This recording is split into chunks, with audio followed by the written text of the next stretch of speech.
Okay. The real ones will know where this soundtrack is from, dude. The real ones will know. Such a good soundtrack, too. Such a good freaking soundtrack. Okay, let's get some stuff organized. And then we're gonna get started with what we're gonna be doing today.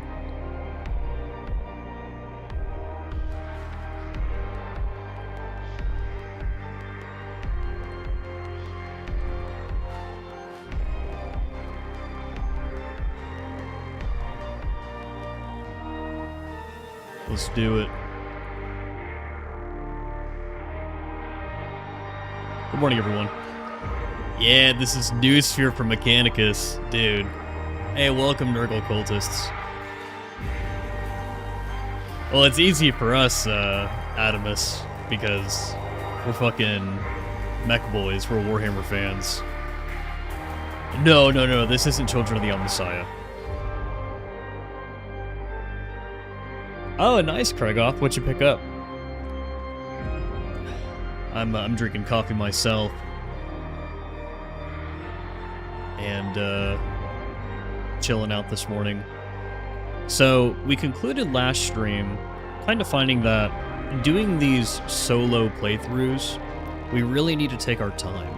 And so, I ventured to basically make a build where we're going to be using the Artificer Servo Skull and Noosphere Command and kind of doing like a minion type build. And so we're going to have our Servo Skull to deal with gunners and stuff at pretty far ranges, and also to deal boss damage for us to stack burn up real quickly, while also having plenty of ammo economy with Gunsmith and Ammunition Restoration Pod for a Phosphor Blast Pistol. And then we're also going to be using Voltaic Emitter with the Arc Maul, because it basically makes dealing with hordes and everything else much easier because it gives us that crowd control. So we've got access to plenty of damage in the tree. The one thing that I'm concerned with this build is going to be toughness damage resistance in Havoc 40 and our attack speed. We don't have as much attack speed as we can. There are 2 more nodes technically that give us attack speed, but I think the trade-off is going to be worth it. Yeah, Nurgle Cultist, I think I'm going to try the Galvanic Rifle, especially with this build, because with this build, we actually already have decent boss damage with the Noospheric Command on the Artificer Servo Skull. I did a bit more testing. It's actually quite decent, especially when you consider this is already fully stacked with burn. Like, it fully stacks it right away. Hey, David, welcome. A new class is not out, Henry. The new class is going to be releasing on Tuesday. This is an early access preview of the class. The Galvanic Rifle feels so good. Not really great at doing unyielding damage, more of a something that you use to manage, you know, like gunners and specials, but still feels really freaking good, man.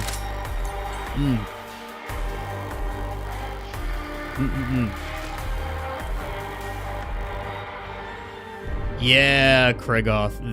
The single target Cord Claw. So I actually saw Reginald has been doing Slice and Dice with Axial Slash, because it kind of gives you that utility of being able to do single claw or multi. Basically, what you could do is, like, you're doing your Axial Slash, you're doing your thing, you're playing the game, you're gaming. Build up these stacks, get the increased damage on your Cord Claw. And then you go up to a boss or a big target, and then you rip their face off for insane damage, because now your Cord Claw is doing an extra 60% increased ability damage. Slice and Dice, I think, is going to be very crucial for Havoc. When you're doing Havoc 40 and everything has, like, you know, freaking, what is it, 50% or double the HP, Slice and Dice is going to be how you're actually able to kill things, like elites and stuff. I don't think you're going to be able to run Satiated Steel in higher Havoc. It's just not going to be possible. You're going to need the damage increase effects on Cord Claw. So Nurgle Cultist, the way that you unlock the Vanguard helmet is you have to run an entire mission keeping your flensing stacks from this keystone higher than 6 for 90% of the time. Which means basically just don't get hit. Don't take a ton of damage. This stuff right here, these cosmetics, these are just the deluxe edition cosmetics that you can buy. Is the aura resurgence worth it, or rather another aura? So I think you might be talking about this one right here. So one of the issues with resurgence is coherency regeneration is still not super reliable. One thing I would need to test is if this procs when gunners are shooting at you, because it may you know, you may get coherency regeneration whenever enemies are in close proximity, but if gunners are shooting at you, that also turns off coherency. But if it continues to proc, if it continues to regenerate coherency, it would probably be a really good one. I think the only thing stopping a lot of people from getting this would be what you need to invest to get into it, because you need to either get System Shock or Voltaic Burst, and neither of these is great compared to the talents closer to the other auras. Like Uncapped Arrestor into Foe Render Creed makes a lot of sense. And then over here, Superior Defense Engrams into Ammunition Deposit. Dude, Superior Defense Engrams is nuts. This is one of the Skitarii's better toughness recovery passives on the tree. I've been using this more and more. It's really hard to not take this whole package right here. This package makes it really easy to play, to be honest. I think what would make it another trade-off is taking Galvanic Marking Array for the damage, and then going for Entropic Transfer. Like, it's hard to play without either Superior Defense Engrams or Entropic Transfer because of the toughness recovery you get from these, and they're both passive too. The toughness recovery for Omniscient Recharge Litany is like kind of a very active toughness recovery. And then on the bottom here, you only get toughness recovery from weak spot kills. It's literally from Servo Core Recharge Engine. So you gotta kind of be in the middle of a horde. But like, what do you do when you're on a bridge and it's just gunners, right? And the gunners are just giving you a hard time. It's a completely different story. And so you want those more passive recharge bonuses from like this or this. And then the other way you could recover toughness is by taking the Keystone Redline Capacitors. And that plus Voltaic Restoration, every time you use Cord Claw Strike, you'll get like 45% of your toughness back. Okay. But you guys have the general gist of what we're trying to do today.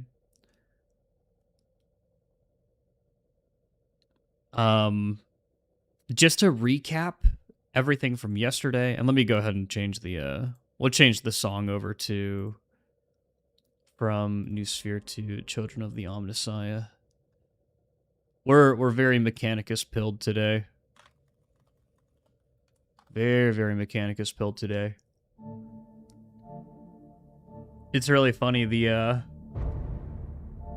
someone was telling me that, like, because the character looks so freaking cool, they're thinking about picking up an AdMech army for the tabletop. Could you show us the skull cosmetics? Yeah, I can show you the skull cosmetics, Ramen. We can go through that real quickly. You've got the Sienna. You've got the basic. You've got the deluxe edition. You've got the Gabriel Angelos from the Blood Ravens of Dawn of War. And then you've got Sonic the Hedgehog.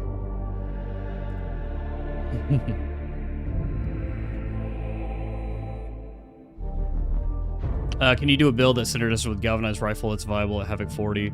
John, you may need to go to someone like Reginald for that, to be honest. Because I'm not here to try to optimize a weapon that I don't think is too ammo efficient for Havoc 40. If I'm gonna do a Havoc 40 build with like a ranged build, we're gonna do what we did yesterday, and I'm gonna use the easier weapon that has higher cleave value. I'm probably gonna use the plasma gun. The plasma gun with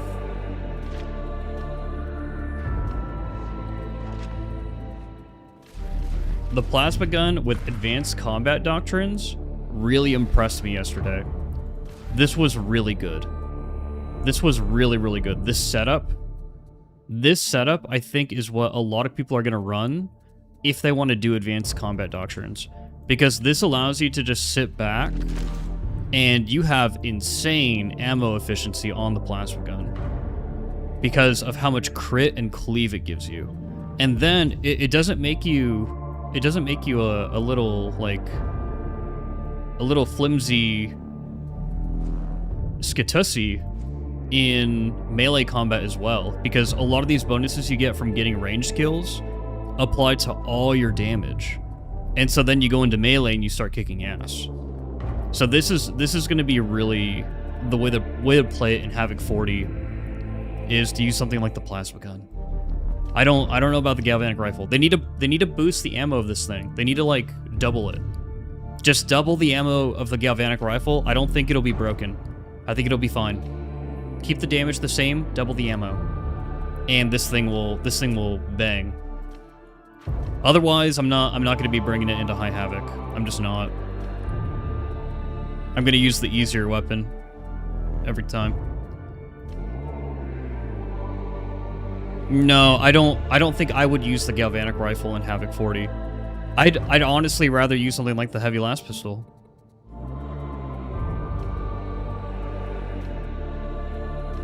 Same purpose, easier, more ammo, like way more ammo efficient. In Furnace, you could still snipe specials. It doesn't have the cleave that galvanic rifle has, but the thing that's really holding this back is the ammo. I don't understand why it has the same ammo as the Phosphor Blast Pistol, but then the Phosphor Blast Pistol just does more. The Phosphor Blast Pistol does way more because it's got way more cleave, way more crit. It has Infernus on it, so you can bring it into bosses very easily. Unless they make it so the galvanic rifle can, like, 100 to 0 a boss, or maybe even just do 50% of a Havoc boss's HP in one payload, in like 8 shots. I don't know, man. I don't know.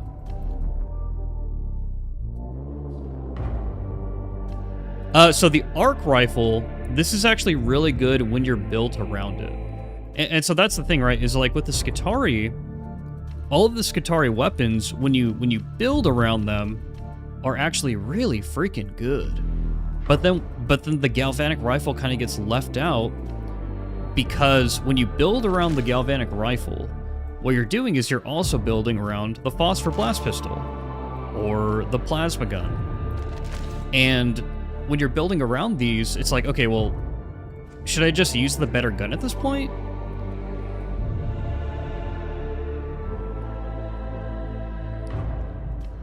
Well, John, there is a little bit of hope because shortly after the Hive Scum was released, they released a lot of balancing and tuning to make the Hive Scum better in some areas and then nerf some other areas. And so the galvanic rifle might be something that gets looked at.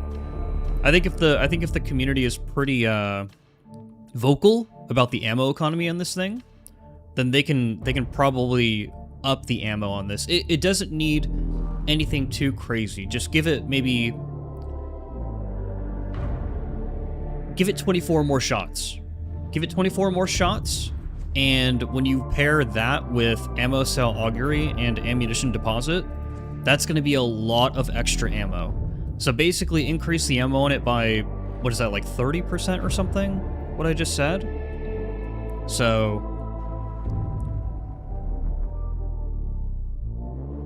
Kovac, it is the same plasma gun for the veteran, but the way that you play it is a little different, because you're kind of going for crit headshots, and with the vet, it's more about going for raw damage, so being able to cleave through a ton of things. This, you're going for crit headshots, so you're definitely using this more as like an elite killer, or maybe even a boss damage tool. Taking plasma, you don't typically take plasma gun to deal damage to unyielding enemies like bosses, but the Skitarii will. The Skitarii will bring the plasma gun into like a Havoc 40 Plogrin or a Captain, because it actually deals a significant amount of damage whenever each and every one of your shots is a crit, and it's fueled by like 50% damage increase.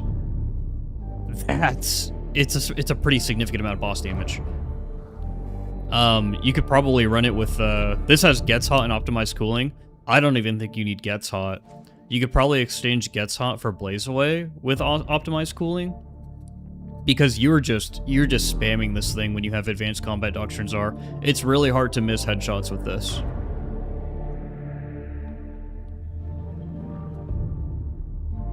The last pistol isn't out of place for Skitarii. It's something that they use all the time. I'm actually kind of surprised they don't have the other last weapons on the Skitarii. They only have the last pistol. They just have the last pistol. They don't have like the recall mask gun. I think they didn't want it to step on like the veterans' toes too much. You've got like the braced auto gun, infantry auto gun, vigilant. The revolver is actually low-key a really fun build with this too, with advanced combat doctrines.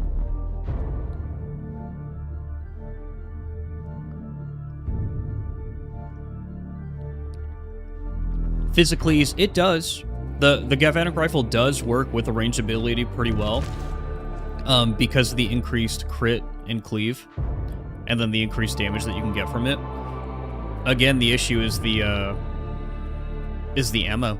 The ammo economy of the galvanic rifle. It needs more.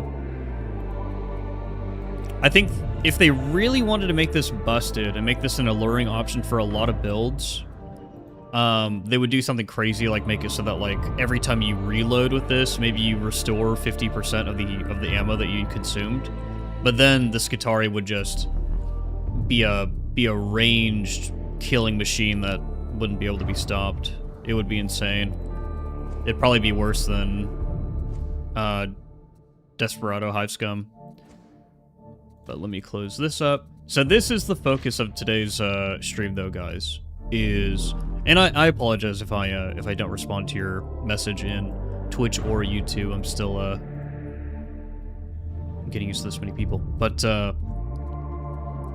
we are trying to make minions work. We're trying to make servo skulls work, specifically New Spheric Command. I want to see if this has a place in everyone's builds, because we were testing it yesterday, and being able to apply just on demand like 8 burn stacks on anything, plus give you a damage increase, plus the damage of the servo skull itself, it's all actually really, really good. And then it also procs things like Galvanic Marking Array, which is always awesome. So we're gonna try to make this work. I will say that the Brigader Servo Skull and the Medicae Servo Skull, they're a little bit of a letdown because you have to use a Blitz charge to activate them, so you have to loot grenades and stuff like that.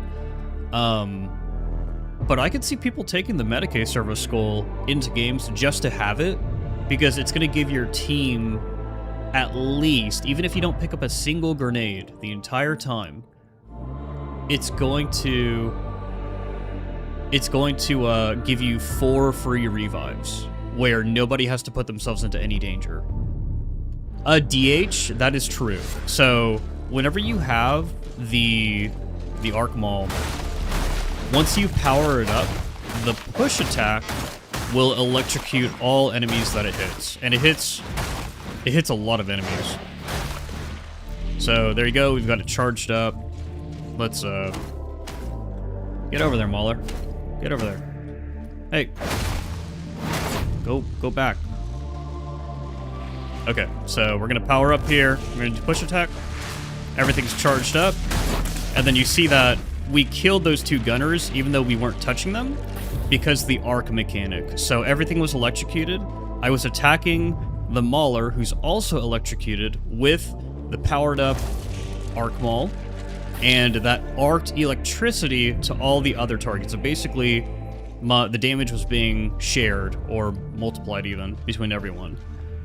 So that is how it works, DH, and that's why this weapon is so good. It is phenomenal, man. I love it. Between the transonic blades and this, oh man, it's close. It's close. Nurgle Cultist, all the Skitarii are tall. All the Skitarii are tall. Also, guys, the class is feeling very good. It's unique. It's a unique, like, gameplay experience for Darktide. 100%. Like, they did a really good job with this. Especially things like Cord Claw Strike. Like, dude, the Cord Claw Strike build is freaking fun. It is really fun. Holy moly. But, okay. Do any weapons need a buff? Like I was just saying, I think the Galvanic Rifle needs to have its ammunition increased. I think that it needs better ammo economy. Give it 3 more magazines, so about 24 more shots. And then that synergy with ammo cell augury and ammunition deposit will make that gun really freaking good.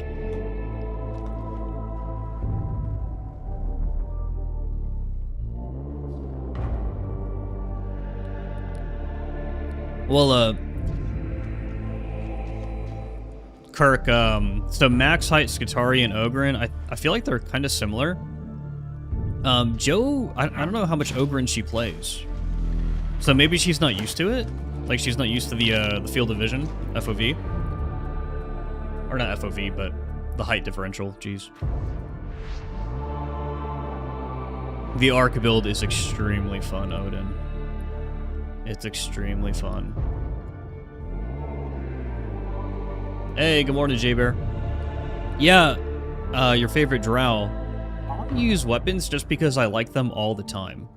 Like, for example, on the Veteran, the Recon Lasgun is not, like, a super broken weapon. At all. But I use it all the time. Because why not? Why not? It's just so cool. Okay. Let's do it, guys. Let's get in there. So we're going to be playing slow. Yesterday, I think the only Auric mission that we were able to complete for the special assignments was the very first one. Today, we're going to continue the story. Basically, we're going to keep going through all the missions, except maybe, like, the Karnak twins. Like, I probably won't be able to solo this. So if I get back up, then, you know, we'll get in there and do it. But we're going to keep doing it. We're going to do it on Auric. We're not lowering the difficulty. Hey, John, thank you so much for the Twitch Prime. I really appreciate it. By the way, guys, I am streaming on both YouTube and Twitch, so if you have a preferred platform, you could hop over to either. The links to the Twitch page are in the YouTube description, and then I think I have my YouTube channel on the Twitch page as well, so regardless of what you want, everything's there. But thanks for coming out to hang out today and preview the Skitarii with me. Let's get in. Let's get in. Do we have some new official Mechanicus music in Darktide? We do. We do, Rex, and it is fucking sick. I had requested it for a video that I made because I wanted to use it. Unfortunately, they couldn't get it to me on time. But dude, it is sick. How are the special actions for range weapons? Bonk. Bonk, bonk. Push, bonk. Push, push, bonk.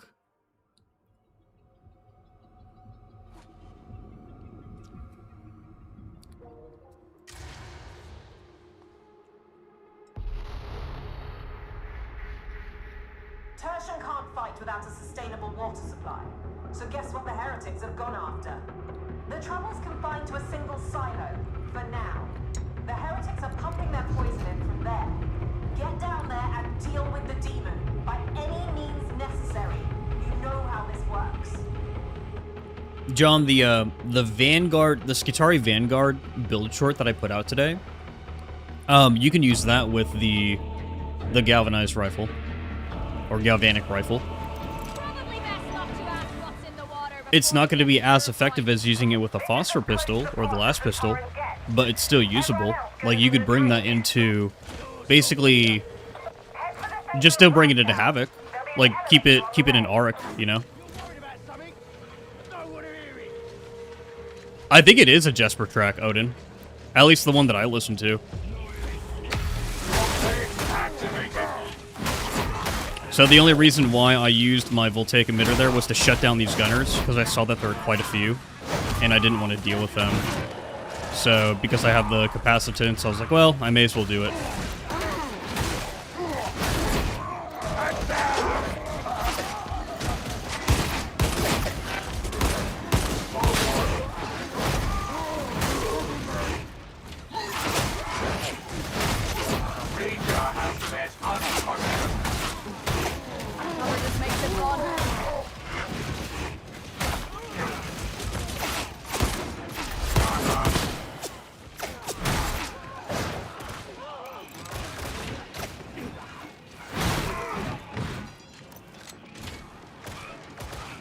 Once again, I am trying to play slower because, man, yesterday while I was rushing through, I was getting overwhelmed so easily.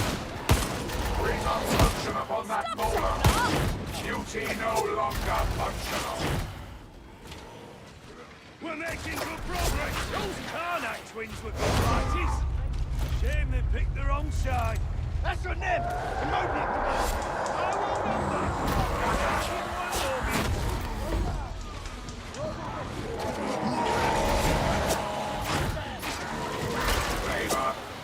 It is dead. Proper function. The servo skull is doing work.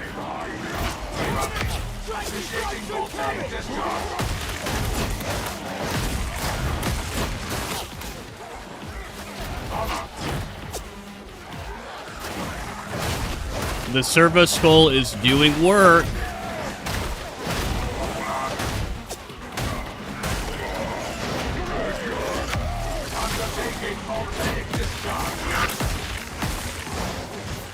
This is clearing very well. Very, very well.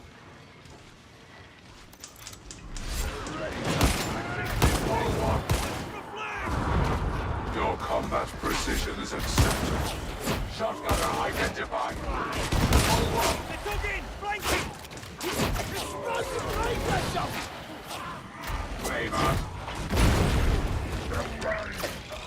Dude, we are just using the servo skull to clean up right now.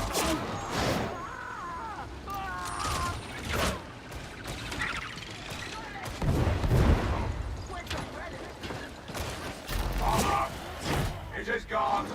There's a trapper over there too. There it is.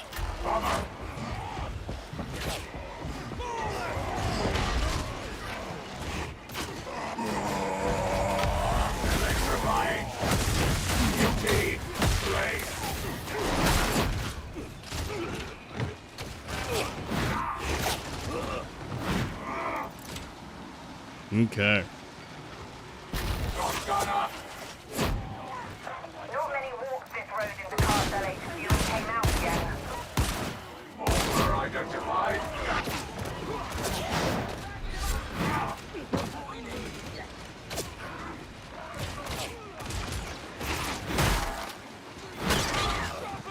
See ya.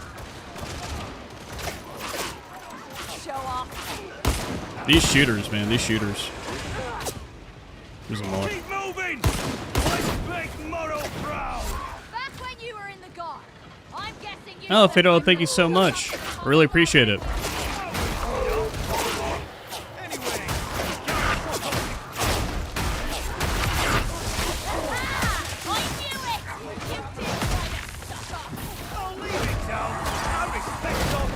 Oh! Bot has to help me. There it is. That's why we keep the bots alive. I'll help the bots help me. Dude, the servo skull... Dude, the servo skull will snipe anything for you. Where is this?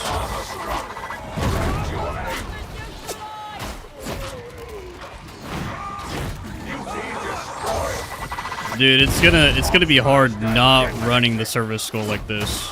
Like, after getting used to it like this is actually really nice quality of life.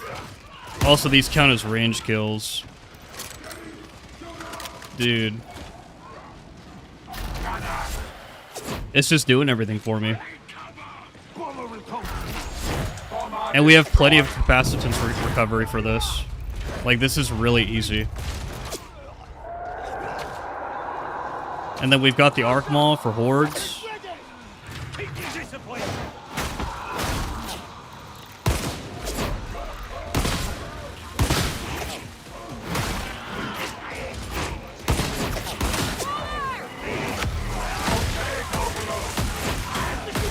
Goodbye, elites. Goodbye, armor. Kill that Foxbuster. Where is this? Where is this?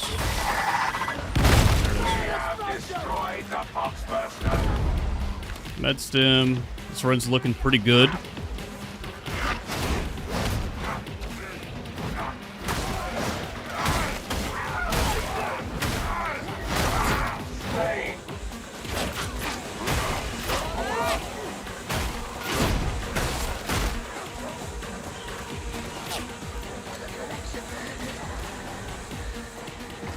Yes, I am, Krigoth. I am. It's actually really good because you arc so much. You arc so much, and that has a chance to kill elites as well. It's all humanoid-sized enemies. Give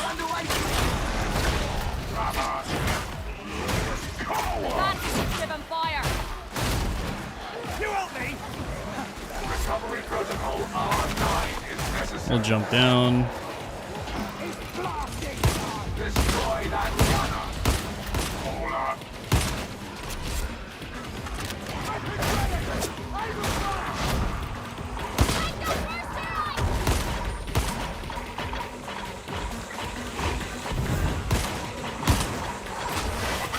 Oh no.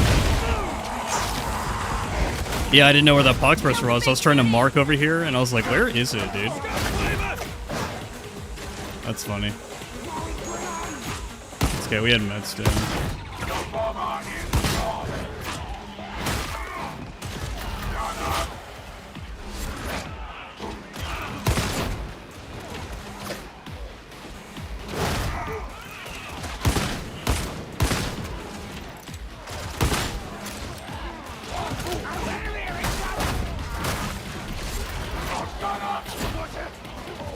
The, kind of the crazy thing about this as well is the, you seem to have great cleave with the Servo Skull.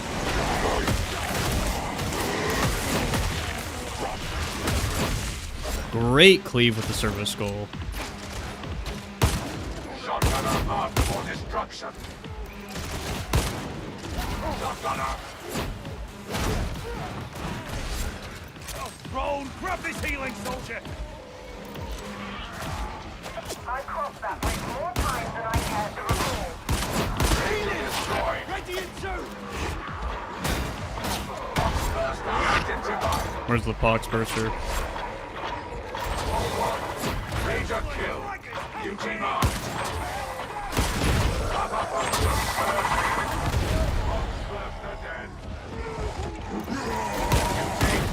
It's no end.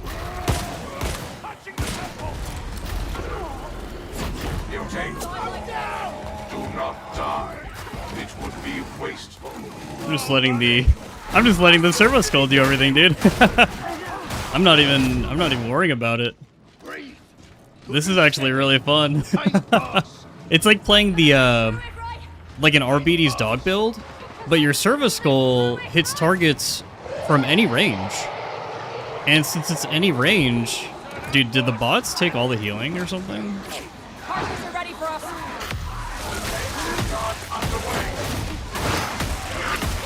Rager is dead. Let's get some cleave in there.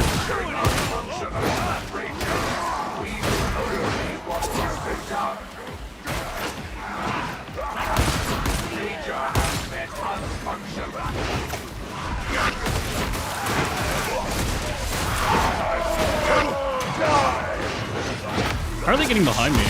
Is there a door behind me? Oh, there is. Whoops. I was like, what is going on? The personality I'm running is the guy who's like all about the Omnissiah, dude. We are a firm believer in the Omnissiah. Hey, Service Skull, you put the work in, dude. This is why I brought you.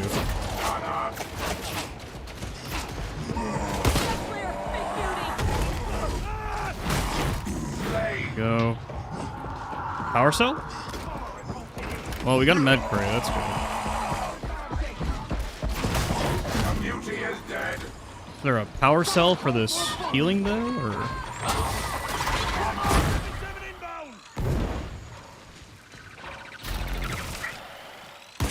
This bomber is no longer viable.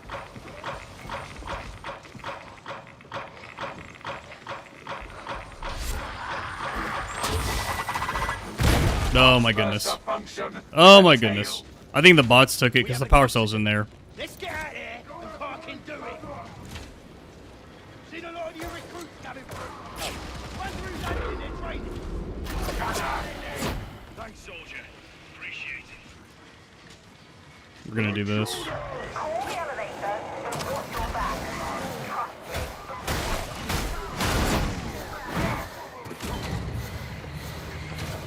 Okay. Guys, I really like this build. I really like this build.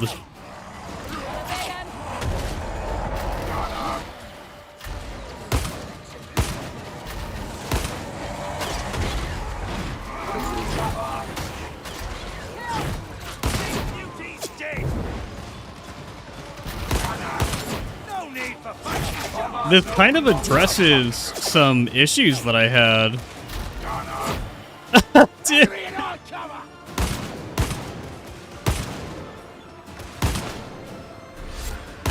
Dude, this is like the ultimate, like, fuck gunners build. Like, if you don't like gunners... Oh my goodness. Also, we're just cleaving through everything that's coming at us right now. Dude.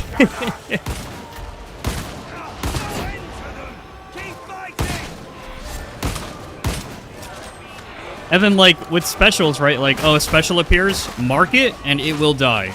It will 100% die. I think the only thing that this won't kill if you mark is going to be Crushers. That's it. It's just going to be Crushers, because Crushers are Carapace armor. Everything else is probably going to die. Where's that flamer, dude? Hey, welcome to death. Welcome to the Service School build.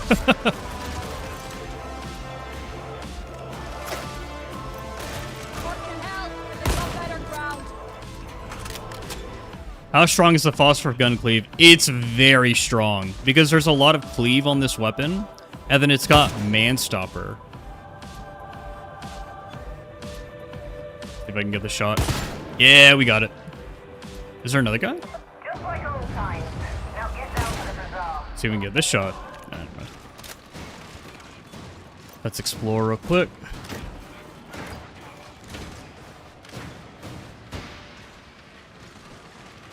Yeah, you could probably run. Oh, cool. You could probably run. Like I said, I think the Pregator skull is the weakest.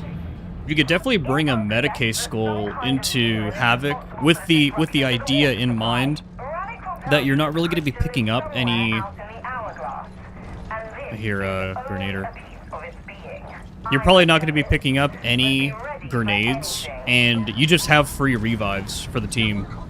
Free, safe revives. Because things happen. Things happen in Havoc, even if all the players on the team are cracked. People get netted and stuff. Welcome to Rathtown. Get through it and you'll be in the silo. So much for all that broad. Engagement protocol, Captain. Subject 101. Stay alert. Not doubting this yet. They've got a shotgun. Let's shut all these guns off.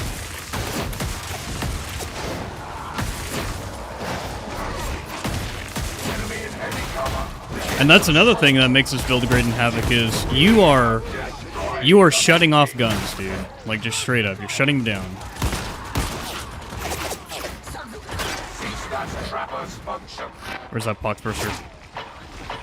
Is it behind? It was in front. Okay, good. Alright, let's go forward. And we're gonna shut off these guns again.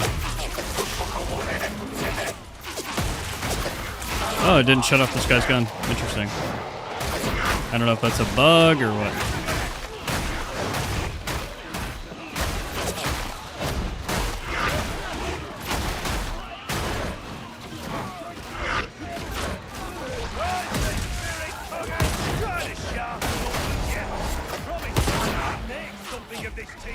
Oh, did you now?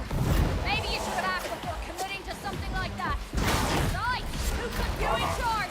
Destiny! That's what makes it. Maybe you're right enough. You're losing of course the I point of abstract concepts.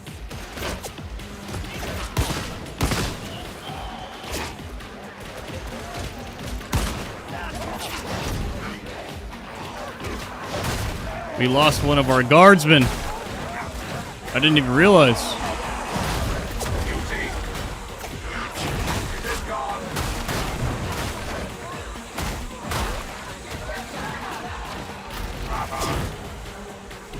There's a bomber over there. Extermination is too kind of fate.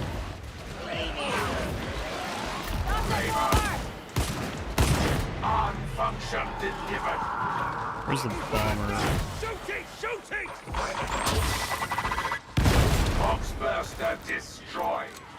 Dude, did the bots use all the healing again? These bots are so hungry for freaking Medicaid. Oh my goodness. Close and kill! I prefer the kind of statues myself. Something in bronze or worse stone. Work as a team! And then this is ARC difficulty, guys. So all the numbers for most of your games are going to be the same. Obviously, if you could run this in ARC, then you could run it in anything. It's the amount of specials on the screen. That's what's different, because we're not doing like a high stick. We're doing a normal. Precision. We consent. Beauty must be destroyed. Enemy operatives have taken cover. The gunner's flanked. Okay.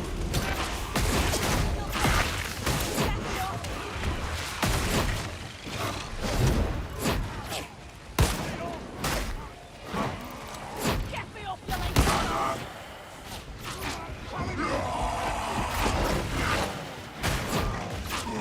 Beauty. Leave me here. Gather yourself. On my mark. Stop letting the side down. Knew I could rely on you, soldier.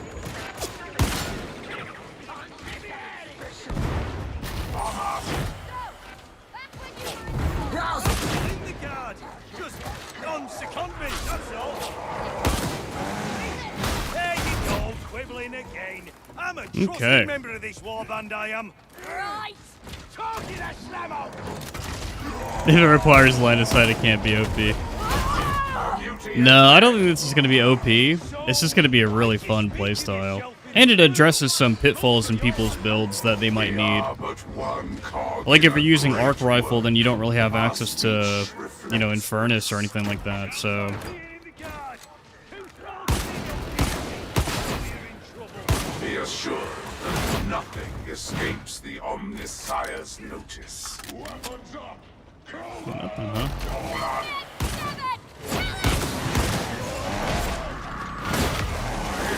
Protocol enabled. Assault's coming in.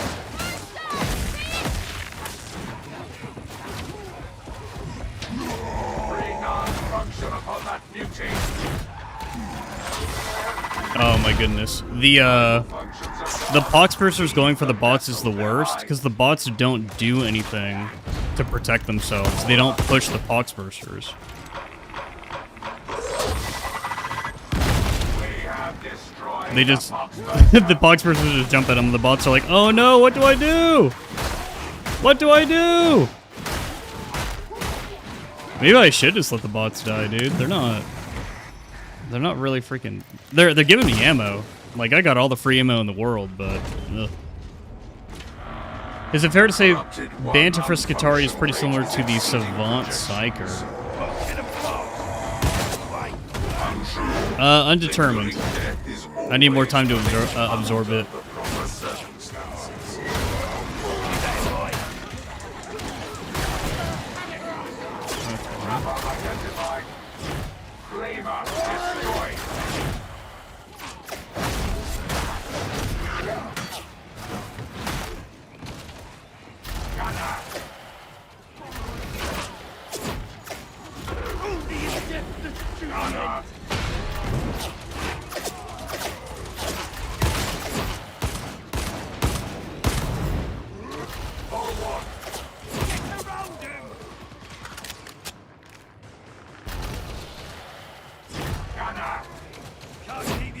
Can they, soldier? Oh my gosh.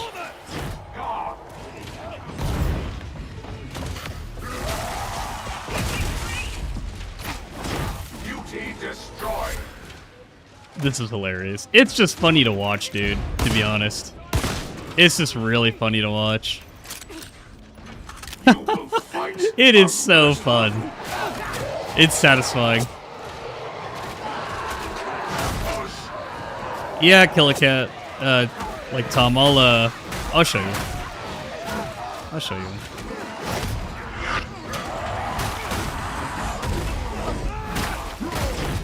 Duty no longer functional.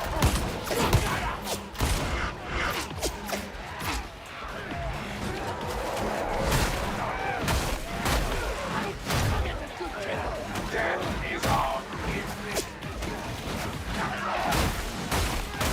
So the reason why we're not using any of our charges is because there's really no point in trying to arc low health enemies. duty. We have killed the flavor.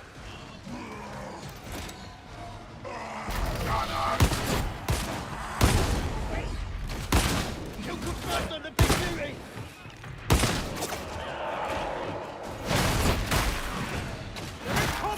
Yeah, there's just no point in trying to arc low health enemies. Maybe in Havoc. And maybe with Vanguards, but not over here. Take you for a shelter. You have someone I can trust. That's a kill. Flavor.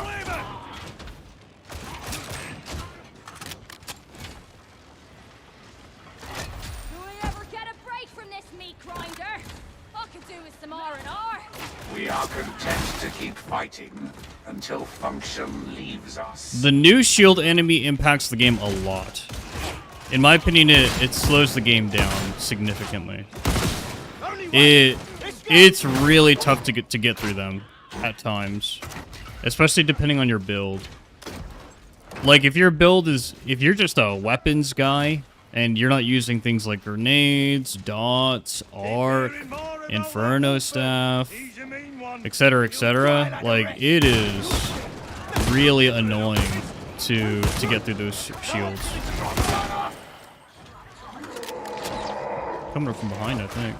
Destroy that trapper. Duty slain. Flavor. Someone kill that monster! Cease that gunner's function. Shot gunner. You're not at the silo yet? Better fix that. That's the big beauty done. Shot gunner. Trapper destroyed. Gunner. Medicate terminal here. Why so angry, Ranger?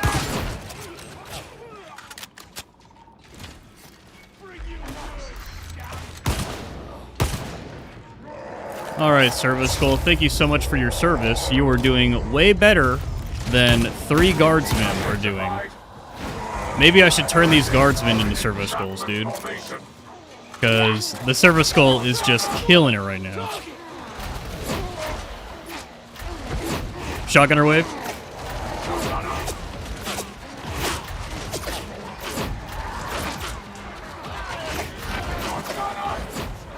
I gotta actually use cleave here.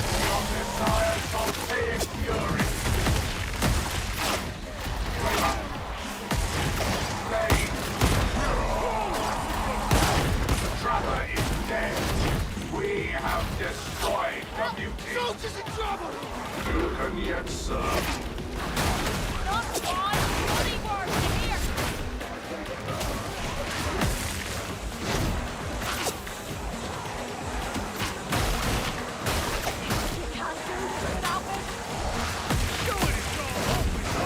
Okay, maybe it is worth using Arc in these big hordes as well. It deletes them.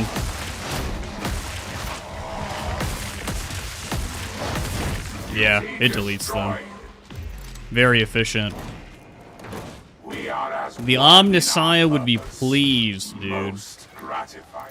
Let's see if I can get a med crate or something.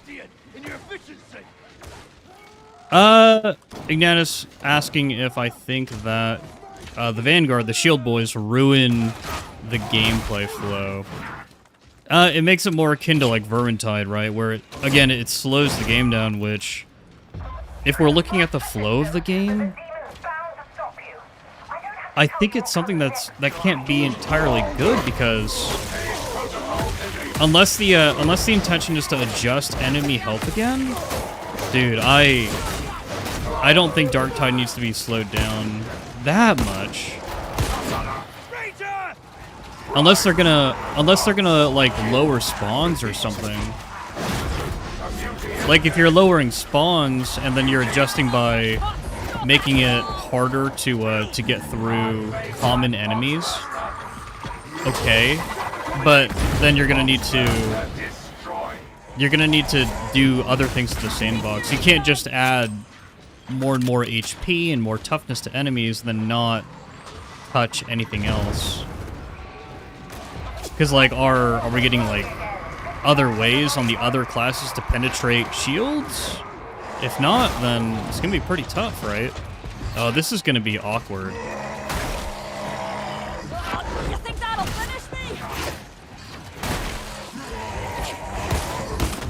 Fuck. Oh no, and then that other one's already respawned. Okay. I guess we gotta be fast.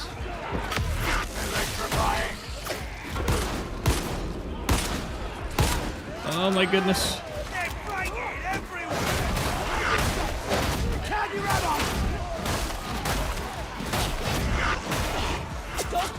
If only you could command the bots to go for these.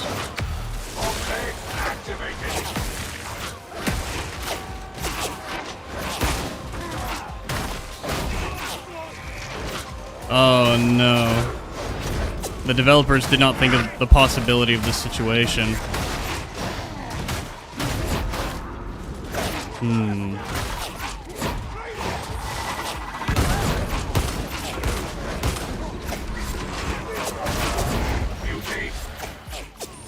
It is destroyed.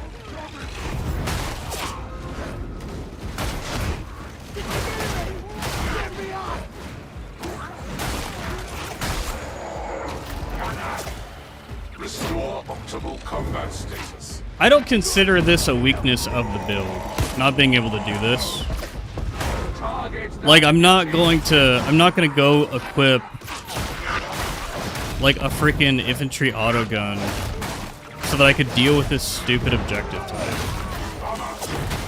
You know? Like, I don't consider this a weakness of the build by any means. I guess it's something you have to consider.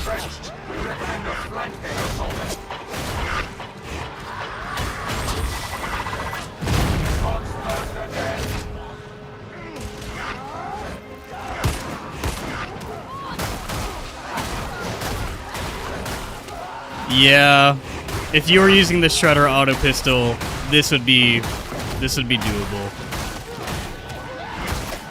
But I'm good to call this a successful run if you guys are. I'm good with it. I'm not gonna come back in here with a freaking. I'm not gonna come back in here with with a fucking auto gun, man. Or a last pistol just to deal with that shit.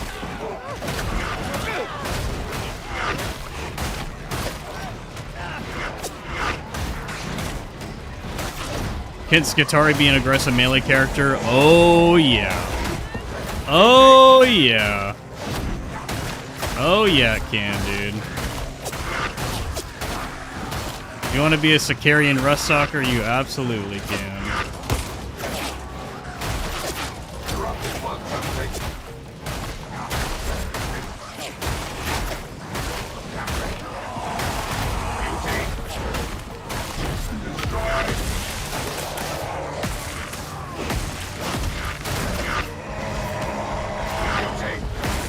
Okay. Well, like I said, I'm content with this. It's probably going to be almost impossible to do this objective. How many of these capacitance generation nodes do you have to take, in your opinion? It's going to depend on your build server, because some of the abilities and weapon combinations, like, for example, advanced combat doctrines with plasma gun, I felt like I didn't really need to take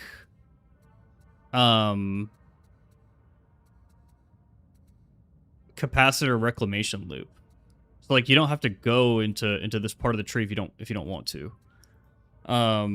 Augmented power cycle, I feel like, is going to be mandatory for everyone, because this is how you passively regenerate capacitance.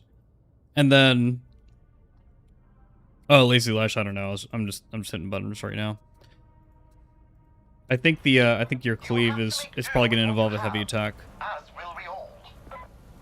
Eternal, I'm not doing the power sword because I know that for this build, it's not going to be good.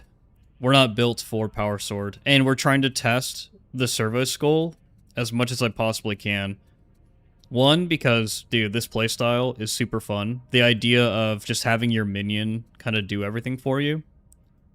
And two, I think a lot of people are interested in, like, seeing the servo skull actually work.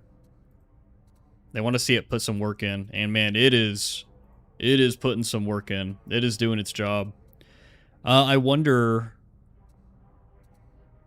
if I can get rid of something here.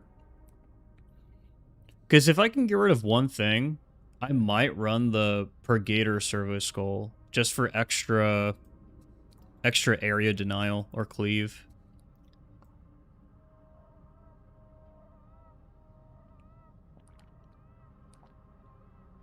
Oh, man.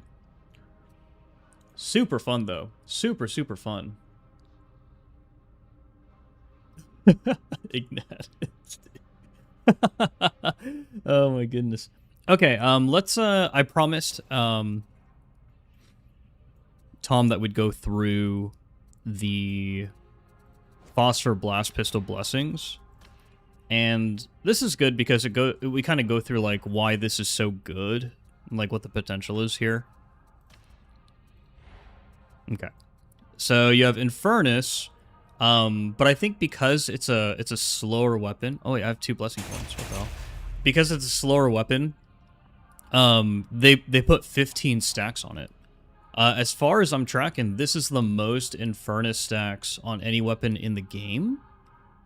And so, because it has 15, dude, this is a really significant dot. I can't wait to test it on, like, in, like, a Havoc Psychanium, because this dot might be comparable to something like Chemtoxin on Hivescum, which, that'd be really cool.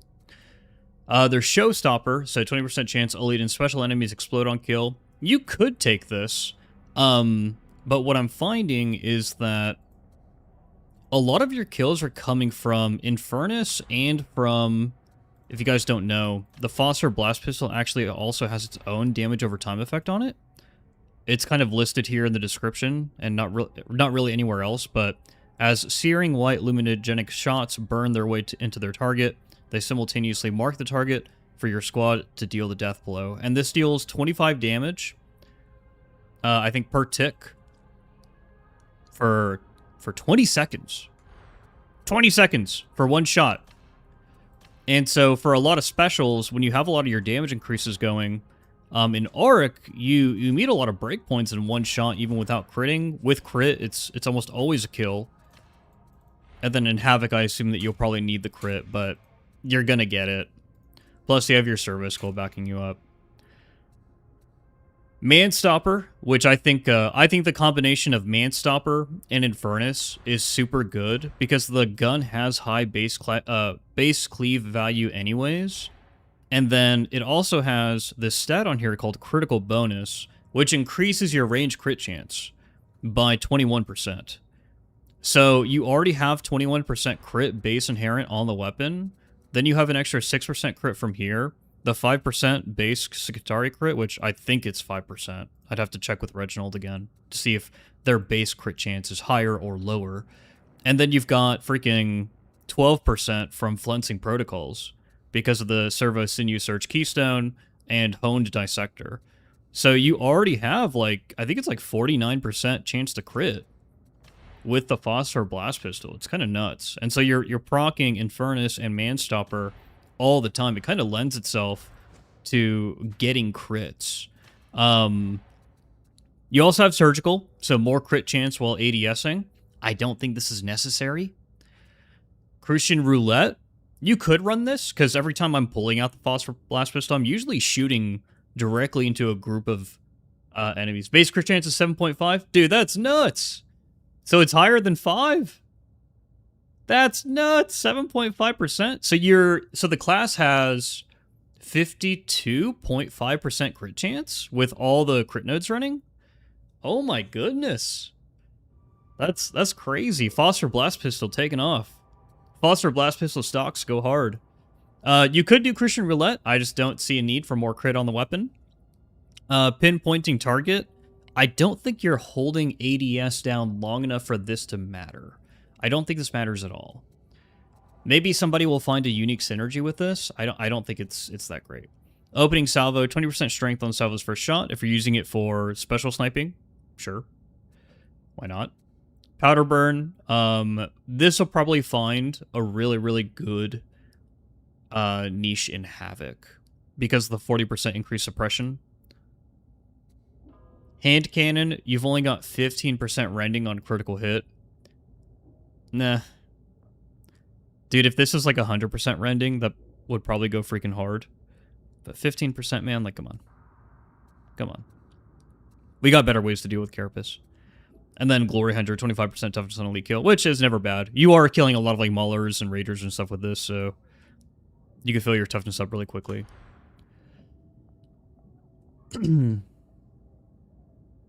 I think so, Catan. Catan. Cat, Onk, but better. I think so. I am the one who ranges. I want to see the other cosmetics. I can show you them. Real quick. I'm going to go through a couple of them. Here, let's do a different thingy.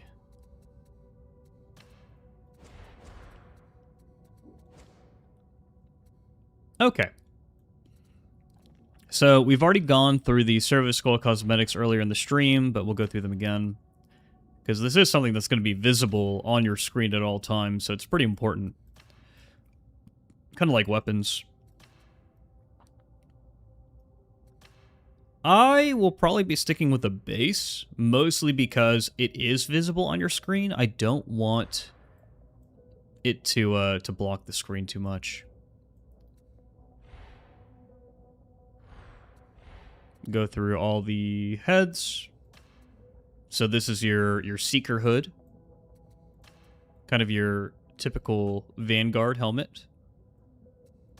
And then you've got the Ranger hoods of the various colors. And then you've got the Deluxe Edition hood.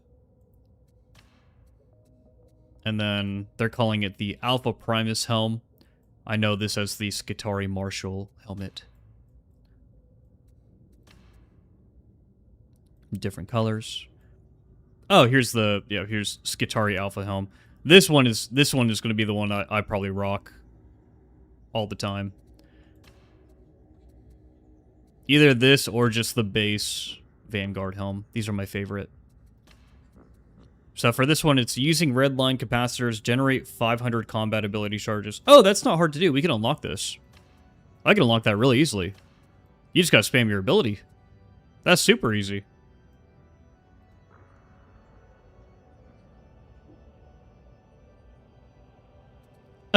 Pillar of the Sun, that's so funny. I hope there's a Skitarii Ruststalker outfit in the Commodore's vestures. I hope so.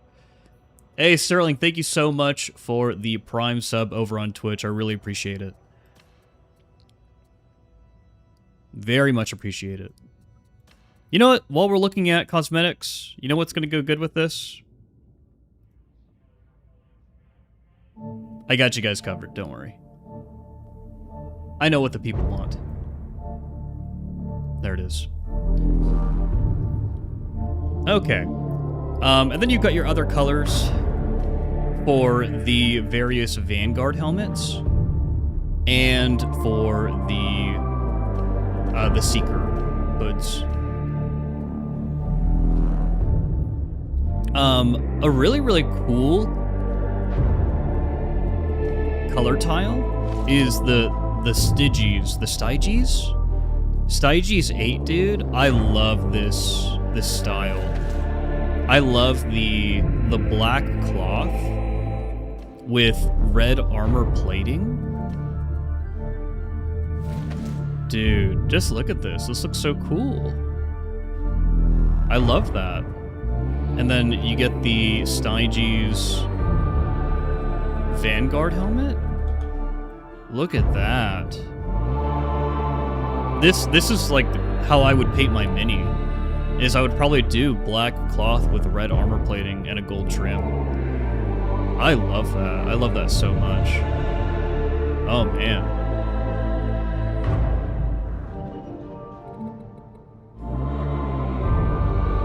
Hey, of course, Salty Scarab. I wish I could do more developer interviews with other studios, but I just don't have those connections yet.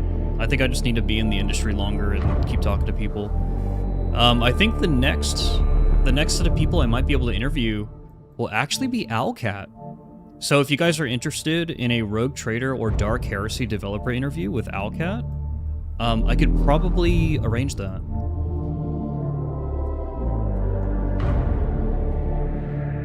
Okay.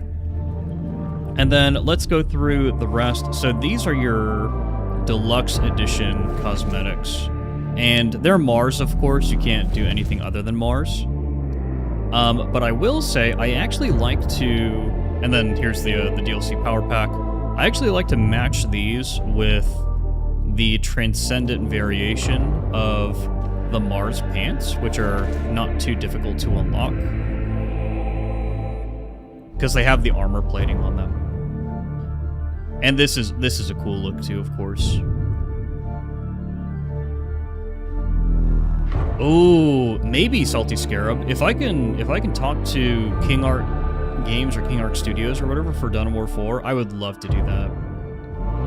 I would love to do that. I hope Dawn of War 4 is a great game. It's looking pretty damn good so far. It's looking fast-paced, dude. It's looking quick, which in my opinion is what made Dawn of War 1 so good. Physicals, I can show the customization. I did show it off in yesterday's stream, and I pointed out some of the, pretty much at the beginning of the stream, and then I pointed out some of the main features in the video that I released yesterday.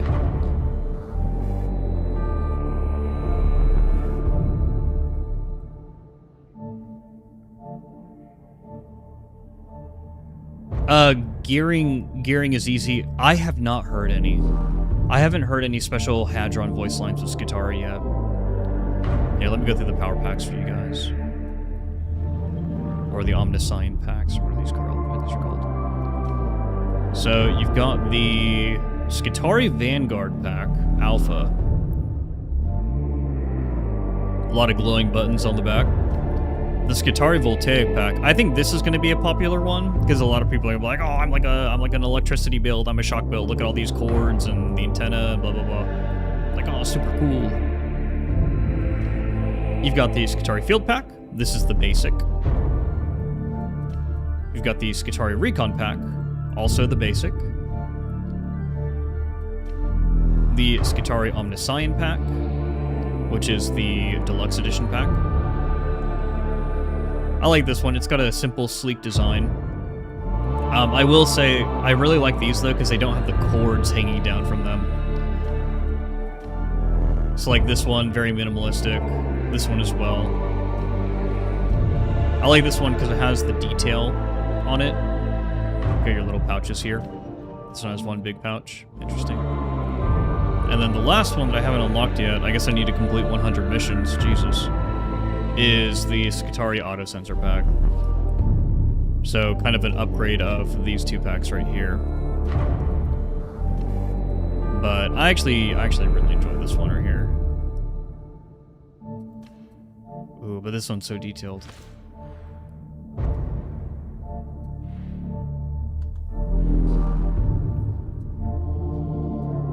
I think with the, whatever. The, and then, did I go through the chess pieces? So the chess pieces are pretty interesting because obviously you have all the different colors. So let's start at the basic. So these are what the basics look like.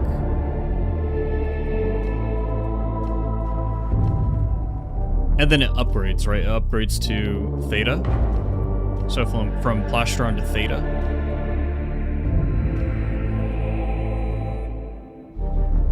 And you guys have probably seen these on models on minis. And then from Theta to Omicron.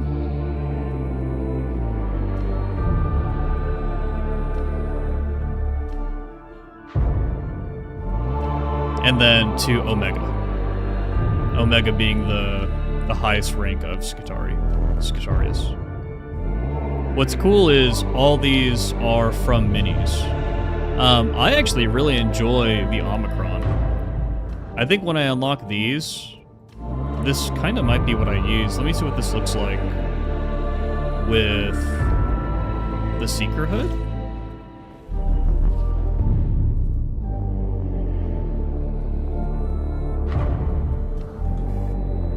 Oh, I love that. I love that, dude. I love that look. You're like a Lone Ranger. Also, this yeah,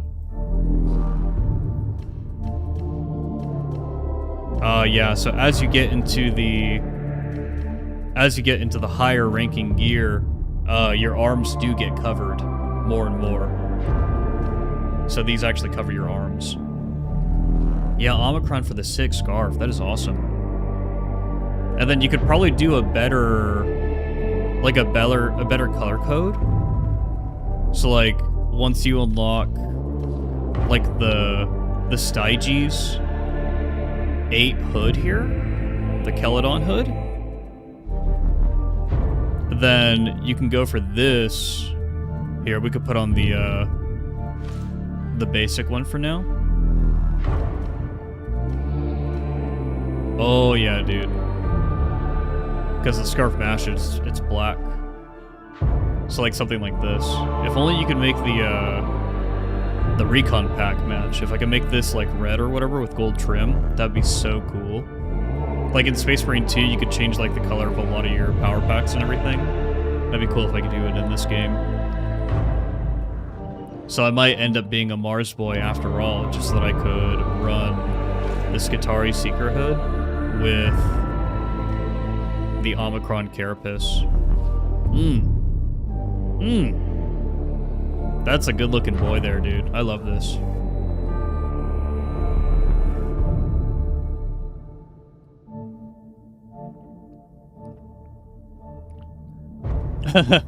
Ignatus, the stupid joke with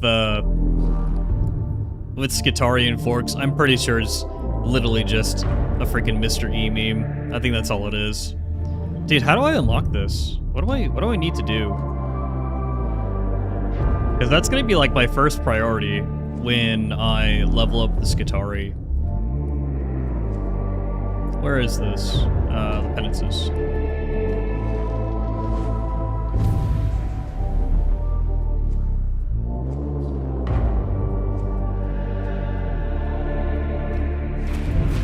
Okay, where's this?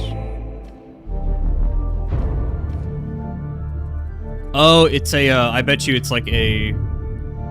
Oh, Veteran Skitarius. How do I unlock that? Complete a mission in each of the following game modes. Adventure, Expeditions, and Mortis Trials. Bruh. Bruh. That's gonna be very easy.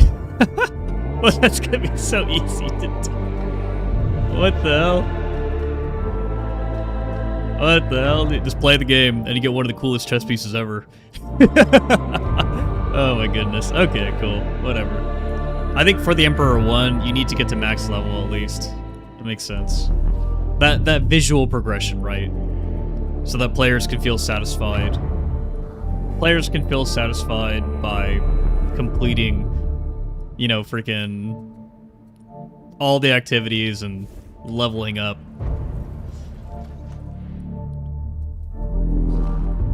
Okay.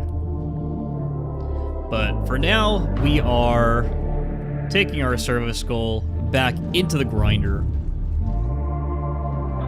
And, you know, I'm just gonna go over I'll go over the character customization stuff now, because I know that there's a lot of people who want to see it. They're very interested in it.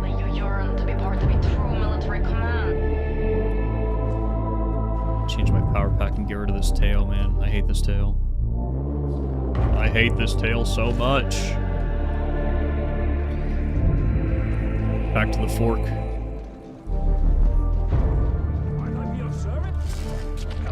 Okay. Okay.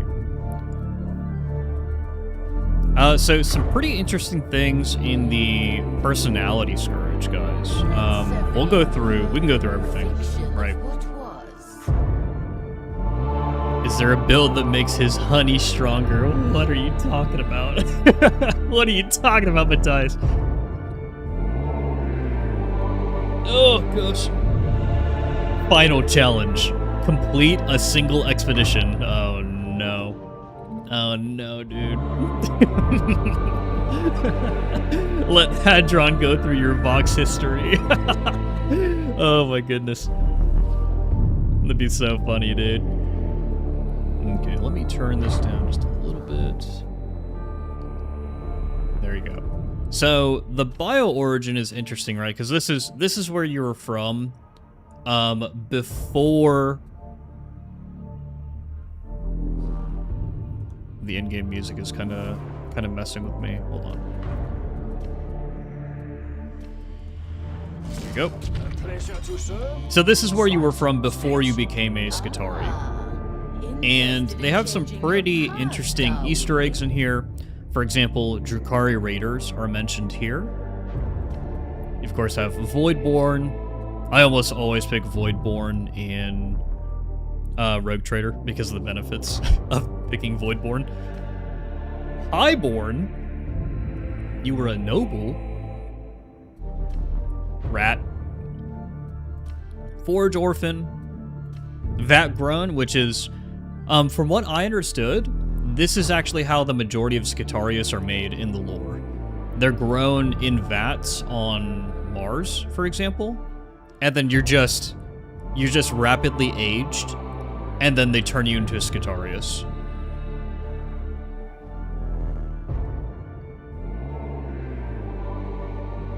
Frederick is the 90 Ablet of War is the 90% corruption resistance worth a 1 point of corruption you take every 20 seconds. I have not tried it, Frederick. I think that's a very niche passive that would probably do well in maybe like a Poxgas mission. Oh, you know what? You know what would be really good with, Frederick? It'd be really good if you're running with a zealot. If you're running with a zealot who's using the aura that gets rid of corruption, which I believe is one every... Is it 15 seconds? Dude, you're just gonna have 90% corruption resistance. If you're running with the Zealot, that's one of the most powerful passives in the entire game. So that's probably when I'd run it, is I'd probably look at my team comp, and if I have a Zealot on the team who's running that aura, I would probably slot that passive, especially in Havoc. Because Poxbursters fucking suck in Havoc, dude. And then you have Thrall Spawn.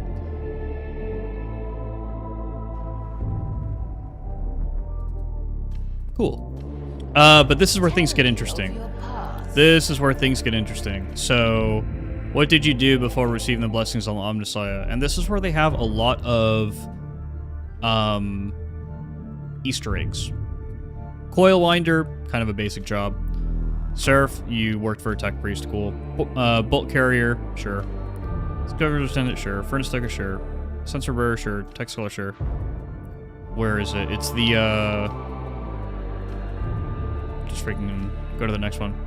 Is it this one? First Contact?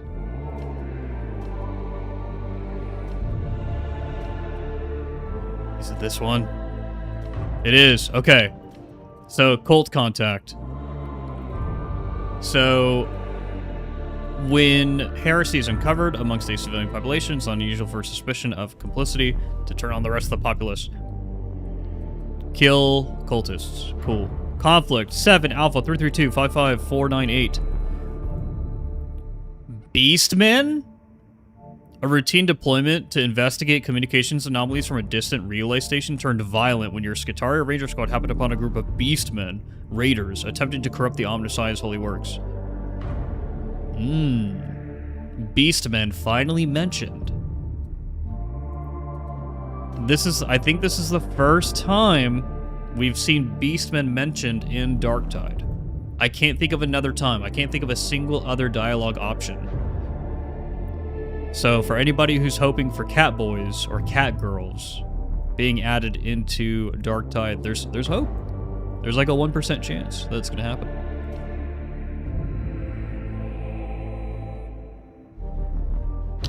LC,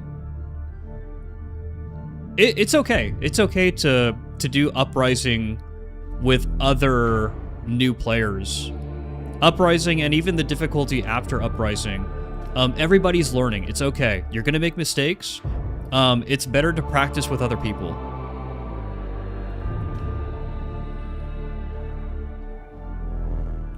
Data Wars. This is actually pretty interesting.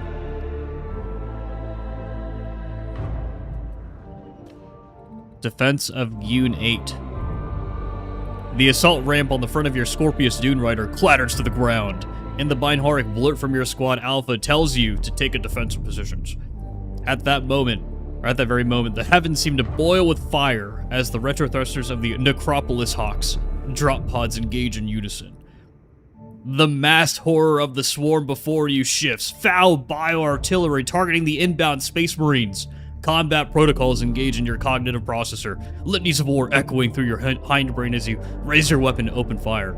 So that's a Tyrannid reference, bro. That is a Tyrannid reference. Your character worked with Space Marines to fight Tyrannids, bro. Whew. Oh, man. That's fucking cool.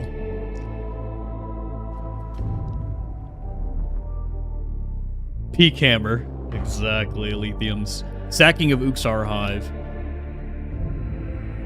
I can't... Oh, this is a Gene Stealer reference. So, home to vast ore processing facilities, Uxar Hive was a very important ally for the neighboring Forge world. When shipments started to decrease in regularity and reports of unrest among the Manufactorum workers grew frequent.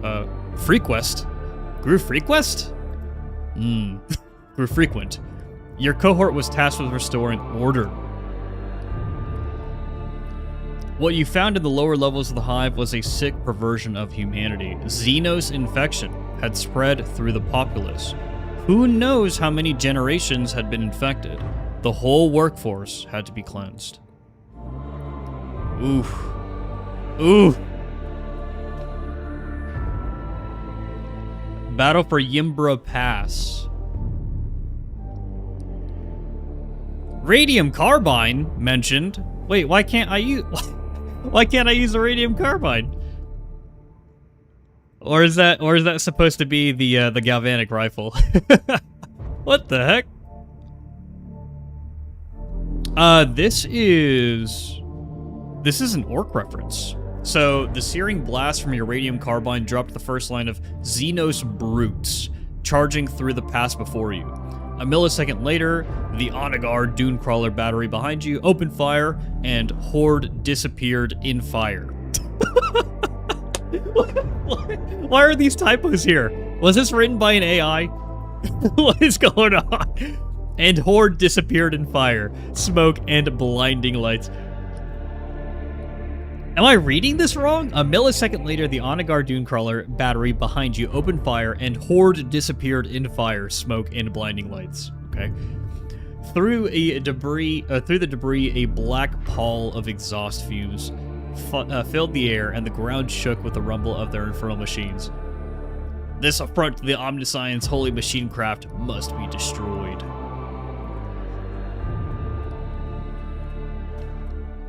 Freaking Swedish writers, dude. Mobian Fringe Wars. So this is where it starts to get a little closer to home. So this is in the Mobian domain. This is where we are. The Mobian Fringe Wars have raged for centuries. The planets in the outer reaches of the domain are a constant battleground, as Chaos Cults, Pirates, and Xenos, collectively known locally as the Dark Tide. Collectively known locally as the Dark Tide, the literal title of the game. Chaos Cults, Pirates, and Xenos.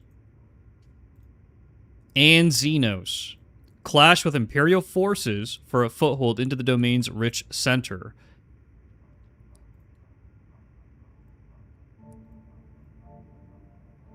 Your first action saw you take to the field alongside a cohort of Adepta Sororitas from Crucis.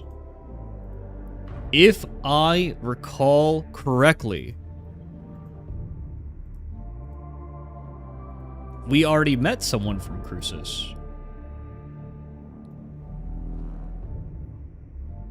In the form of Sister Hestia.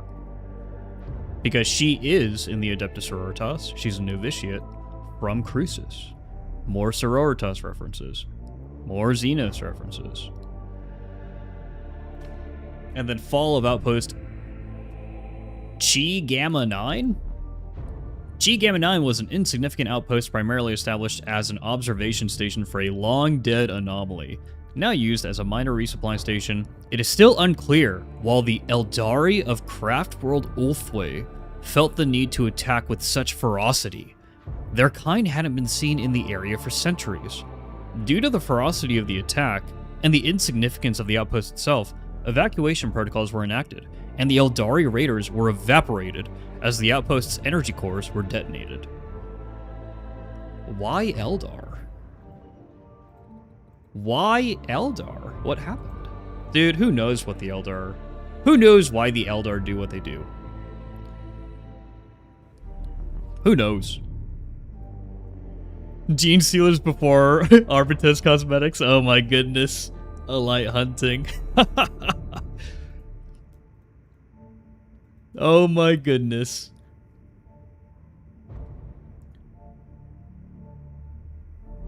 Oh my god, someone named Waifu Milk followed me on Twitch. Well, thanks for the follow, Waifu Milk. Just know that I'm always watching you, and I'll always be paying attention to looking out for you specifically. Eldrad knows. Eldrad knows everything about the Eldar. Okay. And you get some pretty cool references here. Behemoth Slayer, they talk about a Forge Fiend, which is insane. For a lot of the rest of these... Oh, they talk about a heretic. You killing a heretic. So maybe Joe plays games. Her theory is correct. And who is the Ulma? Ulma is potentially a heretic here in the in Atoma Prime.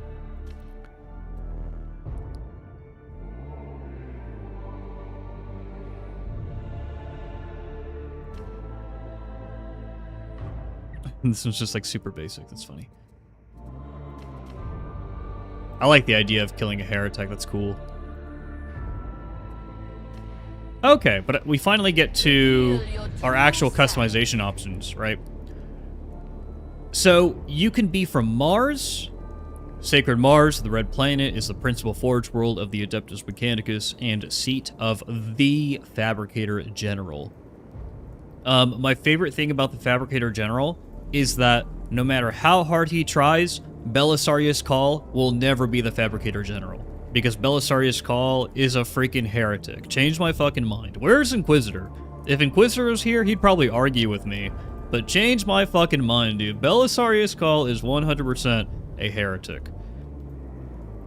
According to dogmatic Imperium society.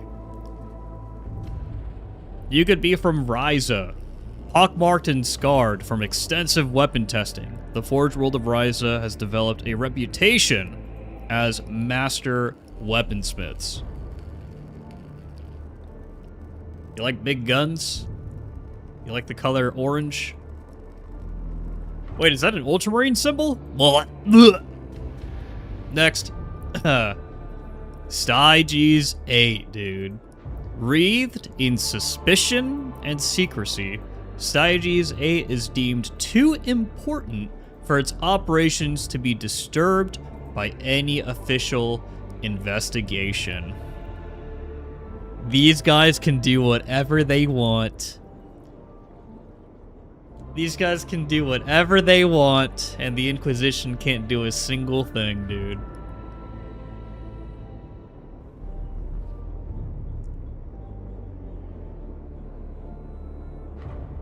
Also, they have the coolest color scheme. And then brakes. So, the Mechanicus' jewel in the Mobian domain, famed for integrating the prized Mobian steel into its creations for its almost mythical properties.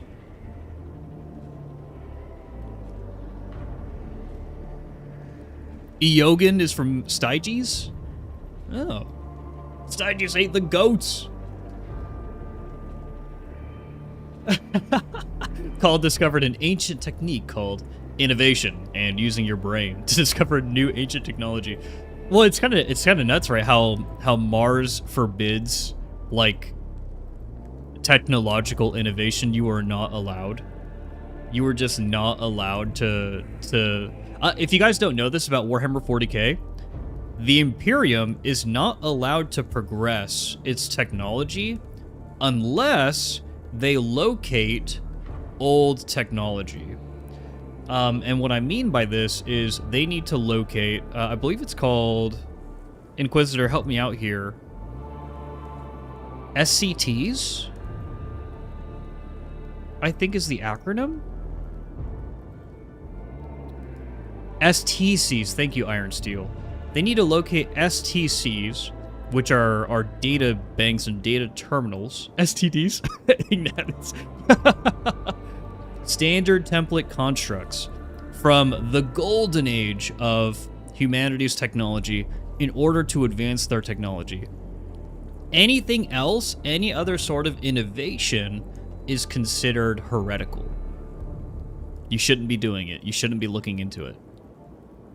Which is hilarious. That's the most grimdark thing ever. But the reason why it's like that is because of things like the Horus Heresy and also the Dark Age of technology, when AI, our abominable intelligence, went crazy and humanity had to wage a war against AI. Warhammer 40k was doing a comedy on AI before AI even became a big thing. Became a big deal. Okay, we're finally here. We finally made it to the actual character customization. So, your body is basically a gaunt corpse because it's going to be covered by a freaking robe at all times. Yeah, the Men of Iron.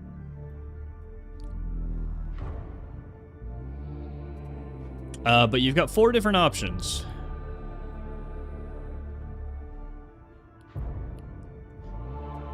Kind of an ugly boy or girl. Kind of an ugly thing. Does this only have one eye? And this has no eyes. Interesting. If I do one eye, or if I do no eyes, will my helmet be blank? So no eyes. Of course, I'm using the wrong freaking helmet for this.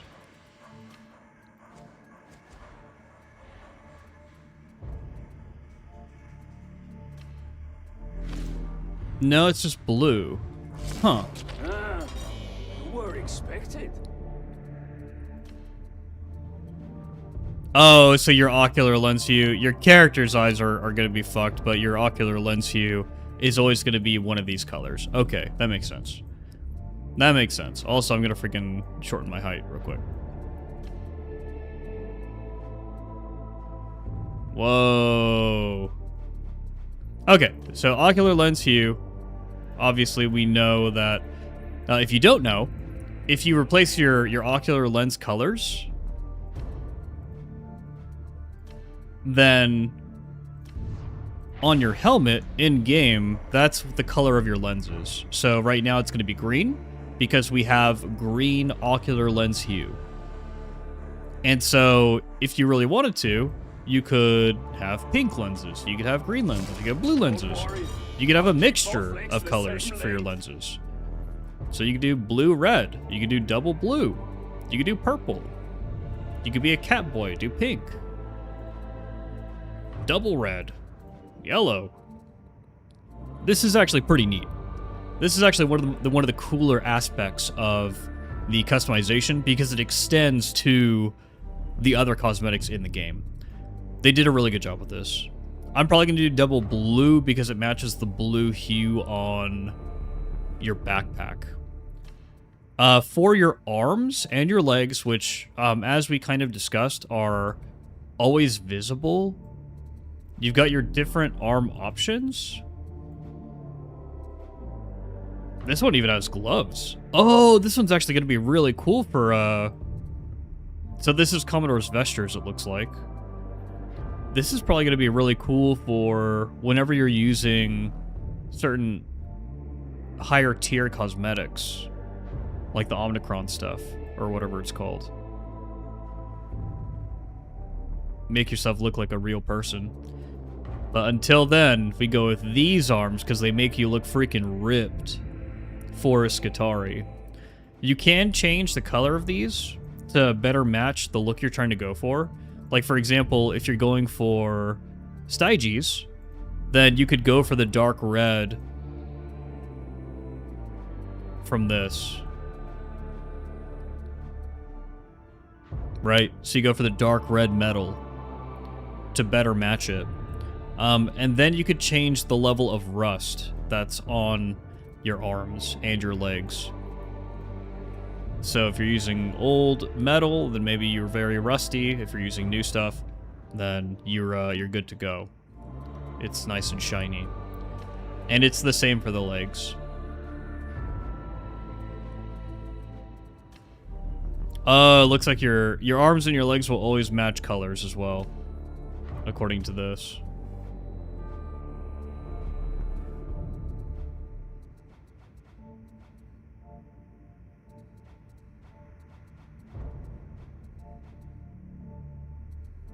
I'm just going to do the regular metal color here, because for the most part, I'll probably be using Mars Cosmetics. There it is. I always enjoy that. And then the last thing that I can show you guys here Make you. No one will ever know. Another detail for Stephanie. is the voices. And this is something that I think a lot of people are really going to enjoy about this class. So just go ahead and listen to... We're going to listen to the base voices for all the characters first. And then we're going to listen to what tuning the Voxcaster sounds like. So I'll shut up for a while. Shameful. Lifetimes it took to raise this wonder. Now it is gone, victim to folly and hubris. No more does the hum of the motive force sing citizens to sleep. No longer do the machine spirits murmur one to another. Lifetimes to raise, moments to destroy. 1,000 curses of rust and ruin upon those who did this. Their oils be blighted. My regrets. My receptors caught a measure of the Omnissiah's song. It required contemplation. Indeed. When entering hazardous territory, nasty is an asset. Almost the very worst. I look to you to inform the heretics of my displeasure. Of course, Fast One. As you say, your gifts intrigue me. So sad. Perhaps we should reconfigure your deficient components to better recognize beauty. I require no gratitude. Once you are dead, I will use the amended data to correct the algorithmic error. A common bias. Deficient ones prefer to think of us as lesser beings. It brings them comfort. You are an ambiguity. You serve the legs, but are often disdainful of it. The acquisition of knowledge should always be our primary goal. My regrets. This was a world of relics, now despoiled. For this affront, we permit no mercy. The degradable warriors who failed to defend this wonder are as guilty for its ruin as the benighted soldiers of the traitorous Sixth. I may serve with them, but I will never trust them. I am death. You serve well, Vassal. Unlikely. It is the only outcome that matters. We bring death to the worshippers of the ruinous creed.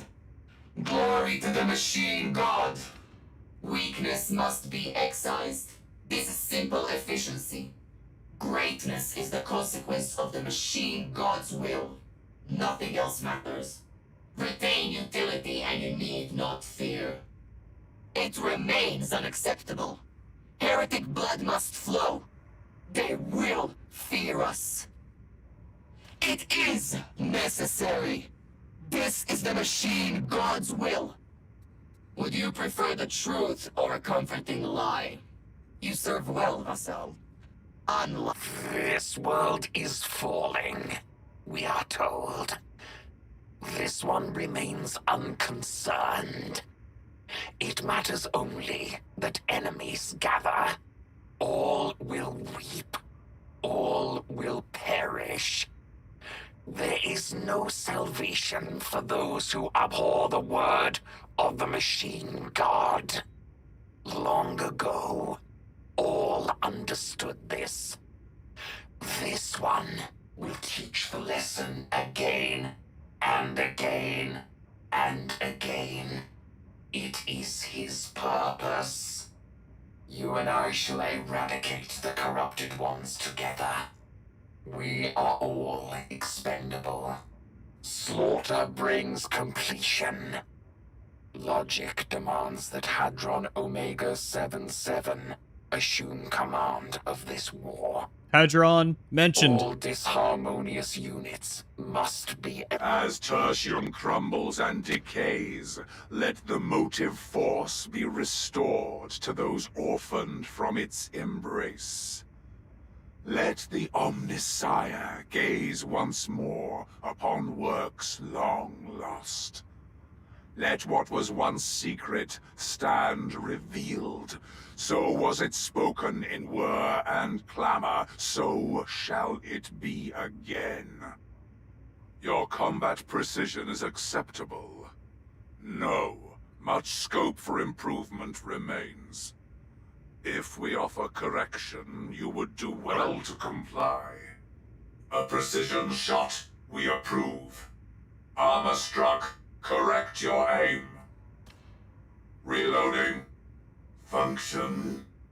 Resuming. Return to the strike team. Engage support fire protocols. Your combat precision is acceptable. No, much scope for improvement remains.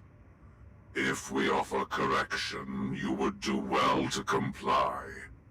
A precision shot, we approve. Armor struck, correct your aim. Reloading. Function. Resuming. Return to the strike team. Engage support fire protocols. Your combat precision is acceptable. No. Much scope for improvement remains. But yeah, those are all the voices. I believe the people who voice like Hivescum, which is basically, you know, like the Vermintide 2 cast, I think they provided voices for the Skitarii. I'm not quite sure who it was. Who did the voices? I'm pretty bad at names. But they all do sound similar, right? Okay, Yabish asked a question. Does combat ability regen influence Skitarii Ultimate? Yes, it influences capacitance recovery. So if I go over to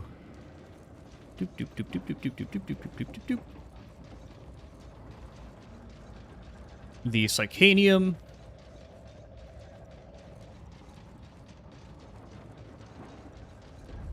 I'm going to show you what capacitance recovery looks like with and without a concentration stem.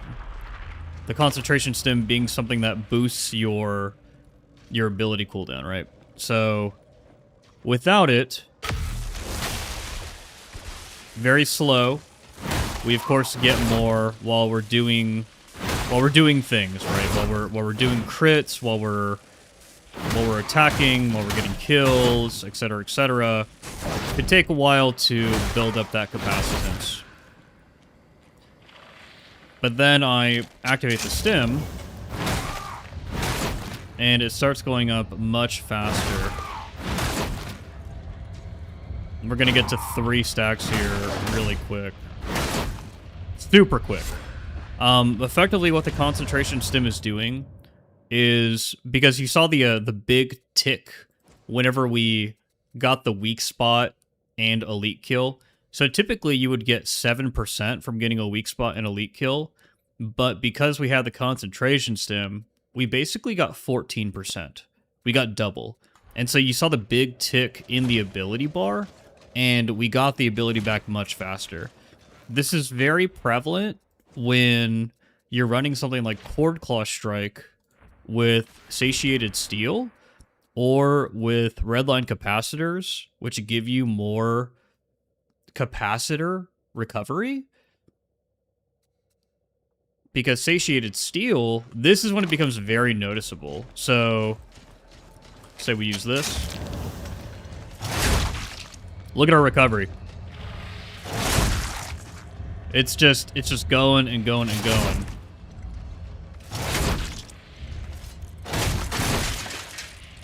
The passive increase to it is phenomenal. So concentration stems aren't something that you should be ignoring on maps. It will affect your gameplay.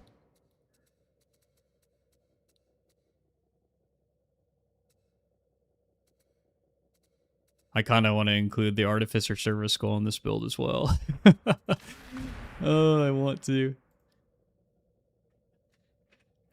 Iron within, iron without Zapdos. How does the CDR Curio work with the Skitarii?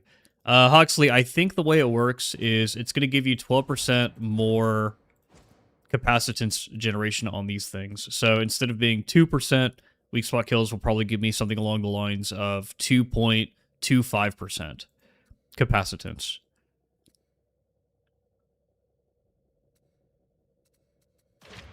Okay, but let's go back to playing the game, guys, with my Servitor build. My Servitor Skull build. Because this was extremely fun. Or this is extremely fun. I love this build so much. This might be my new favorite build, to be honest. We'll see. I'll see how it performs in higher Havoc and everything. When the game, or when it launches. And then we might make some tweaks there. But I'm really satisfied with this.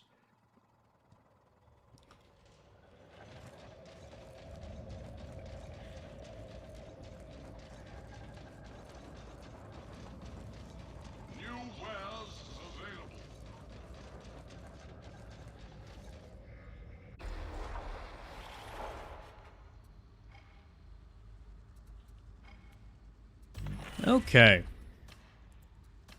So we basically did silo cluster. We ran into the end, and we kind of had an issue with being able to do the objective, but that's fine. I think it'll be okay. The build still proved itself. Now we're gonna be doing the mission False Truths, Visual Station Oblivion. I believe this is a data interrogation, so I'll be able to show off the Artificer Servo Skull.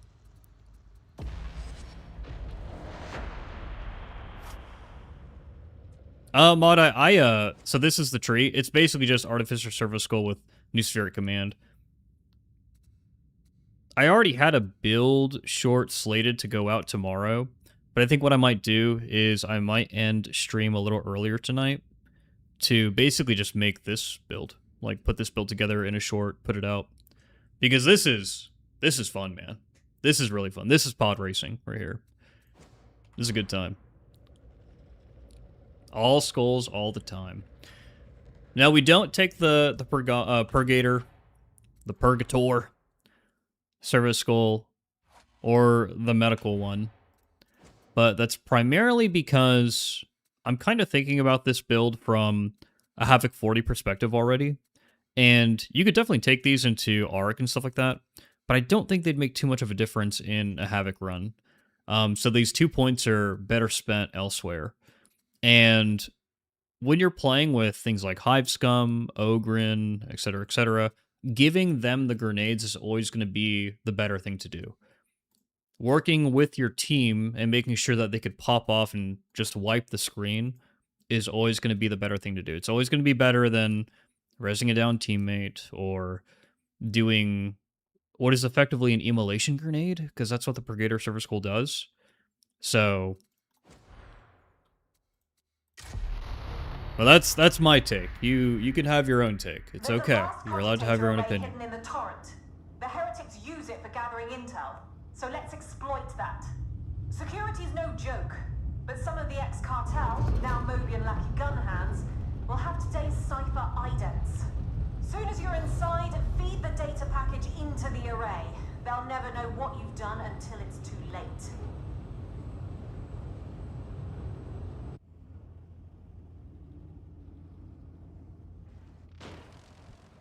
Whoa, did the sound just kind of crap out?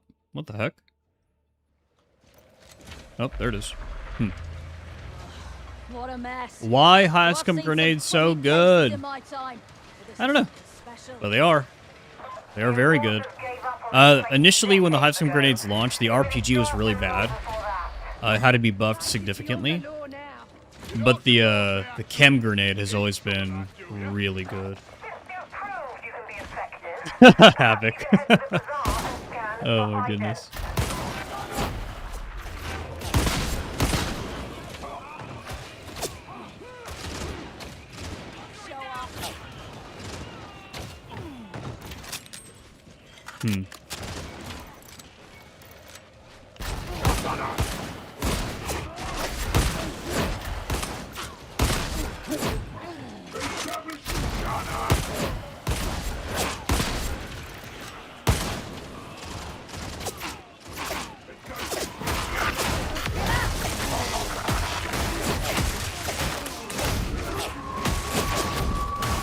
Don't waste ammo, they're dug in!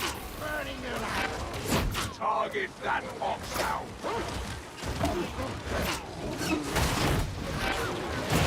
Praxis 6-6 in engagement zone! Gunner, Sergeant! Whoa, what are you shooting, Servo Skull? What the? Oh, it was shooting at the friggin' flamer, dude. Nice. I was like, what? Where is it pointing? That's so weird.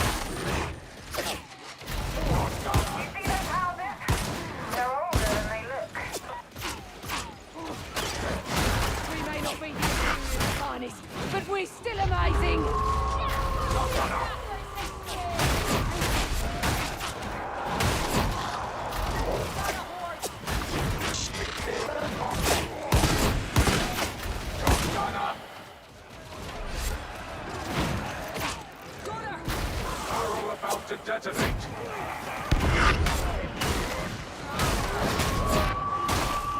We're about to run into a big group of maulers or something here. Or they might be behind. Yeah, they're behind. We'll clear them in a second. We'll keep clearing these gunners.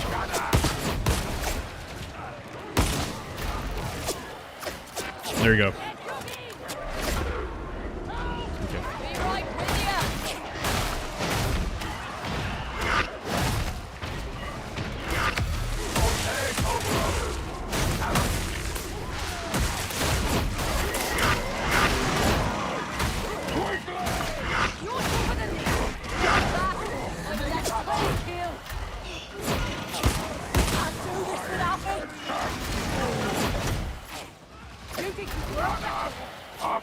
So, If you guys don't know what's happening, I'm using the service skull to take out a lot of the elites and specials extremely fast. And I'm doing that by marking them, and New Spheric Command, the passive that I took, is doing the rest of the work. Because it gives it a significant fire rate increase and damage increase, so it just destroys them.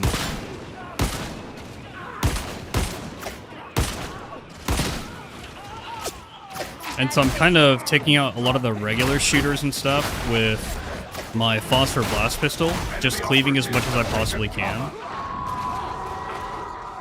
We're just going to take this, because I don't want the boss to take it. I'd rather just be at full HP. And then you're using the service skull to take out elites.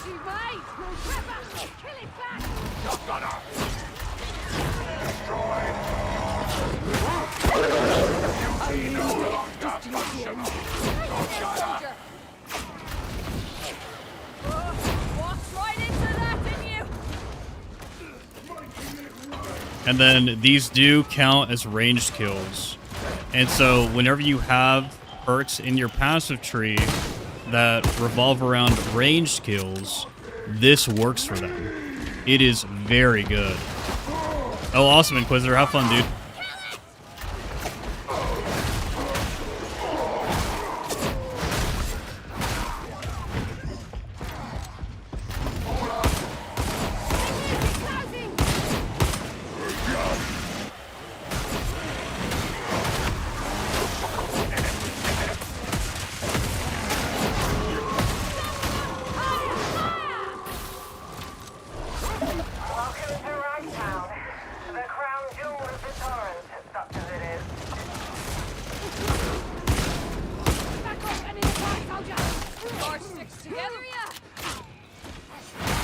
Shooters can indeed be quite dangerous, guardsmen. Quite dangerous indeed. Enemy in heavy cover. Begin assault. Gunner mark.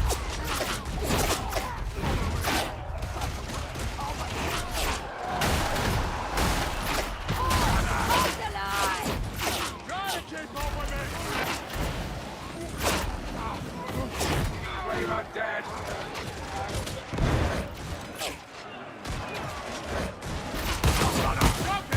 Whoa, there's like a visual error on the screen, or like a graphic bug or something.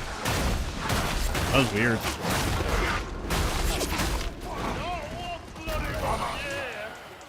It is destroyed. You cannot serve the Omnissiah down there. Oh. Bomber is no longer unfireable. The Hound is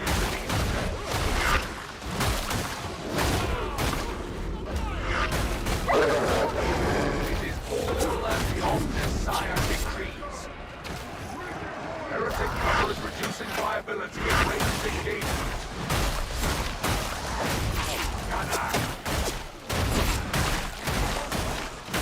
So we're allowed to play defensively, beat up the horde, and let the service skull do a lot of the elite and special clearing for us.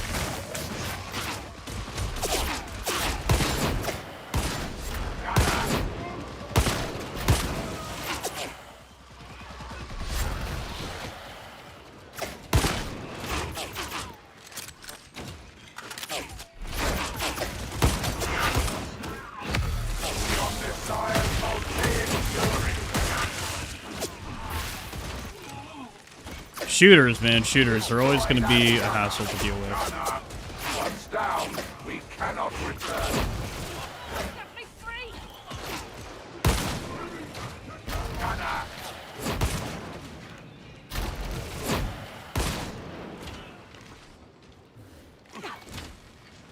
Protocol Z85 recovery. Shooters, shooters, commenced. shooters. Do you need to mark enemies for it to start shooting, or will it start shooting enemies regardless? The Surface Skull always shoots enemies automatically. Your combat It doesn't protocols shoot show markers Poxbursters of automatically. It doesn't shoot Demon Hosts Good. automatically, Floppy but it gets does you shoot dead. enemies automatically. When you have the Artificer Surface Skull, it shoots at a pretty decent rate. And then when you have the new Spheric, whenever you mark, it increases the rate of fire. I think the new Spheric is definitely worth a talent point. Now that I've used it more and I've gotten used to it, I think it's definitely worth it. It is super good. Get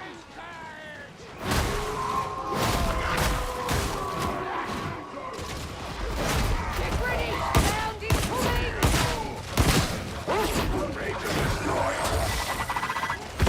We have destroyed the Poxburster.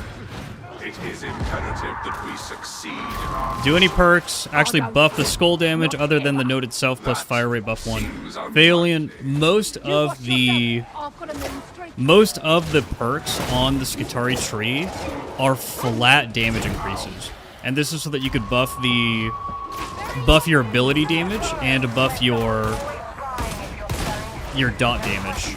Like with arcs and stuff like that. Arcs are not a dot, but it's to be able to buff that as well. And so, because you have so much just like flat damage increase, because it increases the damage of everything, you're good to go. It's going to increase the damage of the Surface Skull.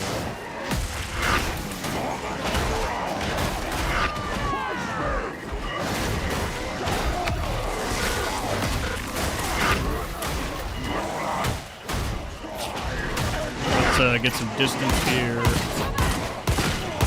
Do some cleaving with the Phosphor Pistol.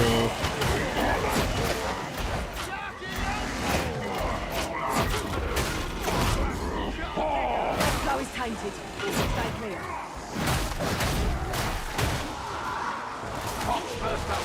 I want to clear this before the Poxburster gets here. extermination is too kind of thing.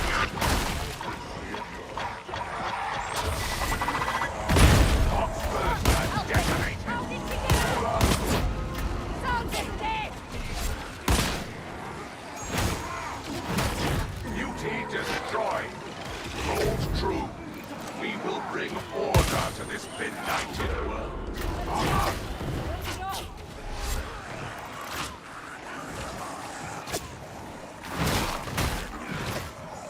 You can yet serve. But yeah, you'll see the Surface Skull, like while I'm in third person there, it took a shot. Got it! We see stairs. Share the ammo! Won't warn you again. We were in need, that is all. Destroyer, we're just not gonna react to the dog flying away? Dude, I didn't even see it, to be honest. The tracks is tiny thing! This guy, yeah. Oh. Flavor. But yeah, this increases the viability of range builds a lot as well, because a lot of the ammo you would be using to kill these targets, you're just letting your capacitance do that for you. Poxburster identified. Don't mark Poxbursters though. Don't mark them. Your Surface Skull will attack them. Mutated hound marked. It will.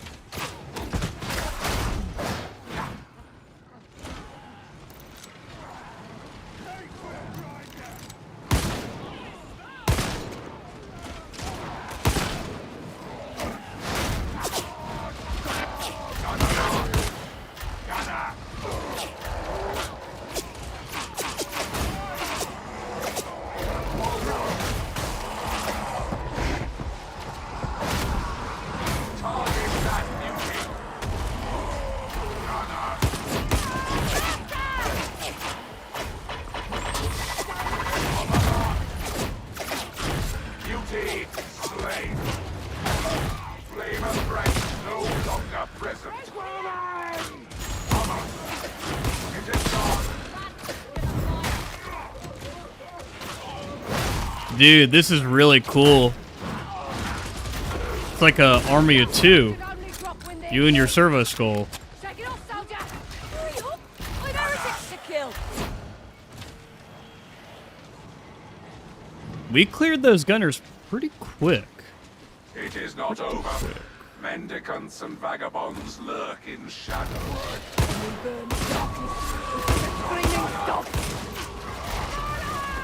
The hound is to be destroyed. Motorcycle! Mutate must be destroyed. It is gone. Mutate. Dead foxhound. Okay. Swagger seems like a handy job to have around. I knew you'd say that. You mean you don't agree? Nah. Ability cooldown does affect capacitance recharge rate. So yes, there is value for a concentration stim on the Skitarii.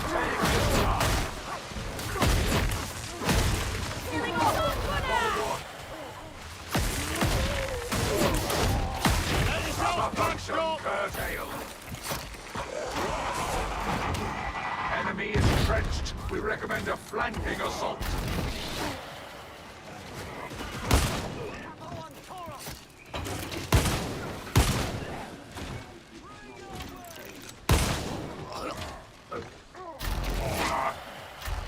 Shotgunner marked for destruction. Shotgunner. I'm bleeding. You'll get through this. Need to be back on my feet. Gunner marked for death. Shotgunner. How are you gonna win without me? Trapper.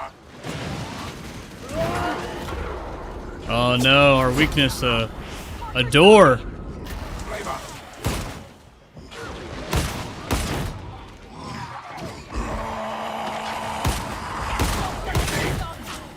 Shotgunner identified.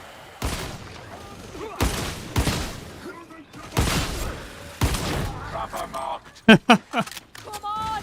I'm right here. Science and left one. Shotgunner, you can still function in all matters combative. We commend the ardent spilling of blood to soothe the spirit.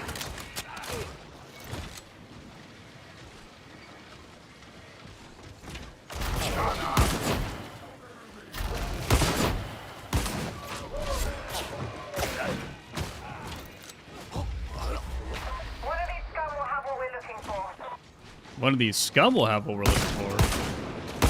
Precision, we commend you. Got a shotgun.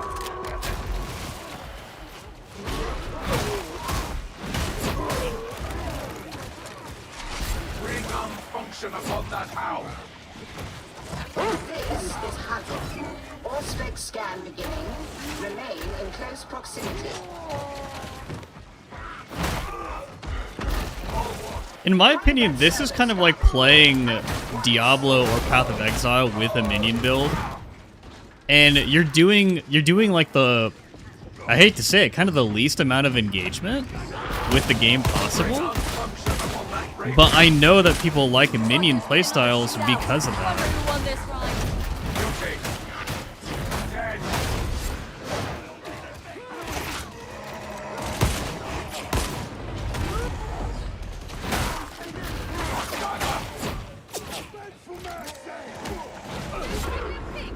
Nope.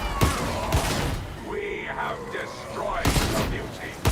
If you lose the servant skull, I shall look to you for a replacement. How are you gonna win without me? Do not die. It would be wasteful. They've been fighting again. You know it might be What? Wrap it up. What? What is this bot doing, dude? This is the primary search location. Deploy your auspexes and remain alert for data points.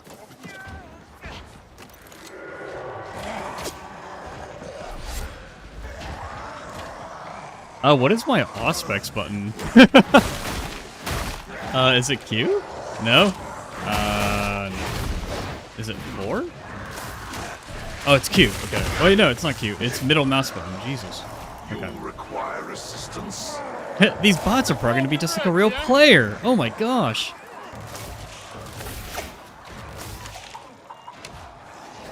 Okay, you guys distract. I'm gonna freaking do the objective.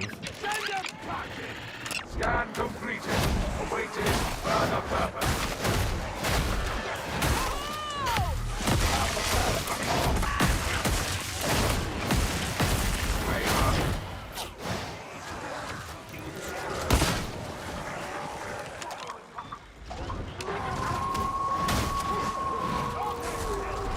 Target that foxhound. They may as well make them servers, right?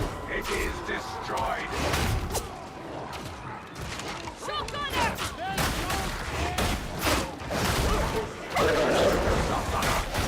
Unfunction has claimed the hound.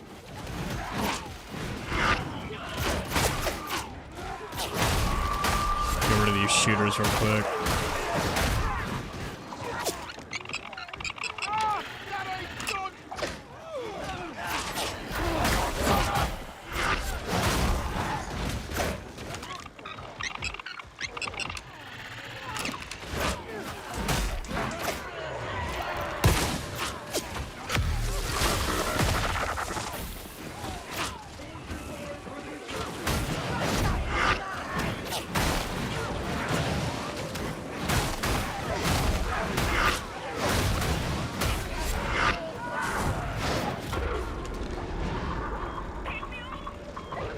Was it this one? Nope. Didn't hear, I think.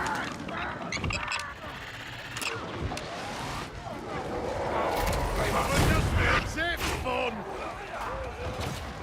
Anyone see that hound? Medicate! I need medicate! They got the soldier.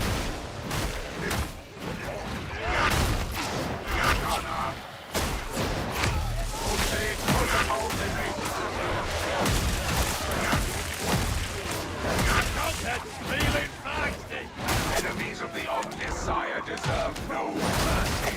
Brother, slain. You wait for an invitation! Let it do me! It was right in the middle of everything. The servo scan awaits your data. I await your compliance. Hello? I can still fight. You're getting slower, inefficient. But we have the Cypher ident. Shooters are intense. Elevator, you'll get company. Let me at these carters!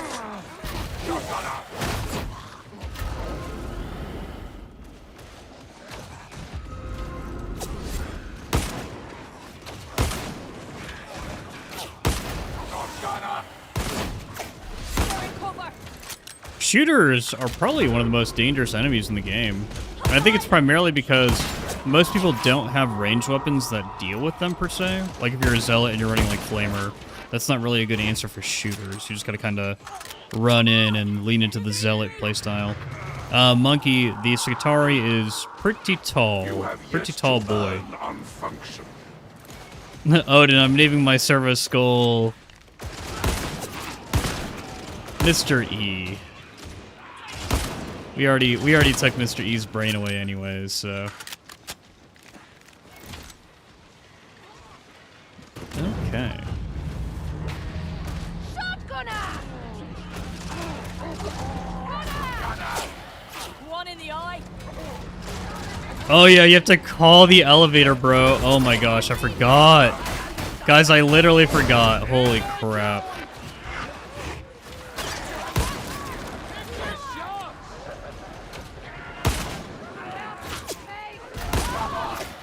It is dead.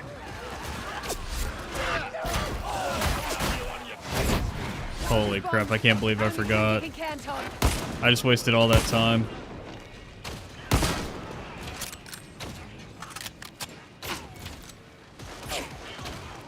I don't know, not a bot. You're gonna have to ask Mr. E.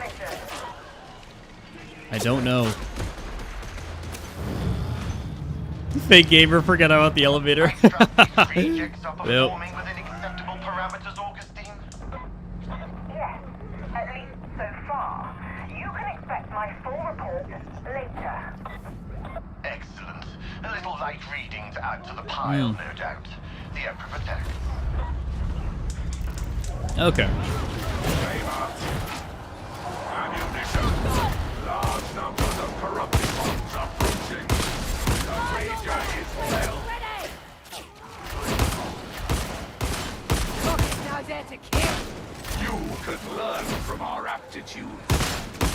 Guys, we are doing a lot of cleaving right now. A ton of cleaving. We just cleaved through so many freaking elites, dude. It was insane. It is dead. Bro. Flamer destroyed. Where's the bomber? Where's the trapper?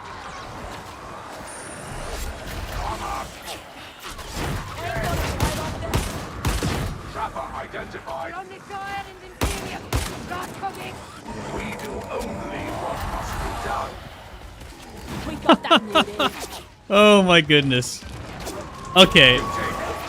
Maybe it's the servo skull that makes the range build like ammo efficient. Maybe I need to run galvanic rifle with the servo skull. Maybe that's how you do it. Don't you dare leave me.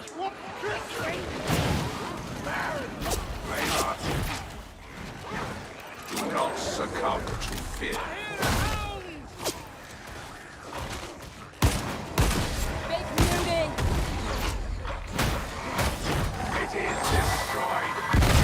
Function upon that Foxburster. Don't leave me like this. Soldier needs a hand up. Oh boy. Corrupted ones have taken cover. Thanks a lot, Rob. I appreciate it. Limited ammo doesn't mean limited to This is Auric, but it's not. So it's not high intensity. It's not high stig. This is literally the story, and we're progressing through the entire story of Darktide. As we progress, it's gonna get a bit more difficult, but these are Auric numbers. But we're not getting overwhelmed by specials or anything because it's not a high stig. It's not high intensity. This is the base game difficulty effectively. But yeah, the numbers are there. The numbers are all accurate. This is not damnation or anything by any means. It'd be cool if we can go into like a Havoc variant of this without the high stig, without the weakened monsters, all that stuff. Where's this Mauler, dude? I hear him, but...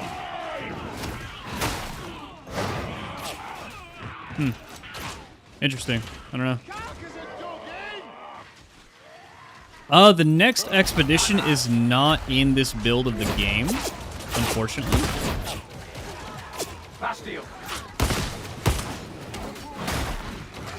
So I cannot show that, because I don't have access to it. The Maulers are stuck in the door. What are you guys doing? What are you doing?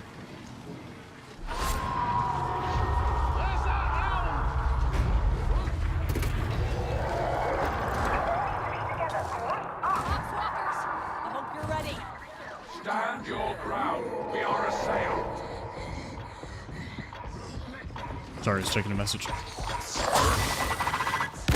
Foxburster function attained. Hound destroyed. Not a big one.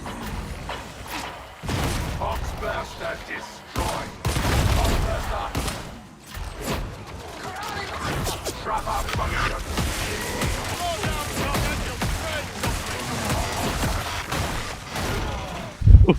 So the arcs take care of it all.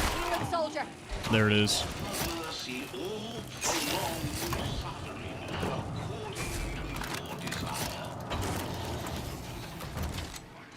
No problem. Just input the cipher ident, and we'll see what happens. Rob, why Xbox sad?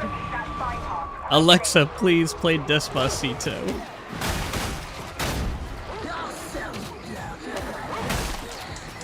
Foxhound identified.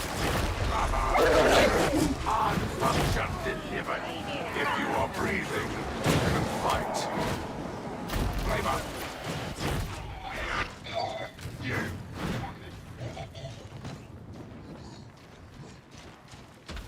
Let the service skull deal with all the specials. Save your ammo. I think what's cool is because it's getting the kill, and because it's doing things like hitting, cleaving, etc., you're also you're also getting capacitance back for it. So it's also just not a bad thing to just constantly mark, because it's going to cost capacitance, but you're going to get so much capacitance back from it anyways. It doesn't matter. Like, it costs capacitance, but it's worth the cost. Every time.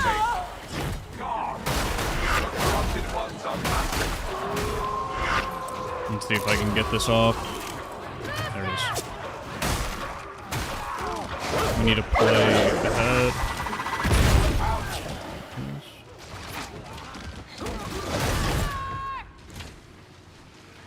Did the dog not die?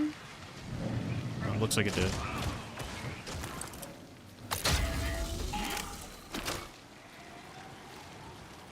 For Atoma!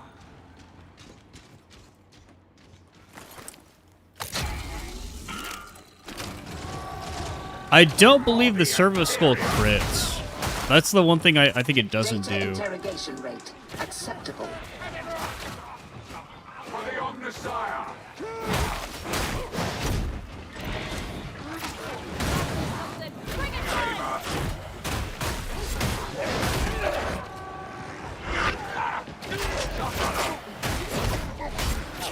Oh, barrel. Not even manage a simple task. Try again.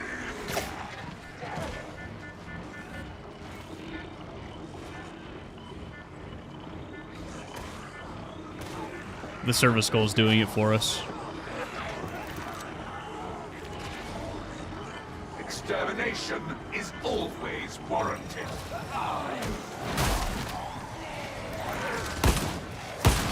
All systems green.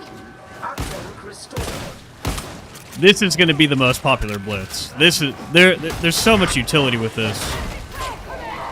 I don't see how you don't run this.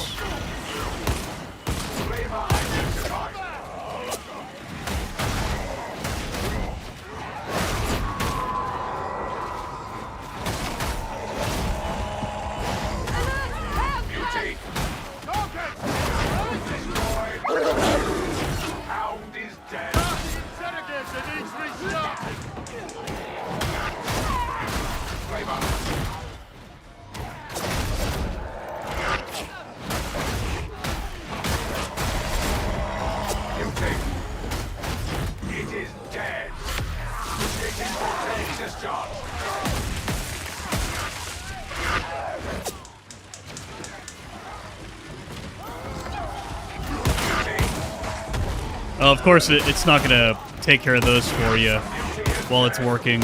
Makes sense. It's in the middle of doing a job. You can't use it.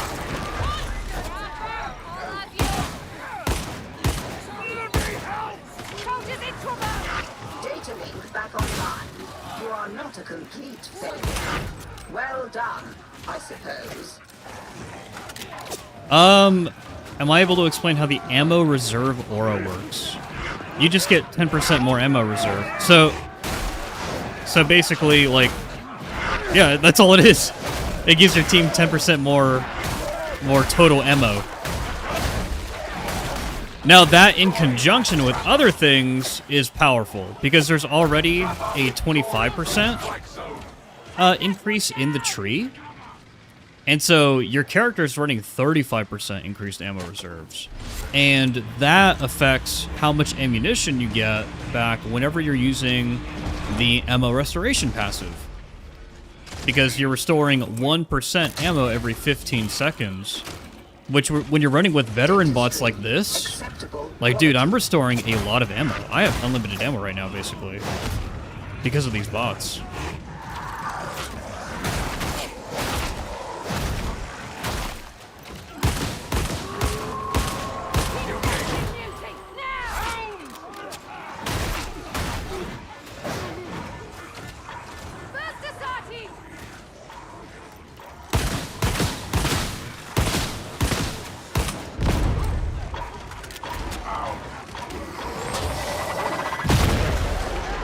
Lame. Gonna have to watch out for that. Those box bursters will screw me up if they go for bots. The Omnissiah favors us. Resuming uplink. Slow down, Coghead. You're killing something.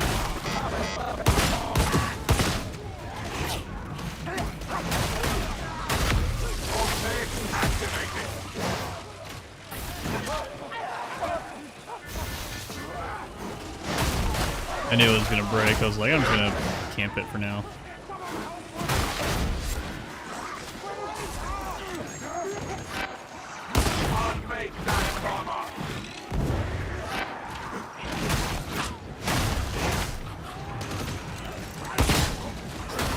Data flow resuming. No interruptions. Omnissiah retrains. Taking serious damage. I feel so much safer with my servo skull around because whenever I hear a special, I'm just like, okay, where's the special? I tag the special is dead. Cool.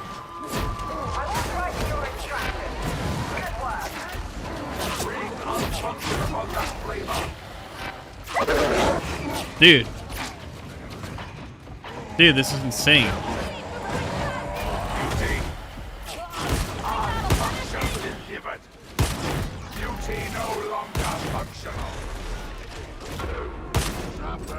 Again, the amount of like cleave and stuff you have as well.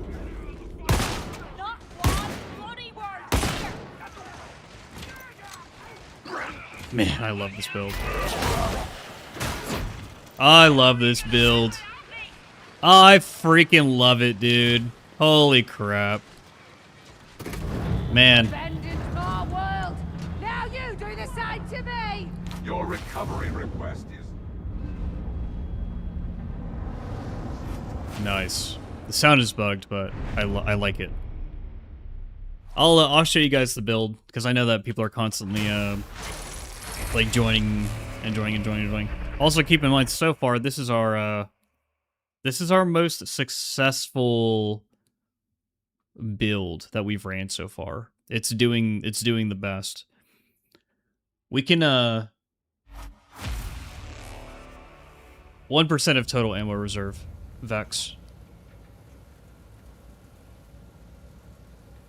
So it's like a survivalist, but with a 15-second cooldown. So we're using the Arc Maul with 25% Flak, 25% Carapace. This is to prime this for Havoc, because we're going to have to deal with Flak and Carapace and Havoc.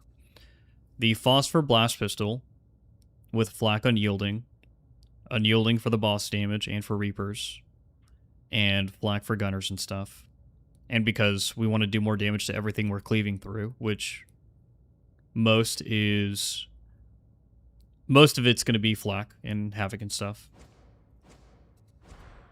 And then Kyrios, I'm just using combat ability regen, gunner damage resistance, and stamina regen. In Havoc, I would probably replace the stamina regen with revive speed to be a team player. 2 toughness, 3 stam. Don't forget about your laundry. And then for everything else, so I think you could probably get away with running a different ability for this. I don't think you need Voltaic Emitter, but Voltaic Emitter is extremely safe. It's kind of like a budget voice of command. You're not stunning bosses with it, but you can use it more often because you're electrocuting everything within 12 meters of you for 2 seconds. And so if you see like 2 Crusher overheads and like a Mauler overhead, and you know that you can't dodge because you're like surrounded or something, you could just Voltaic Emitter, and that primes you to just start generating arcs with the Arc Maul, and then now you've just cleared that entire pack of armor.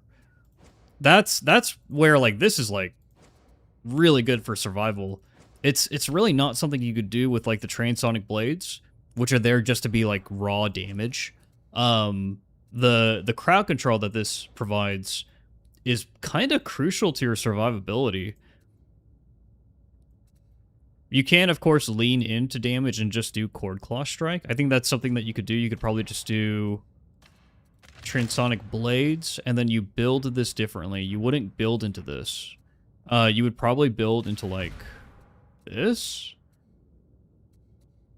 and then go for Cord Claw Strike. And this gives you access to, and I think this would probably be even better for the build, Superior Defense Engrams. And then we build into Cord Claw Strike. Maybe we want to use Cord Claw Strike for both single target and for area. But we would need to take Slice and Dice for that. Because, well, the reason why you want to take Slice and Dice over Satiated Steel, for example, is primarily because this is going to allow you to actually hit different breakpoints in Havoc. In Auric, you do enough damage with it, but this is going to help you hit breakpoints in Auric, or in Havoc, rather.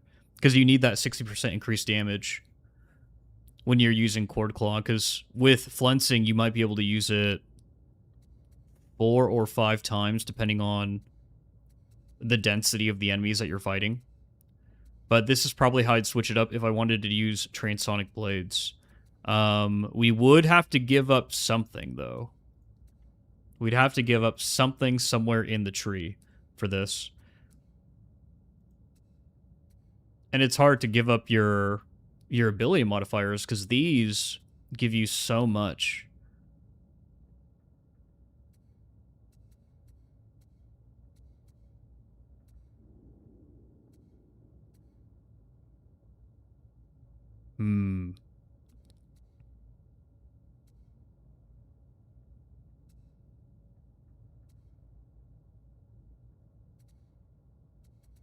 I don't know what I'd give up here.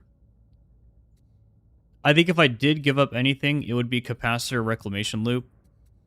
And then I could then get rid of Shockline Breach Protocol. And so you would have 2 extra. In which case, I'd probably put these in Threat Detection Imperative and Galvanic Marking Array. Because we've just learned that the Servo Skull range kills count as range kills for the purpose of all of these different perks, or all these passives. And so that's fucking huge, bro. That's massive. Birchboy asks, is the Galvanic Rifle at all viable for this build? Oh yeah, it is. It is. The Galvanic Rifle does the same thing as the Phosphor Blast Pistol. But I just think that the Phosphor Blast Pistol is better. Because of 15 stacks of Infernus and all the cleave. You can get more cleave on the Galvanic Rifle. In fact, let's do that. So let's switch it up, right? So like, let's say I wanted to run a build more based on range. So I'm gonna change this. We're gonna go to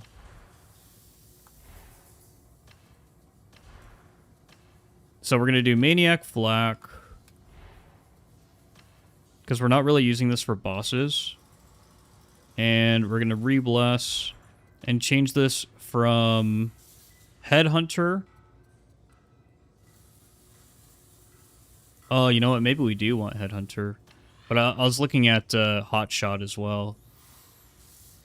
Am I good enough to run Hotshot? That's the real question. That's the real question. Am I good enough to run Hotshot? We're not using it for boss damage, so I know I want to replace something here. I think I want more cleave. So I think I'm going to do I'm going to double up on cleave so that I can do exactly what I'm doing right now, where I'm just kind of like shooting into big groups, right? In time, you will return.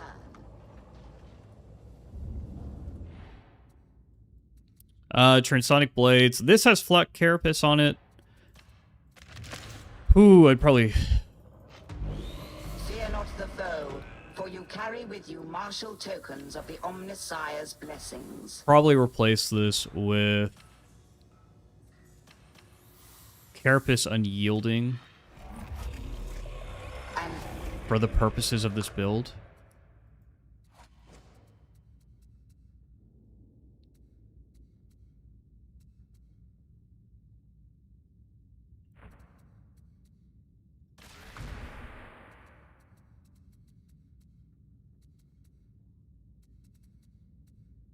Okay, so let's try this. Let's see if this works. Galvanic Rifle, guys. With a lot of cleave. Actually, Can you show the insignias? Didn't see any streamers show them. Insignias? What do you mean, bruv? What do you mean, bruv?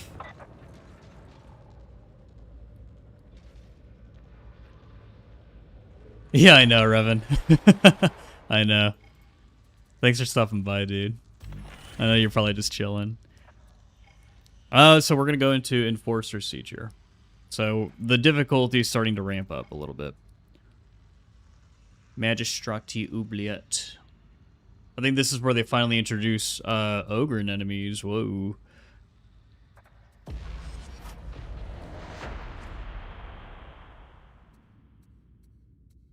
So this build has no electricity, no arcs. You're depending purely on your weapons and Cord Claw Strike. Interesting. Okay, we'll see. I mean, we'll see if it works, right? Forge World symbols. I'm not sure. Bruff, you gotta elaborate. I don't know what you mean. Fork. In character customization near the titles. Oh shit, we got in. Remind me after. Oh, I can do it right now. Character customization near the titles. Ah, these. Interesting. Oh yeah, they are the different home worlds. That's cool. I didn't even realize this was gonna be a thing. Gotta represent Mars. My homeboy's Mars. Oh, that means that there's probably a frame because they have the Hive Scum ones here. There's probably a frame too for Mars. That's cool. That's some cool flavor. I like that.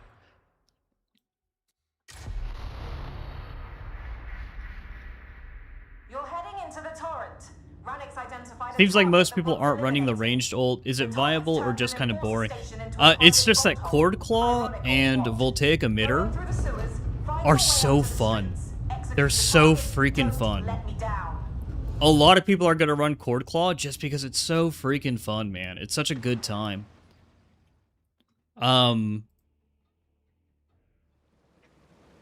Yeah. It's kind of like how a lot of people on Vet don't really run Executioner stance. It's good.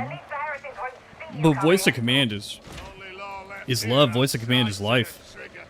Allows you to do all the things you want to do and just have more fun.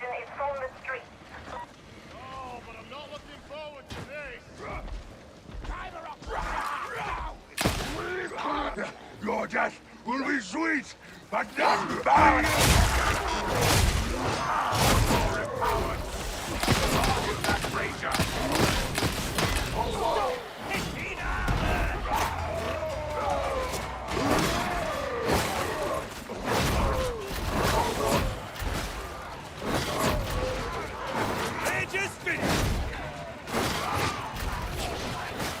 Ranger kill.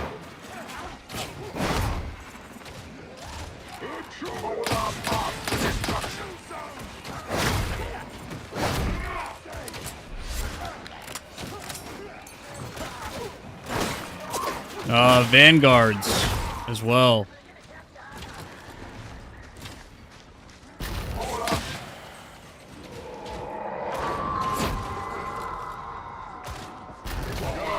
Give us a smile. That would be wasteful. Even were we capable of such. Mutate, slain, unalloyed. Full strike. Mutate. Not the dropper! Moving! Let's make Morrow proud!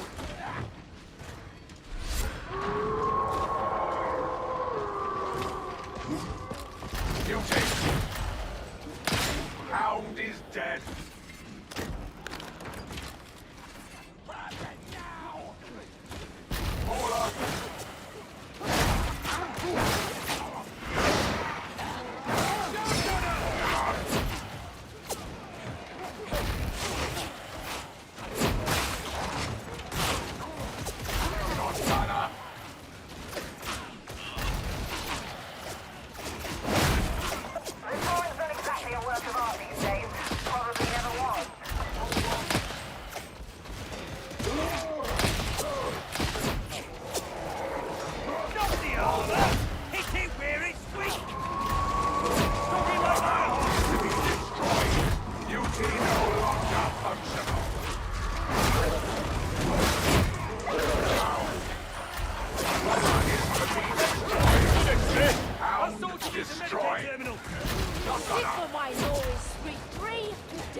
used instead. You never change, do ya? Never seen the point. Malfunction has claimed the hound. Stand your ground!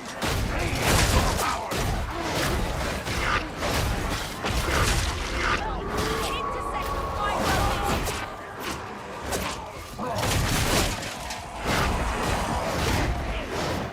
Target that beauty. We can't do this without it. The beauty is dead. Rage is gone. Oh, oh.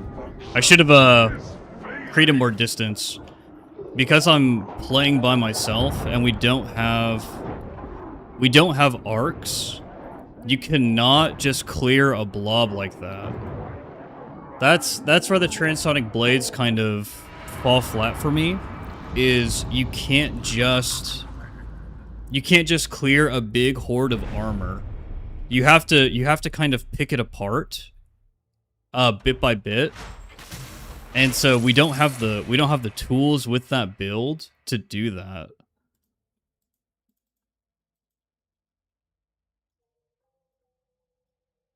So you can do it with galvanic rifle though, guys. You can do it with galvanic rifle. I think that you want to use arc maul though, and you don't want to do cord claw. You definitely want to run this. Which means we go back to our package up here of running Electrostrike Conduit with augmented power cycle. And then you've actually got one free point, because you don't really need all this stuff for Voltaic Emitter to do its job. You can probably put this somewhere else. You could probably put this back into Galvanic Marking Array, which is really nice. So, Skull, if you want to do Galvanic Rifle, well, honestly, I think this is probably how I'm going to build now, guys. Because I don't know if you need anything in this section or this section if you're running Voltaic Emitter and using it like I'm using it, and you're using Service Skull for a lot of your damage and your ranged weapon. Like, I think this is the build for it. And then you could run it with Galvanic Rifle if you want to focus more on maintaining some flat, because my damage there was good. The claw does a ton of freaking damage. It does a ton. And then Phosphor Blast Pistol. Dude, yeah, Phosphor Blast Pistol with this is really good though. Let's go back. Try it again, this time with the Arc Maul.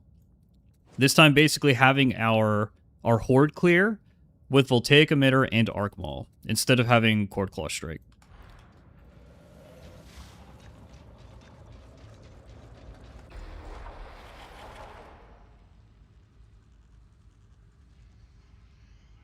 Haunted Soldier, I haven't noticed anything.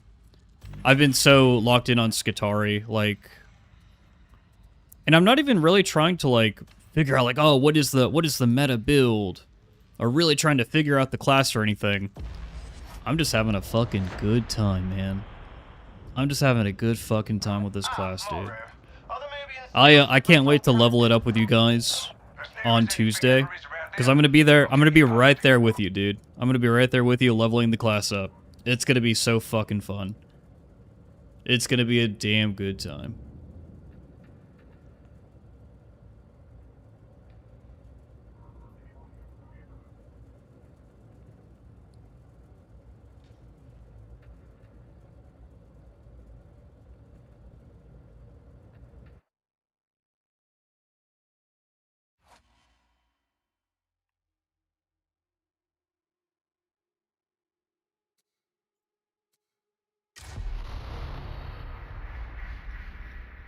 You're heading into the torrent. Ranix identified a target that wants eliminating. Oh, there you go, Tom. Turned an enforcer station That's what into I'm talking about, dude. A real gamer. Go in through the sewers, find your way up to the streets, execute the target. Oh, very rad. That's gonna be funny, actually. That's gonna be funny. It's okay, Haunted Soldier. I think that veterans still have their identity. veterans still very much have that, in my mind, the first-person shooter playstyle. And if not that, then you have amazing grenades and grenade recovery. If they ever give the grenade utility that veteran brings to the table to other classes, I think that's when veteran players should probably start freaking out. This is an auspicious day.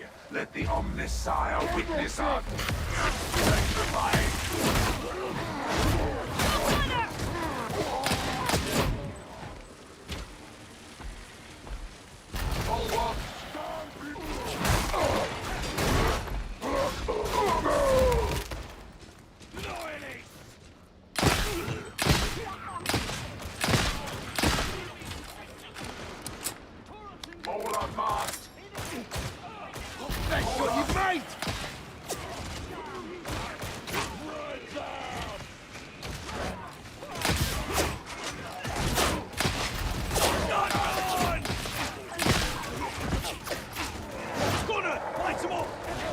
Get a better sight line.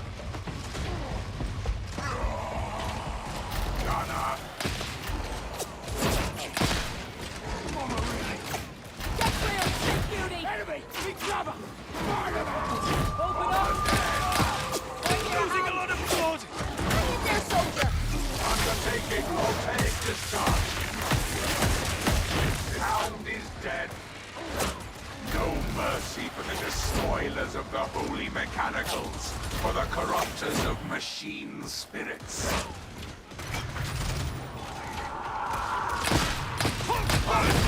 Shooting! Shooting! Destroyed. Bro, what is that? As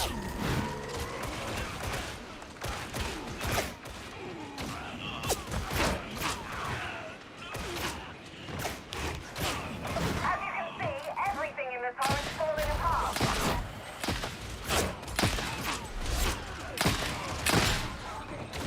Those Karnak twins were good fighters. Shame they picked the wrong side. Catching them and Mobian come on. I won't have that. There's plenty of loyal Mobians. Don't matter. Okay. Process in the barrel. Advance. Get on fire. We'll see how we handle the first horde, boys. We'll see how we handle the first horde. Should be coming out soon.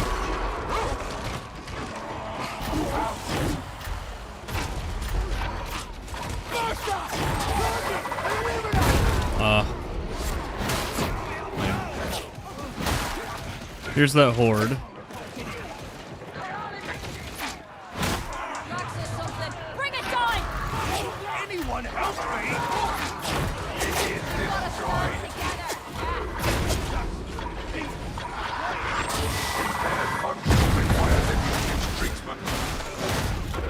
Bleeding out.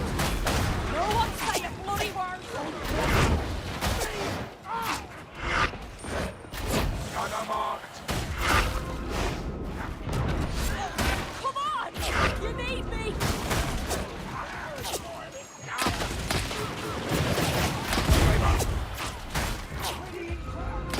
Precursor is dead.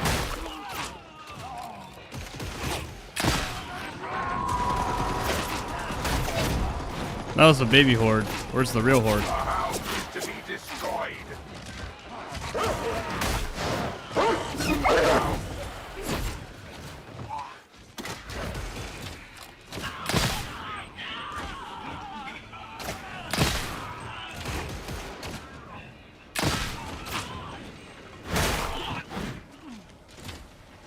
We see no way to return past this point. Not gonna.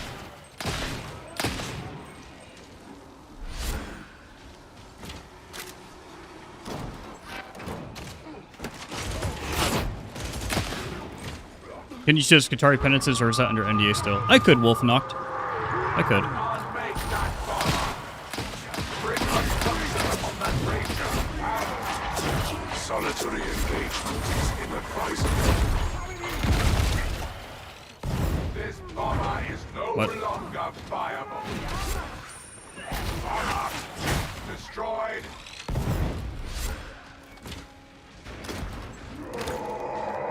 Let's get our Emma Aura boys back. Comrades, help the soldier out.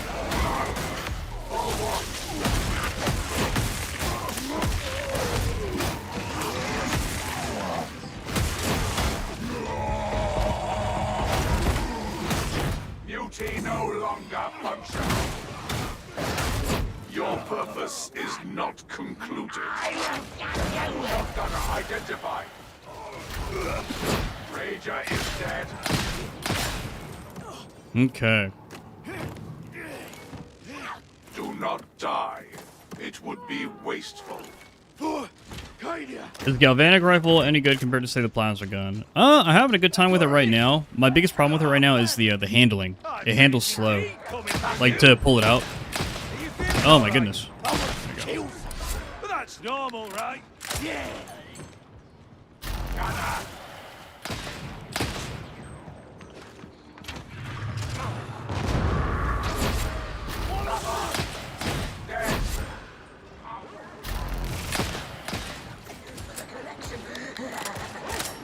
I'm just pulling everything. Alert! How close? Track is 1, 2 coming!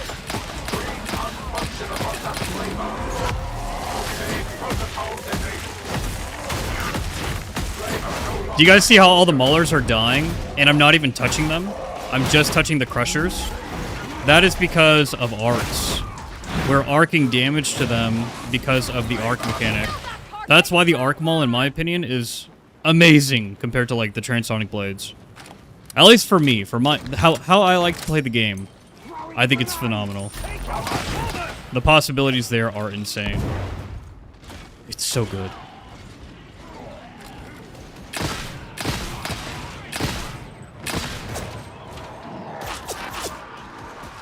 Oh, got a little bit of horde coming.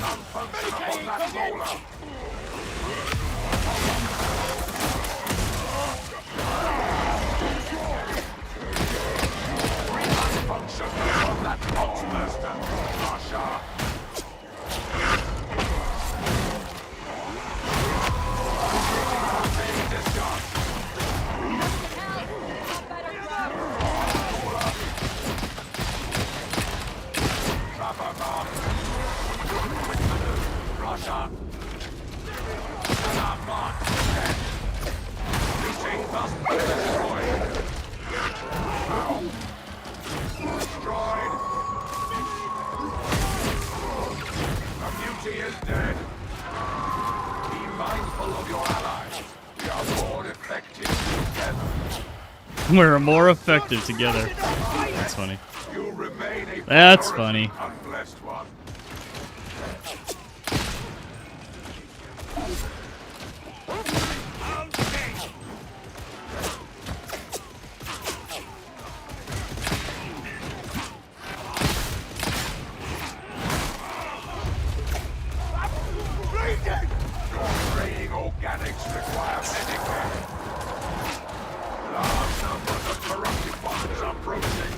Another horde.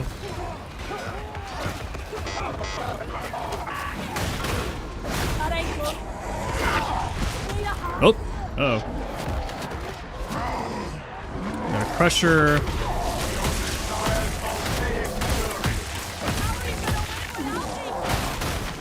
Need to do a bit of kiting here.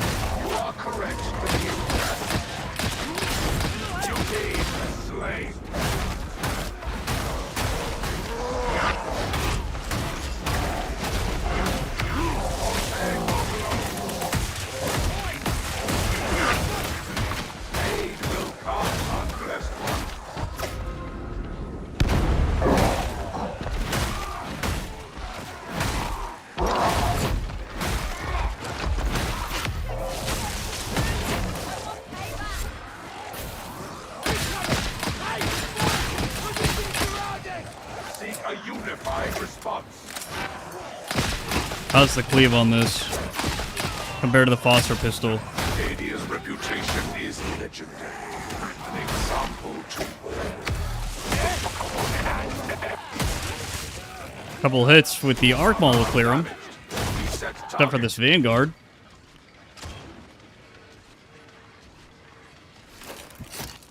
Use this. Ammo is still doing pretty good. In Havoc, we'd probably be hurting if we didn't have a veteran on our team.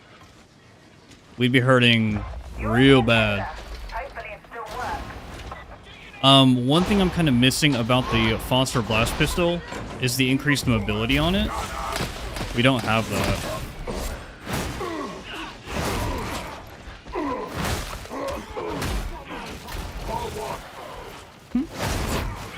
Rise, unblessed one. Sound about! Dude, I like how the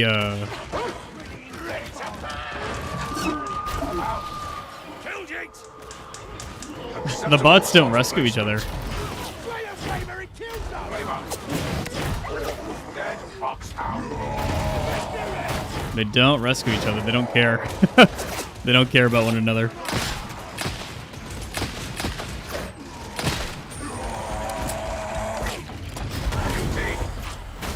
Unfunction delivered. Where's the bomber? I think it's like down, way down. You've got company. Hold out for the offender.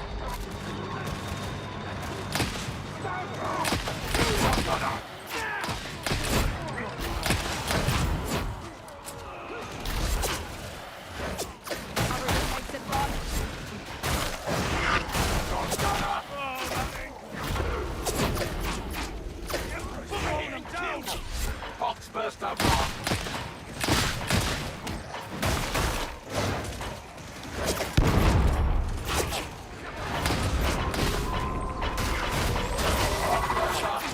It's dealt with! I hear a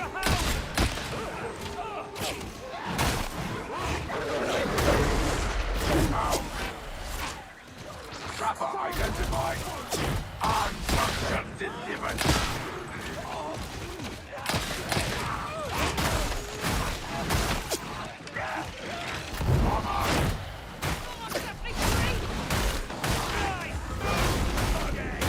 You could learn from our attitudes. So the galvanic rifle is doing a good job of piercing to deal with gunners, like cleaving to deal with gunners, but it's not really something you spam into a horde. Not like the Foster Blast Pistol. No,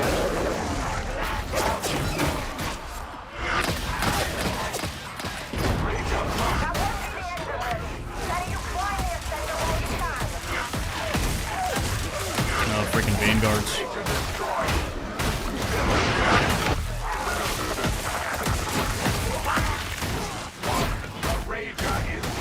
Freaking Vanguards, come on.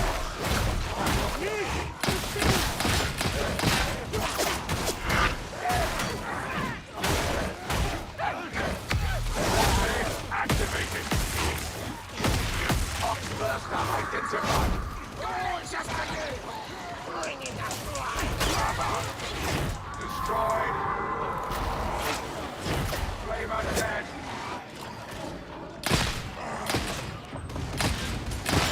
Open hell!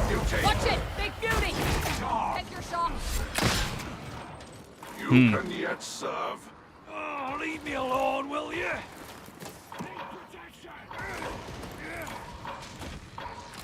Foxburster!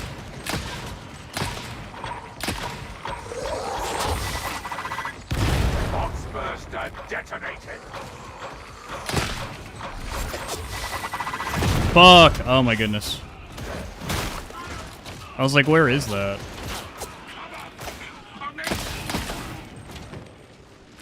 Okay.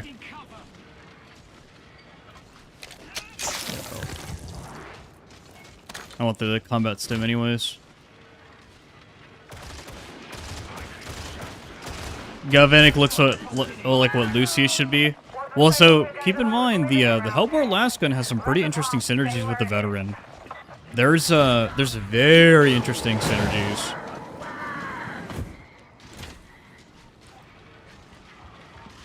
Soldier, grab this! Bring on function upon that shotgunner.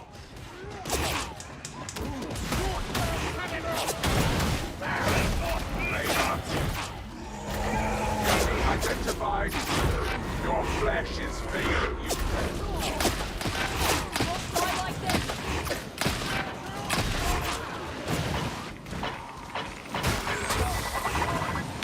Foxburster destroyed. Flamer destroyed. I'm doing something special.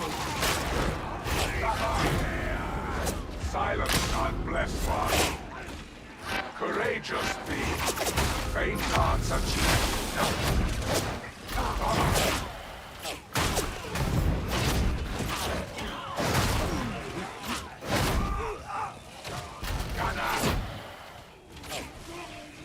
The bots take the Medicaid and then just die. Thanks, bots.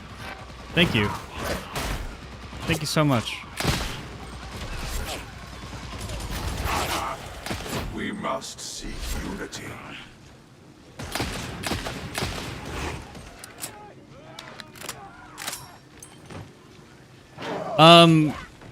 Codasol, I actually went through all the cosmetics earlier in this stream. So on the YouTube side of things, you can go back in time, just rewind a little bit, and you'll see all the cosmetics. We went through all of them.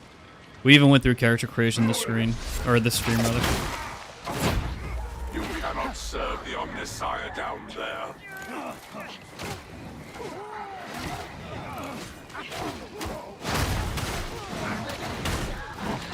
Yeah, the service skull being an infinite ammo range weapon is very good, very good. Also, I don't really think this is a broken playstyle by any means. The veteran can do all of this too. It's just the playstyle is swapped up a little bit. Cute. You see a heretic smiling face? Open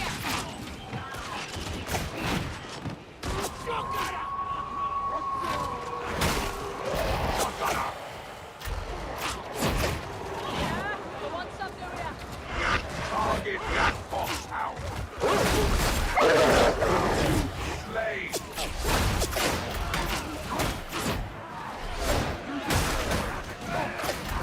Shotgunner. This eases the Omnissiah. Enemy operatives have taken cover. Corrupted bodies are massive.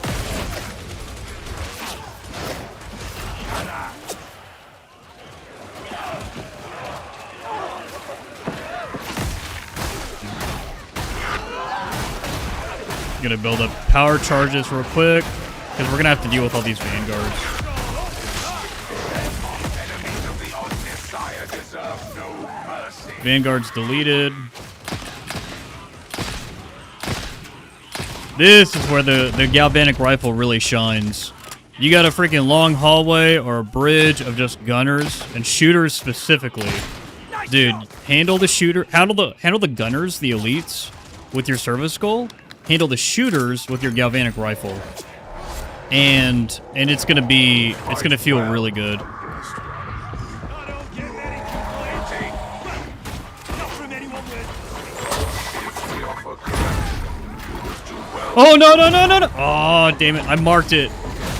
See, that's something a lot of people are gonna have problems with because you're in the zone marking targets to take advantage of the service skull, but then you mark a poxburster, commanding your service skull to kill it. Oh no!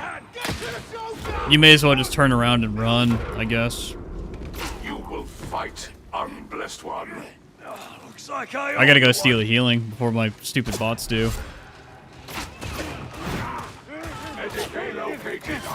We have a Medicaid stim there. I kind of want to see what the what our boss damage is without the combat swing. If that makes sense. That's reinforcement station. Target's inside.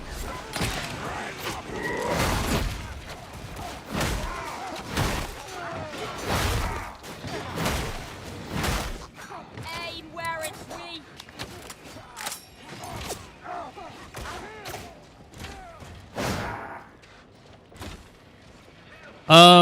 There's an option in your settings, NS leader, where you can make it single tap. Don't give the heretics a It's the same option for arbitrator apparently. Haven't been an enforcer in this place for years, thanks to the water cartel.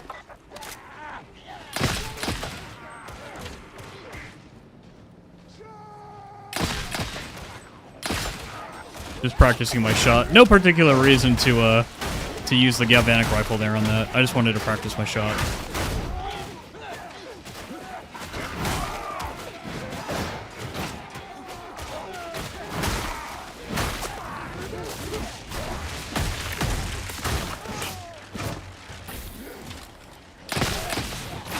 We got the ammo, may as well use it.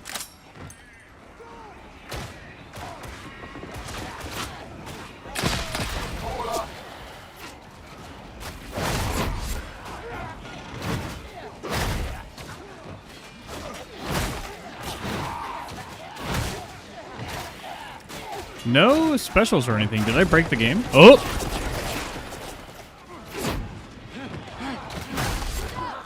Back when you were in the guard. I'm still in the guard. I'm secondment. Oh!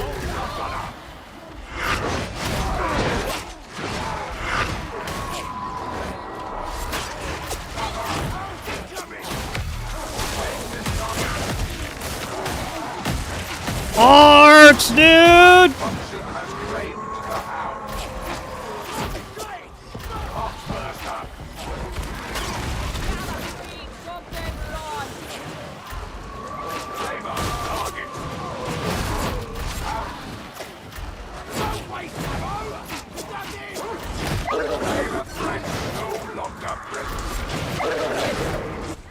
Hound destroyed. Start dropper. Trapper function. Arcs! Big arc! I fucking love it!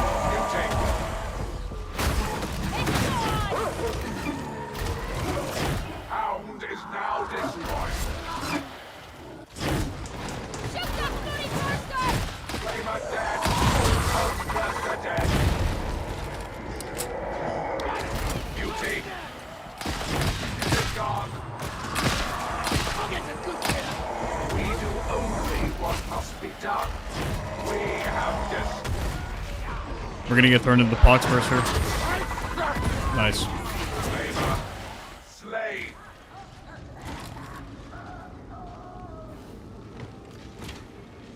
Oh man. Whew. You can destroy the Vanguard shields, just like in Vermintide. Think we scared them off? Shame. The only way is done.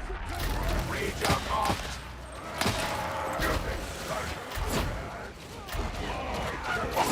Ranger helmet under option.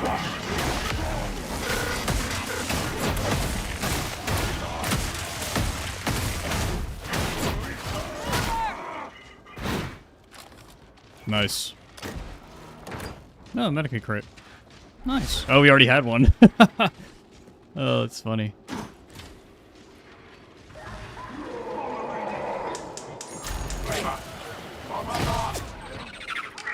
Two? Oh, they were stacked. Interesting.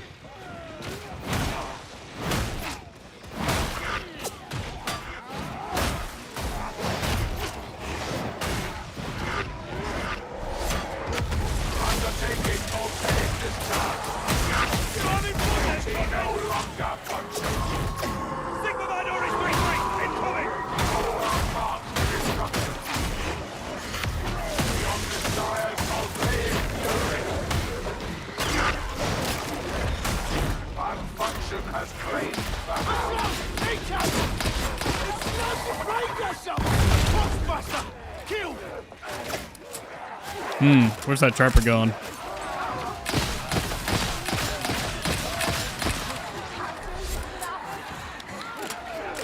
Your combat precision is acceptable. Is that right?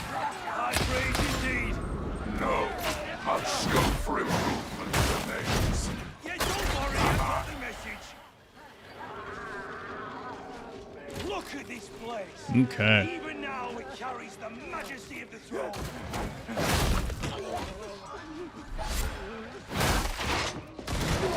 What the fuck? Bring it down! I heard the sound and I was like, whoa, where are the shotgunners at? Oh man. There's a predator transfer elevator close by. It'll take you straight to the kill target.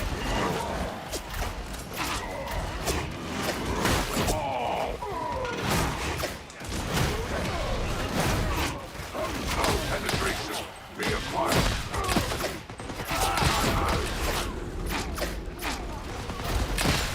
The grave is getting real close.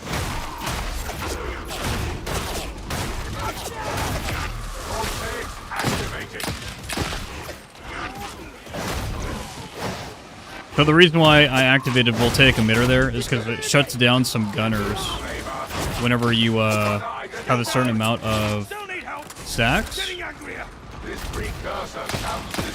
We actually need...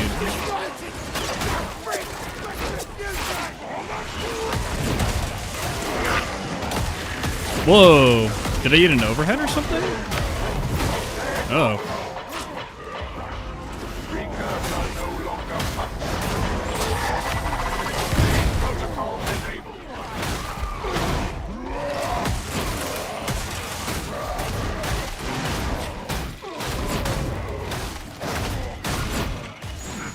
Celerity still. Bomber no longer functions. Enemy entrenched. We recommend a flanking assault. Oh. Okay. That was messy, but we did get out of it. Bomber destroyed.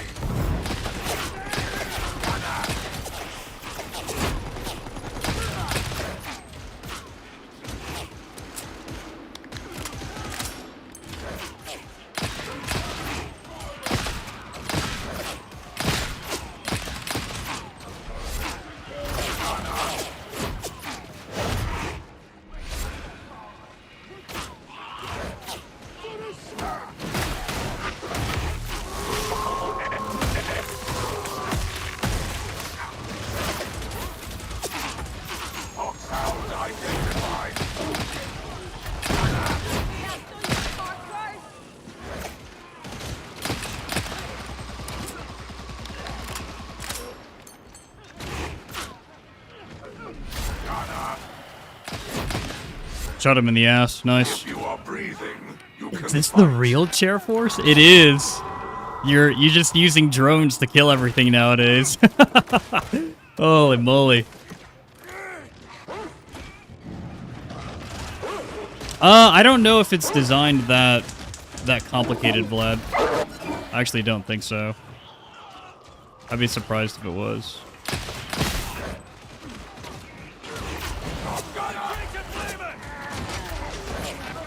It is dead.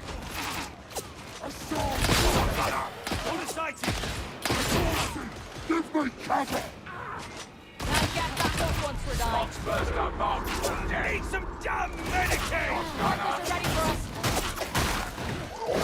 Gotta admit, this could be going worse. Oh. Completely missed. Okay.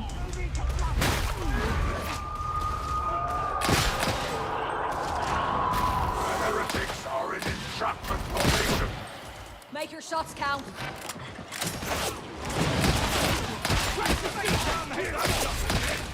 Mark first up.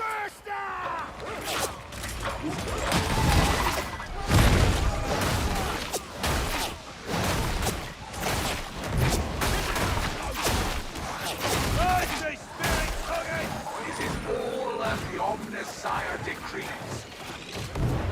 Ready? Bomber sighted!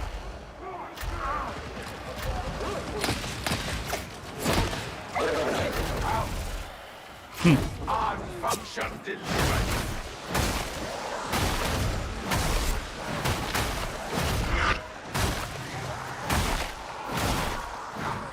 Pulse burster! Pulls him fast!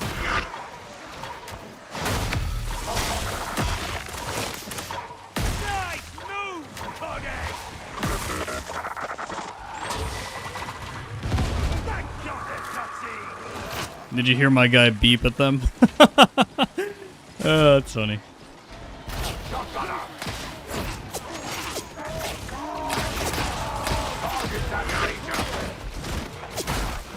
I was like, why did it stop moving? That's weird.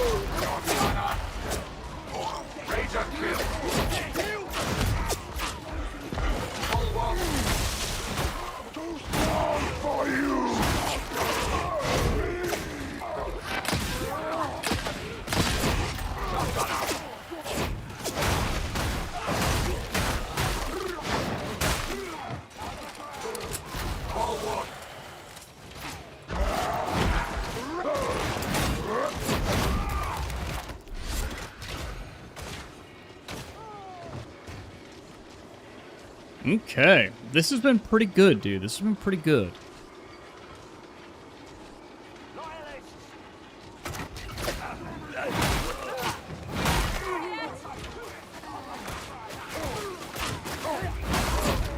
Hey, what's up, Nate? Squared away, soldier! Don't need grenades. I guess I'll take the healing. Give me all the ammo. Why not? Searching for stragglers. Shots on it! Okay. Take this. We're all trying to survive here. Share the ammo! Hey, let's do it, dude. Superior. If I didn't know better, Hey, Les I'd say Barbarian, it thanks for takes you a the long time down there. thanks for the prime. Really appreciate it. Reminds you of happier days, does it? And if I've missed any shoutouts in the chat, my apologies, guys. I'm really getting into like the sound and the immersion of this class and having a really good time. Also, there are just a lot of follows and stuff on Twitch. I will make dice with your eyeballs. Ew.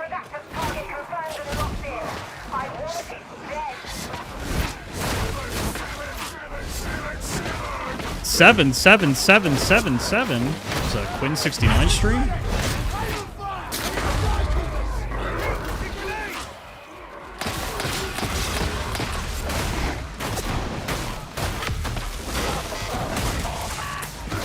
What happens when you arc a shield? Looks like nothing happens.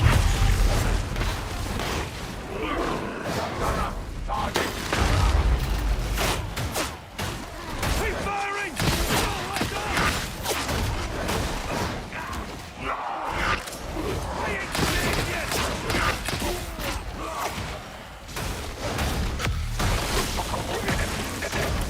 We need to create space.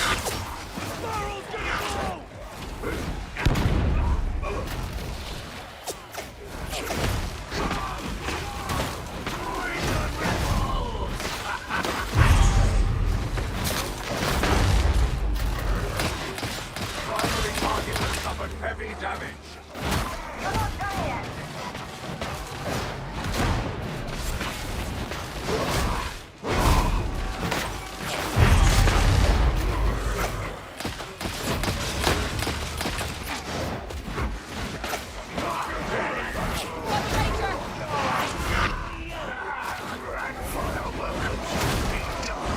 Gonna build up capacitance and just clear these ragers.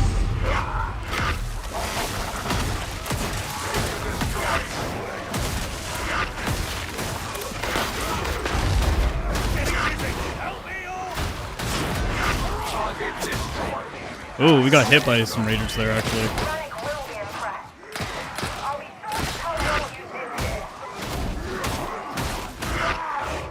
Nice. Get out of here, Vanguard. No one likes you.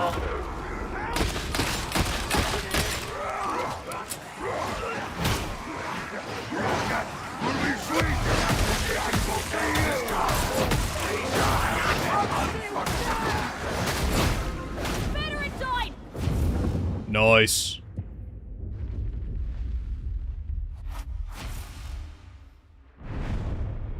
Yeah, Nate, I don't think Dark Tide is gonna have a sequel.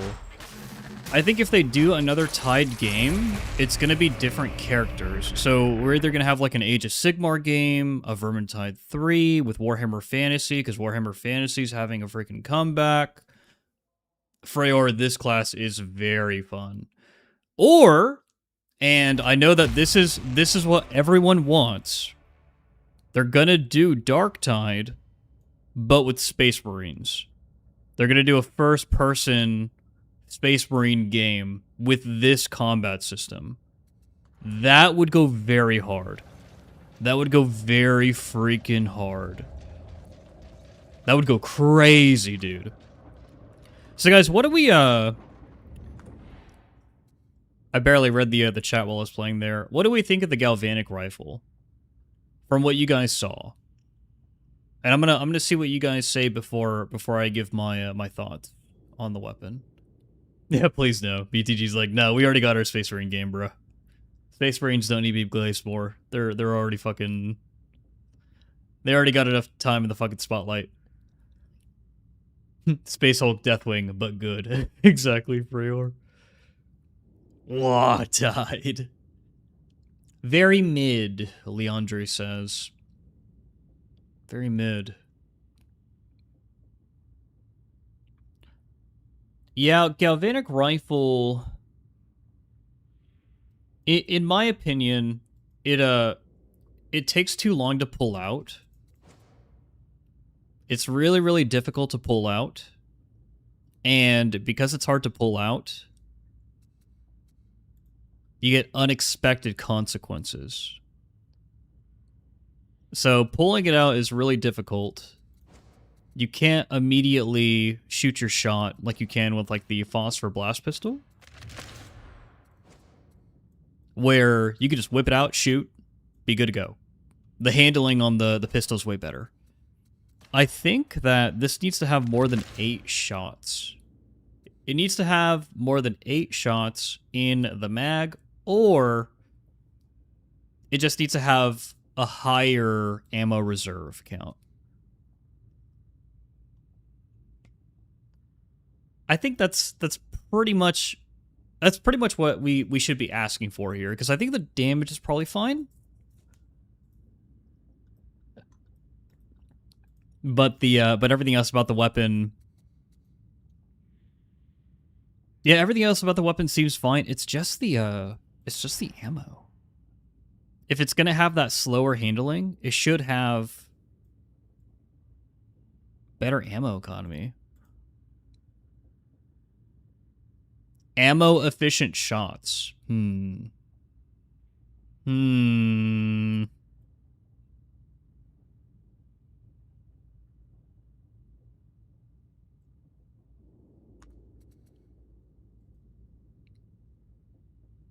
does, dude, it does really good against gunners. And maniacs. Like, this weapon has crazy damage values for gunners and maniacs. Like, anything flak armored. Like, it is massacring. But unyielding and carapace is a bit lower.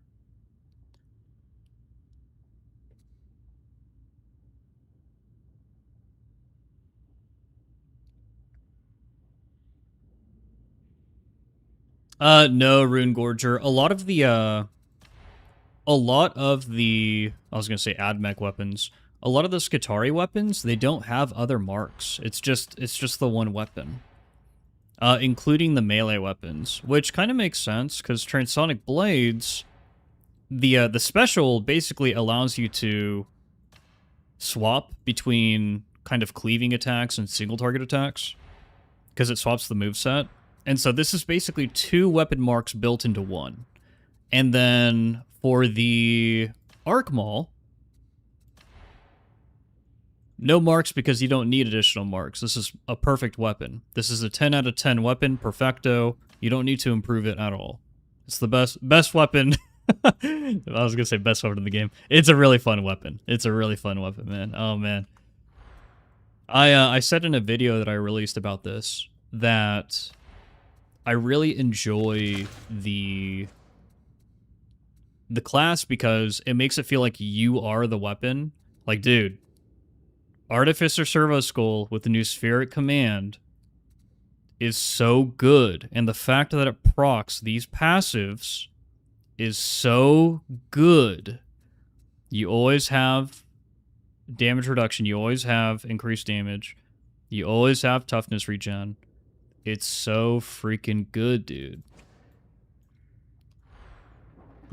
We were struggling all day yesterday to get solo clears, but we are progressively moving through the entire story solo, and it's much easier. Have you tried advanced combat reduction with galvanic and range cleave? No, I haven't. Enclave operator, I haven't yet. That's probably how you increase the cleave, though. I have tried it with the plasma gun, just the regular plasma gun, not the new variant, and the increased cleave with the plasma gun is crazy. I don't care. I see. Yeah, it'll never get more than 8 shots in the mag. That's fair. That's fair. Have you guys played Destiny 2? So in Destiny 2, there's we'll call it a blessing, a weapon blessing, where if you land 3 headshots in a row, you refund 1 bullet. and it automatically goes into your magazine. This has 8 bullets. And so adding a blessing like that would mean that you would do 3 shots. So 8, 7, 6, 5. You hit all headshots. Boom, back up to 6. 6, 5, 4, 3. You hit all headshots. Boom, back up to 4. 4, 3, 2, 1. Boom, back up to 2. And then you got 2 more shots left in the weapon. That would be a really cool blessing for this weapon, for the galvanic rifle. Triple tap. Thank you, Viral. Yeah, triple tap. That would be a really, really cool blessing for the galvanic rifle. It would make it feel freaking really good. Really freaking good. And it rewards you for skilled gameplay, because you have to hit 3 freaking headshots in a row. F in the chat for D2. F's in the chat, guys. F's in the chat for Destiny 2. Oh my goodness.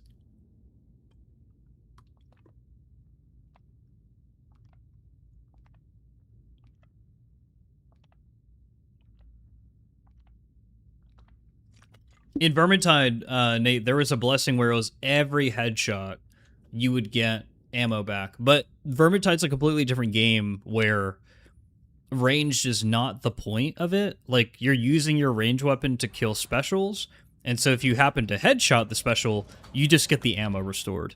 With Darktide, if that kind of blessing existed where every single shot returned ammunition, nobody would be playing melee characters in this game. Everybody would be fucking using a recall Naskin or a plasma gun and just going for headshots and just getting their fucking ammo back like fucking crazy, bro. Holy moly. But guys, this has surprised me, because the more I play this class, the more I like this side of the talent tree, and the more I'm ignoring the left side of the talent tree. I went there for the servo skull, but everything else is kind of like, meh. This side of the talent tree is, I think, the side that I like the most. Kind of the ranged side, right?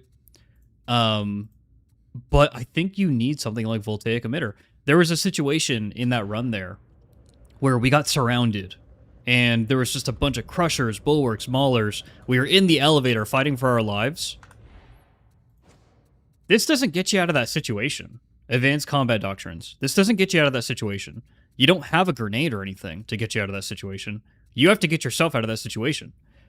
And so you're either going to have to do that with Cord Claw Strike, which I think would have been perfectly viable there, or you're going to have to stun everything around you with Voltaic Emitter and start arcing. Just start making arcs, dude, with something like the Arc Maul.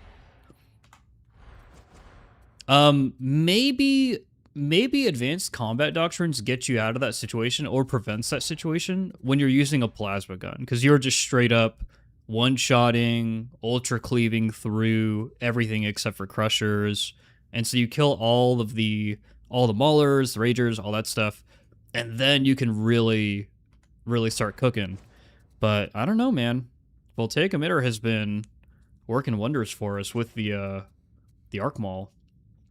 It's like launching 2 frag grenades into a horde. Oh, thank you, BTG. So yeah, I don't know. It just seems too, not too good, but it seems like a really, really good combo. I could see in higher Havoc though, Cord Claw Strike being really valuable, and so you wouldn't run this. But then it's situational. It depends on what you want to do. That's kind of where all the playstyles come into play here.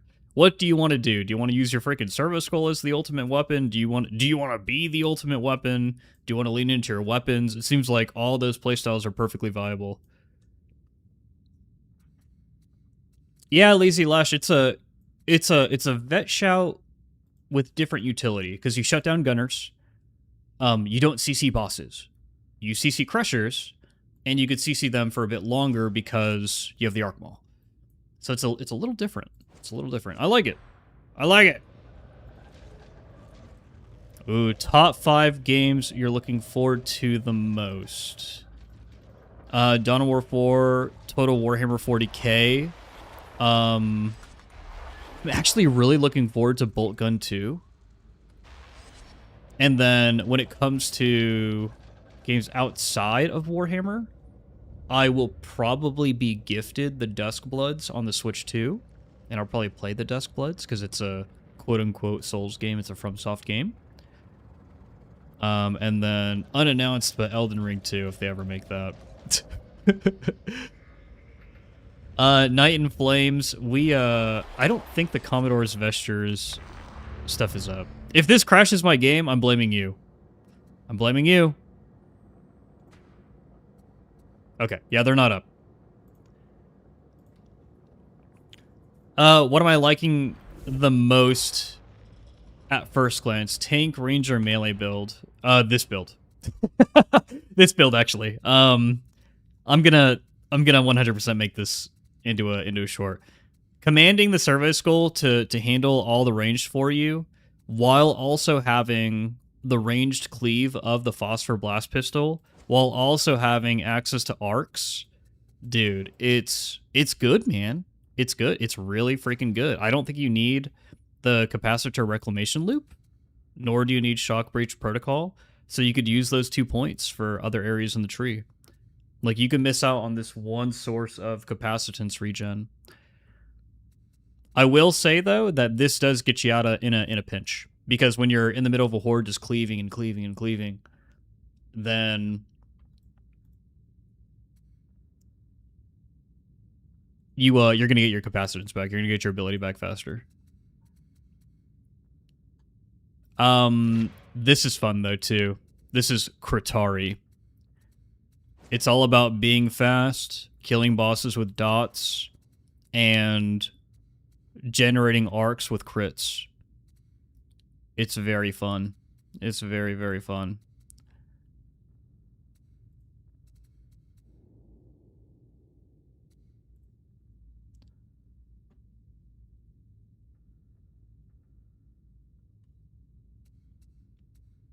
How's the new Power Sword? Synergy Torture, the new Power Sword is great, but I'm too small-brained to use it.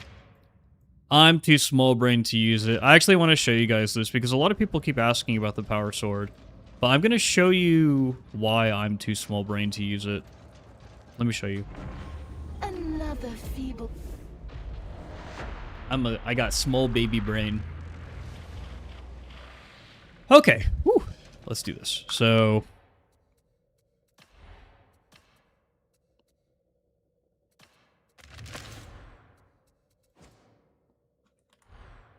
let's build up our damage first.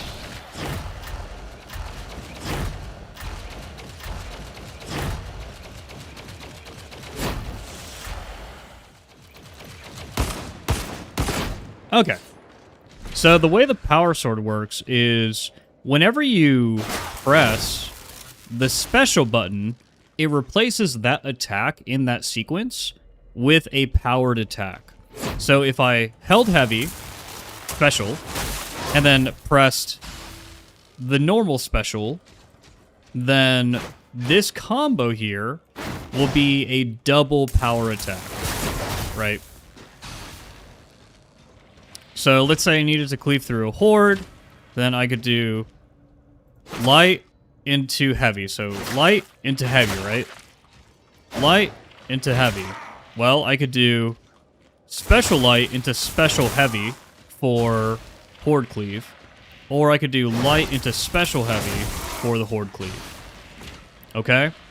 This is why I'm too small brain for this, because I will not remember to press the special button. I just won't. The way that I would use this is I would probably just be like, oh yeah, I got charges. Like, oh, like yeah, let's do these basic combos where I just use up all the charges. Like, I would literally do that, dude. You build up charges passively, it goes up over time, but then you also, if I recall correctly... wait, I don't think it generates. Okay. Oh. It doesn't generate from hits. Oh, it's just over time. Interesting.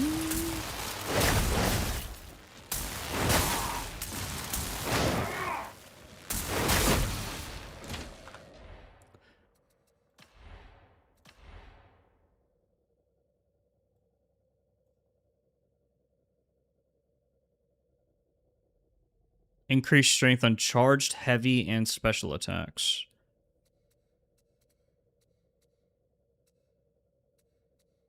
Oh, it's got a finesse bonus. That's why. Hey, Nate, thanks for the membership over on YouTube, dude. I appreciate it.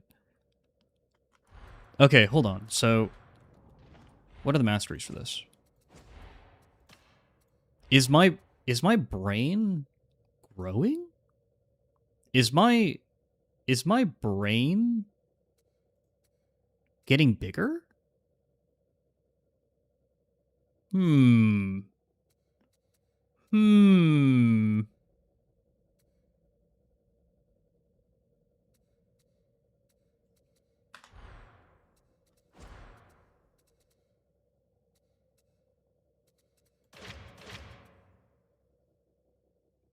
Oh, thank you so much for the $5 BTG. Yeah, Darktide is free for PS5 this month. Guys, we need like a brain song.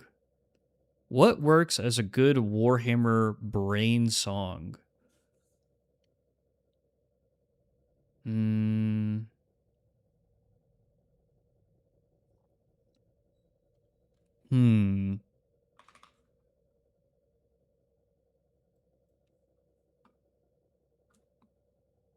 Probably more Children of the Ominous Scion, to be honest.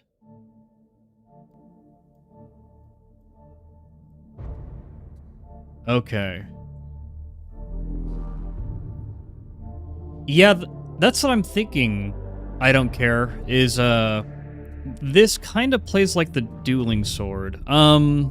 Maybe even, I mean, kind of like the vet power sword, because it is slower. You've got a minus 4% dodge distance. Like, it is definitely... You are slower. You are slower when you're wielding this weapon. Let's try to optimize this. Let's try to see if we could break this.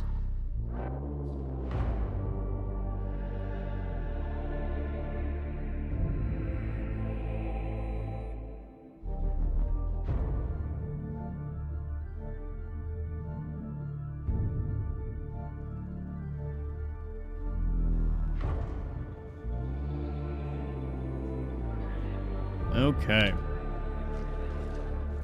Yeah, the Mechanicus 2 soundtrack is pretty cool. The tools of war are the tools by which the Omnissiah will reshape the galaxy.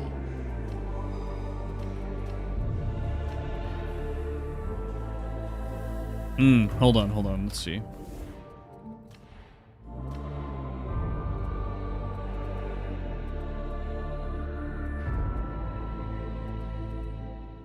Oh, look at that unyielding damage, guys.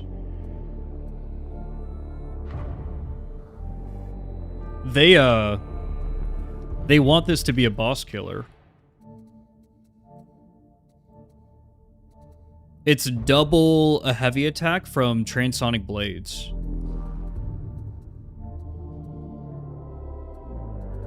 It's double.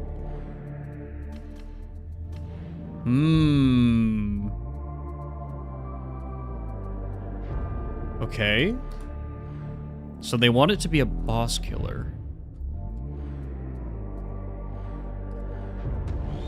Many heroes have borne your arms before you. Others will do so after your passing. Splendid. Probably Sunder and superiority? It is done.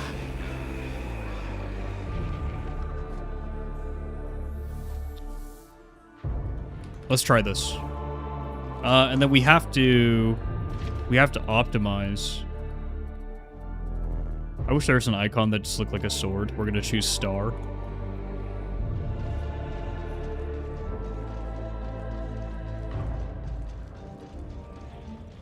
Okay. I can see you will be a...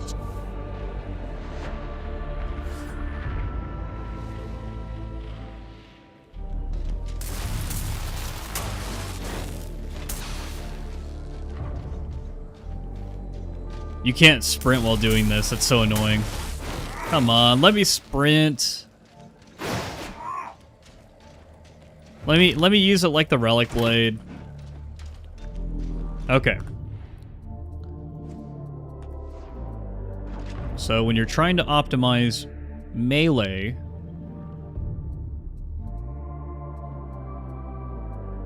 we definitely want hydraulic impact, sustained assault doctrine, foe render creed.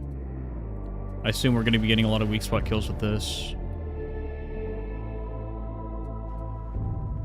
What is the push attack on this weapon? Oh. Oh. Okay. Oh. Oh.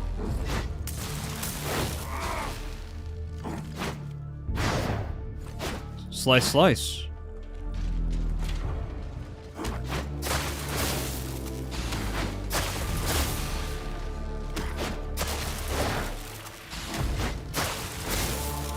Interesting. Why does that not one-shot though? That sucks. That is a powered attack. What about the heavy? So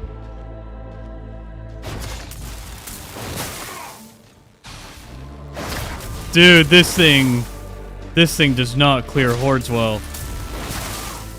Bro, come on.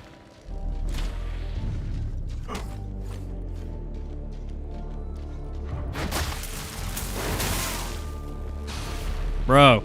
Okay. Maybe it's because I have no talents.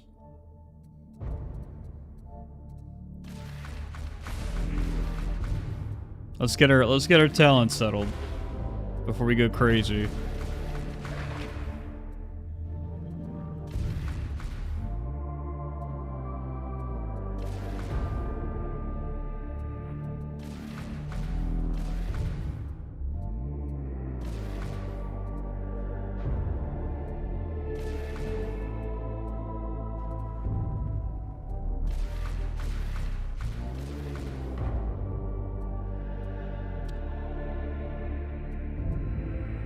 What ability do we want with this? Probably Cord Claw Strike.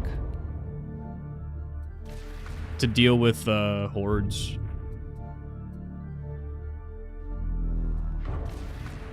It's really hard to give those up. We're gonna have to think about what we'd have to give up.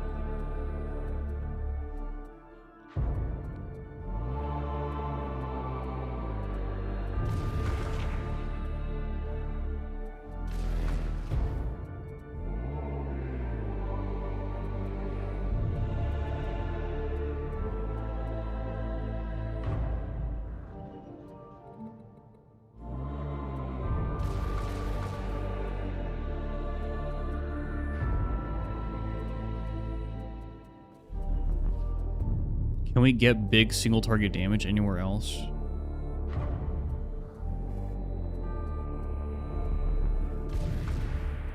We'd probably want the survivability from this anyways. Okay.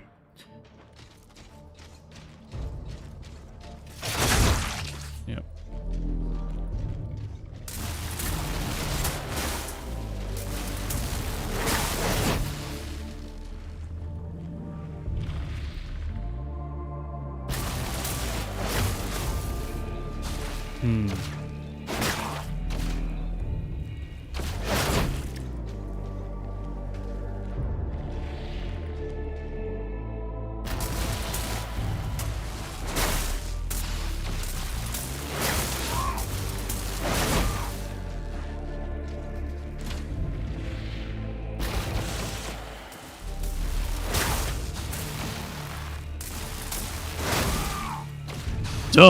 Don't activate an animation cancel. You will waste the charge, dude. You will waste the charge. Do not do that.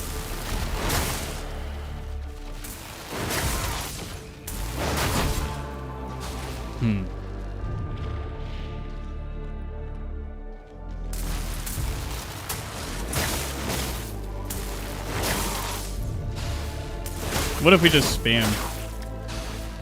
Zine just trapped our boy. No, I'm just, I'm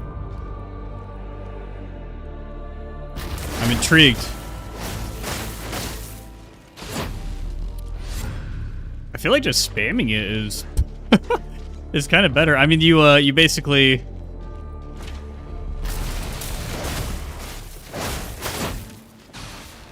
Like, that's not bad DPS. That's not bad DPS at all. How does that compare to this? To this right here. Let's build up stacks real quick.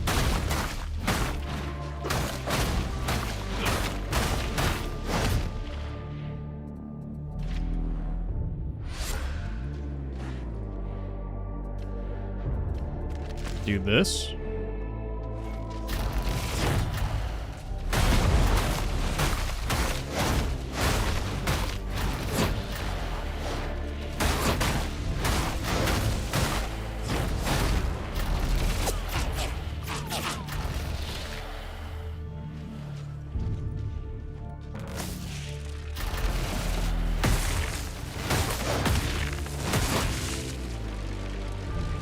Why would I ever give this up?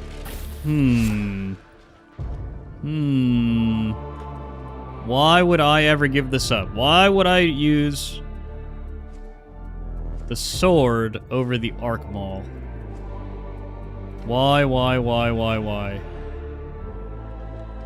Yeah, Night in Flames is out Tuesday.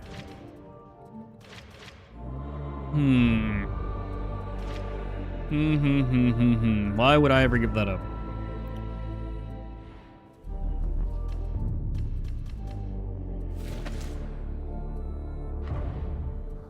Power Sword does not have the arc mechanics. But even if you're just building, if you're not building into arc, it doesn't matter. Like you can choose not to build into arc. It's okay. Like you could do something like this, right? And if you're doing something like this, you're using Transonic Blades, which honestly I'd probably redo this. I'd probably redo all this. Now that I have the forbidden knowledge, probably not do that. And I'd probably go into this, like this. Yeah. And then I'd probably go into this.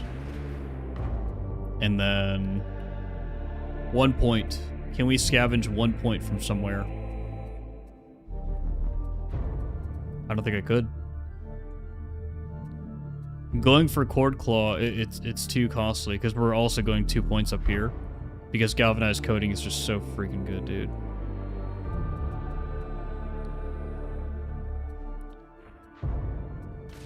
Maybe we don't do range kills reduce toughness. You just skip that. 1, 2... No, you can't. You can go there. That's fine. Okay, so... Yeah, even when you're running like this, right? So... We're gaming, we're gaming. Cool, we're gaming. Awesome. Like, oh yeah, pressure number 1. Oh, we're out of charges. Like, we need to just single target it down. Like, oh no. Like, the Transonic Blades do good enough. We didn't even crit there.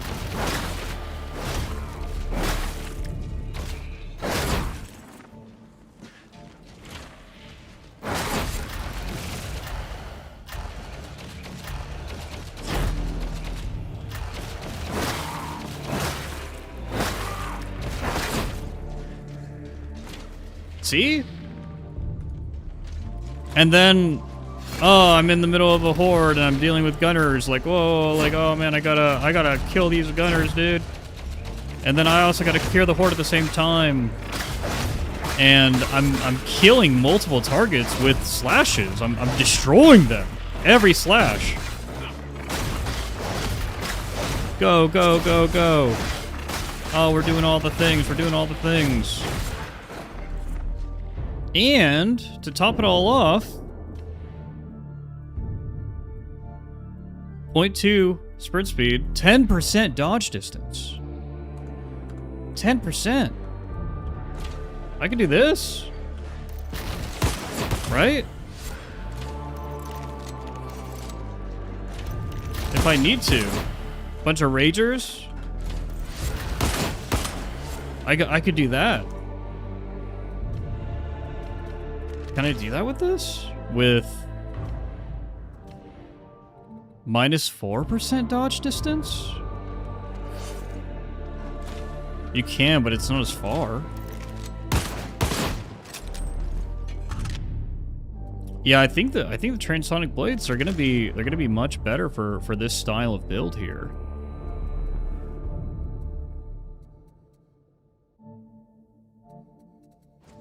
Actually, let's go ahead and run these.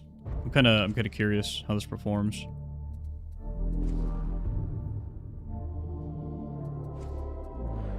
I'll run it in the next one.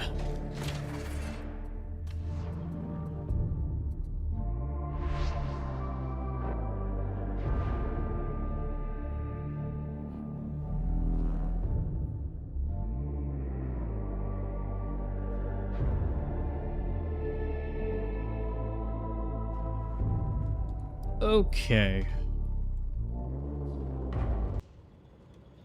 Oh, we talked about yellow lasers. Yeah, I don't know why that choice was made. I don't know why they went from from red lasers to yellow lasers. Lasers.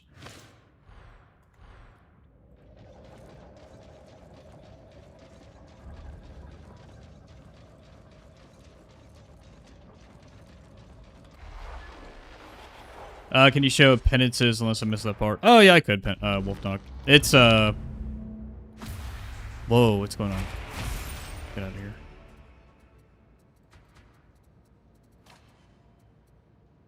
So use the Medicae Service Skull to save an ally from captured, knocked down, and netted. Using the Service Skull, automate the data interrogation events on the following missions. So 2 different Service Skull skins. With a single use of a Purgator Service Skull, burn 80 enemies. I actually already did that. That was pretty easy.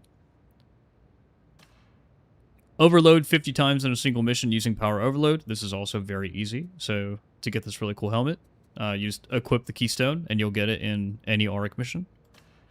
Using Voltaic Emitter or Arc Grenades costs 500 elite ranged enemies to have their weapons malfunction. Very easy. Apply Electrocution 5,000 times. Easy. Arc 5,000 times. You'll do this in literally 1 match. Kill 5 elite enemies using the Cord Claw within 10 seconds. This is a joke. This is super easy. Using your combat ability, consume 2 or more charges 100 times. Yep, yep. So basically, Voltaic Emitter. Use Voltaic Emitter, you're going to get this. I've already used it 100 times. It's crazy. Using your combat ability, consume only 1 charge 300 times, so use Cord Claw. And then, while using Advanced Combat Doctrine, get 500 ranged weak spot kills. This is easy. I got 121. I've only used Advanced Combat Doctrine in a game, like, I think once or twice. We've already got 121. I'm not sure, surpluses. I'm not sure. Using a refraction emitter, block 1,500 range attacks. Just stand in front of a Reaper, I guess, and pop it. Using redline capacitors, generate 500 combat ability charges. This one's easy. Because you generate so much capacitance with this keystone. And, oh, you get the cool helmet. Okay. And then using flensing protocols, complete a mission while maintaining 6 or more stacks for 90% of the time. I think this is the one that people are going to have a little bit more difficulty with. Because you lose flensing protocol stacks when you take damage. And not just damage to your health, but damage to your toughness as well. And the way that I keep flensing protocol up is with this node right here. Using an ability replenishes all stacks. And then, of course, you know, you dodge and you slide it under bullets and do all the things that you need to be doing in Darktide. But you need to watch it. People who get hit all the time, though, it might be a little difficult for them. Okay.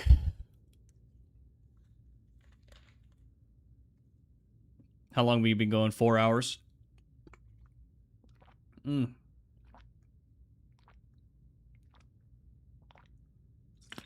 guys gotta hear me drink water.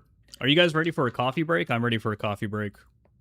Go get like a coffee and a protein bar. And then stream for another 4 hours.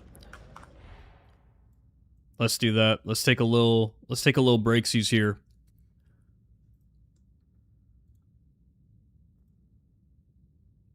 Let's do a quote-unquote reaction to one of my videos, aka the Victor Magnuson interview. We're gonna pick up where we left off yesterday.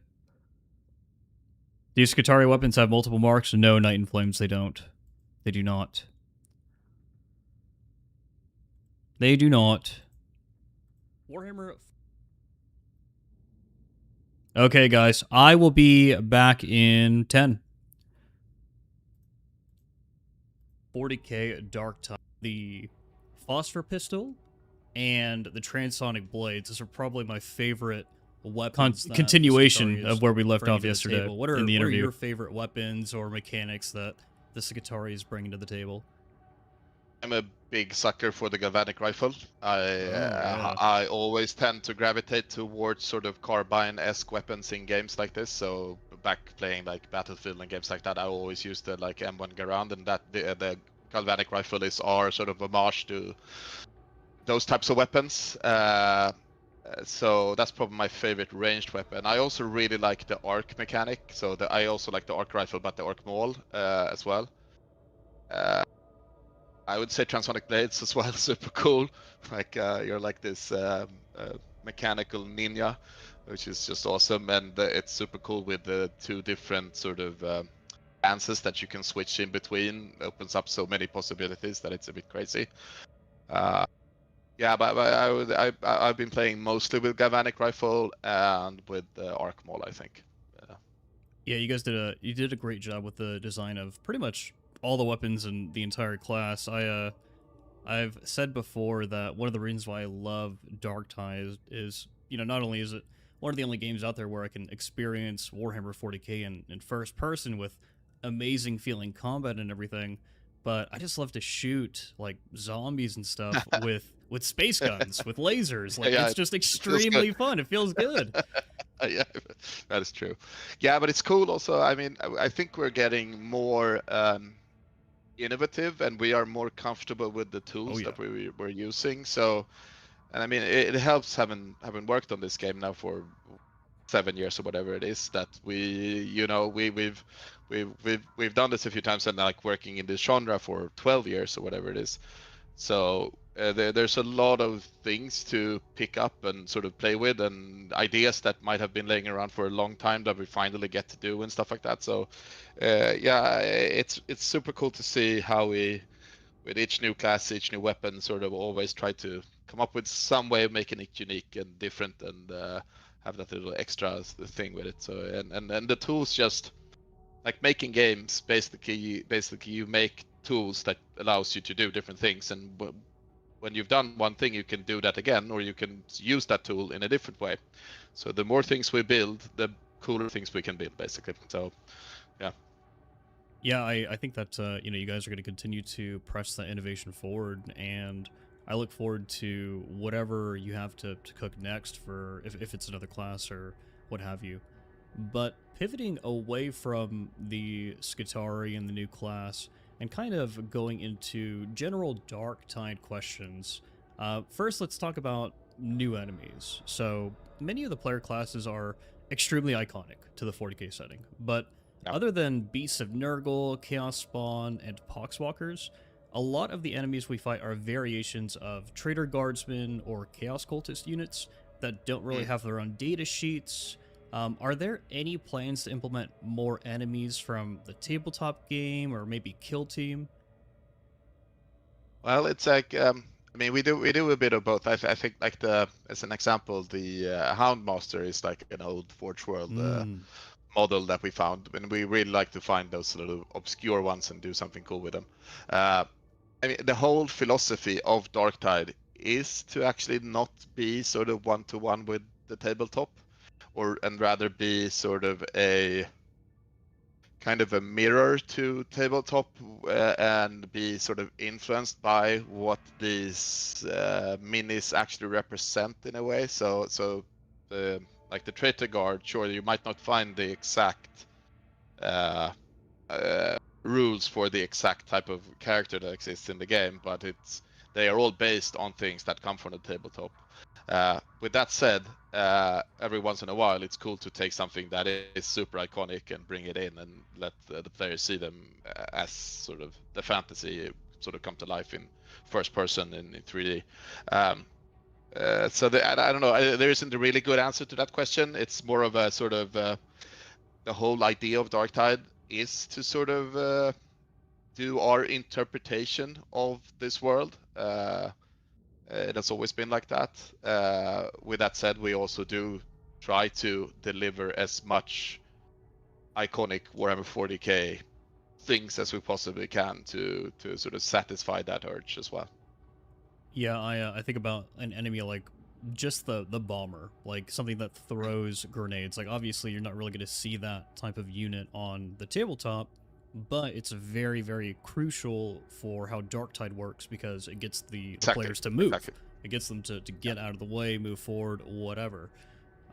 So that's kind of a good example. There are those sort of game needs that Sure. needs to be filled, and then there isn't an equivalent. So we have to then look at what there is and try to interpret or find a version like, yeah, this guy has a grenade. Maybe he could be our grenadier or something. You know, this trigger guardsman has a grenade now. This guy's a flamethrower. Exactly. Yeah. Yeah. But so going more into the story, so Inquisitor Grendel and Tertium continue to get more forces to rally to the defense of the Hive, but we aren't really seeing an escalation from the Cult of Admonition or the Mobian Sixth. It seems like we're actually winning the war now. Are they still working towards some big event, or are they on the back foot at this point? You're asking me about the future, which I can't really tell, but I would say that maybe it is going a little bit good right now. But I mean, there's no way we're going to win this war because then the game would end, and we don't want the game to Absolutely, end. So, yeah. I'll say that much. But there will definitely be escalations coming in the future. Awesome. So expeditions, pretty mixed reception in the community. Is there more like plans or any intention to change up the gameplay of expeditions or maybe revisit them in some way? I can't go into any specific details. There will be an update to expeditions in this with this release, where we're adding some more content and changing some of the sort of loot rules and things like that. But it should be seen as more of a small little update that we're doing. For the future of expeditions, I would say that we're gonna treat it like we've treated pretty much everything else in Darktide. That if we feel that it isn't working, our philosophy is to not give up on stuff and rather try to find ways of making it work. But that would depend on if we find a cool and fun idea that we think will be worth the time for sort of the players. Yeah. Making a game like this, it's all about trying to prioritize what to do next and trying to find sort of what we think is the best way to spend our time to make the game as good as possible for our players, basically. So we will have to see what ideas we come up with, and if we come up with an idea that we think is worthwhile doing, we will probably do it. But in general, I don't like the idea of giving up on something if it isn't working, and I think we've proved that with how the crafting is handled, how talent is handled, and how loot is handled, and how like the mission board has evolved and stuff like that. So we are always open to reworking things if we feel that it doesn't work. It's a bit of a cryptic answer, but no, yeah, it makes sense. I think it's as good as you're gonna get. Yeah, no, that's absolutely fine. Even something like Havoc, the State of Havoc when it released was basically, hey, you need to just prepare for gunners dealing a lot of damage and having less HP and toughness and everything. And then Havoc became, oh, hey, here are captains. Here are the Karnak twins being introduced as lieutenants. Here are, more bosses, etc., etc. It became a much funner experience. It just needed a little bit of time to cook. Just a bit more time to cook. And I think the same goes for pretty much anything in the game. Like, I mean, you could almost see. I mean, I think a game like this actually is probably best released in early access. Now we don't have that option anymore, but you need that player feedback to. Okay, I'm back, guys. would you like to continue to watch the rest of the interview, or shall we save it for tomorrow? I think we should save it for tomorrow, for whenever I take a break tomorrow while I'm streaming. So we left off at 19 minutes 23 seconds, so effectively 20 minutes, and we could watch the last bit here tomorrow when I go on break tomorrow. Let's do that.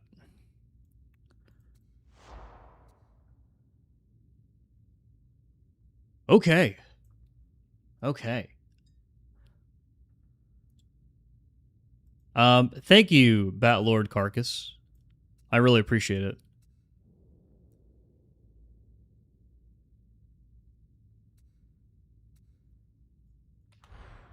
Alright guys, we are going to go back into game, and I want to test this Cord Claw Strike build that uses the Paraturn Sonic Blades. Basically, we're moving away from the arc mechanic so that we can use... Oh, you know what? Can I just...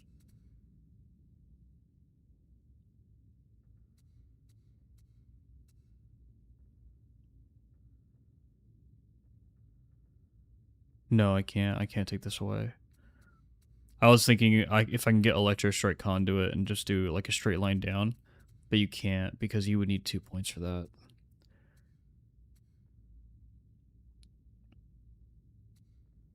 that. Can you tag the dog while it's eating your face so that New Spheric Command happens? You can't. You can't, Frey Rider. You can't, dude. You can't. Hey, welcome back, Inquisitor. I also just got back. Oh, there's an image with a Commodore Skitarii set available? What? Where's that? Is that like... Where did they post that? Who posted that? Because there's no... There's no Commodore's Vestures for this. It doesn't load. Maybe if I give them money? Gosh. That would be funny though, Frey Rider. Okay, let's do this, guys. Let's freaking get in there. So, with our other build, the Servo Skull build that I put together, well, really the all-rounder, I'm going to call that build the Skitarii Marshal because it is just a beast. We're 1, 2, 3, 4. We've completed 4 of the campaign missions on Auric difficulty. We're now on Hab Draco. So we are progressing quite nicely. Let's see if this Transonic Blades Claw build, which has a lot of the same fundamentals as our Archemaw build here. But let's see if this Claw build can keep up. Let's see if we can do as much damage, have as much utility. Maybe speed is going to be an advantage for this build because of Cord Claw Strike, or boss damage because of Cord Claw Strike. And then we're going to lose a little bit of like horde clear potential, but then it's all going to make up for itself in the end. So yeah, let's see how this does. Have you made a build utilizing the galvanic rifle? The SCP, man, I love SCPs as well. I kind of have. You could just use this build, because this build heavily leans into your ranged weapon as well. But I use the Phosphor Blast Pistol for this build. You can use the Galvanic Rifle. We showed it, or I showed it in a mission. But I think Phosphor Blast Pistol is... I feel like it's better. I feel like it's just better. Galvanic Rifle needs something. Maybe it's more ammo, like higher ammo reserves. But it needs something. Just a little bit something. It's good in Auric. You could use it in Auric, but I don't know if I'd bring it into Havoc. I probably wouldn't bring it into Havoc, actually. In Warhammer 40k Dogtide. Hey, Diatilla. Yeah, I think it's going to be a good addition as well. There are some really unique playstyles here that I really, really enjoy. Alright, let's get in there. Skitarian Ruststalker. With our Transonic Blades. And our freaking Cord Claw, dude. And then Belisarius Call himself is watching me through this Servo Skull. He's making sure that my performance is adequate. and that I'm serving the Omnissiah well.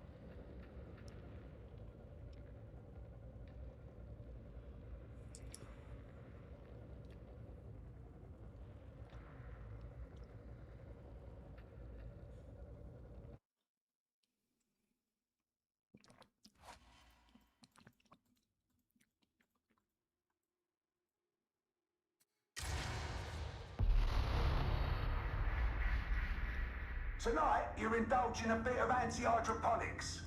Killing the phage tree and adblock larynx. That means getting up-to-the-minute data on the current iteration of the blight to facilitate the creation of what Magos Karib calls a blessed unguent of shriving. You don't ask me, that's what I was told. You've got the easy job. I've got to play nice with some of Tertium's nobility. Rannick's idea, bastard. Of course. I'm glad that I get to show you guys the Skitarii, because it's kind of blown my mind. It's a good class, dude. And I much prefer it over the Hive Scum. The Hive Scum is a great class. It plays very well. It fits a certain niche for you know, players who want to be like a glass cannon or whatever. High skill cap. Really love how the class plays, but I'm the kind of person who needs, like, visual stimulation. That's why I love Warhammer 40k, and I'm not playing chess right now. Because chess is a really good game, but man, is it boring. Is it boring.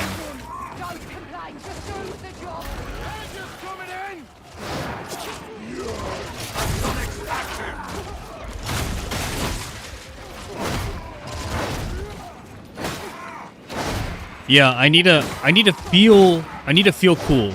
I need to feel really cool while I'm playing the game. Otherwise, I'm not getting much out of it.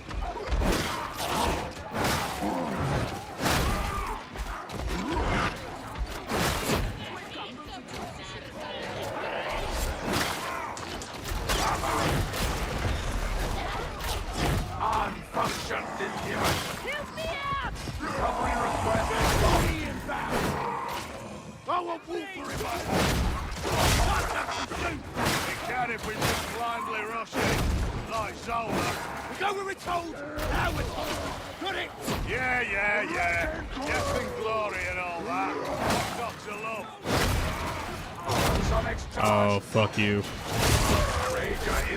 There it is.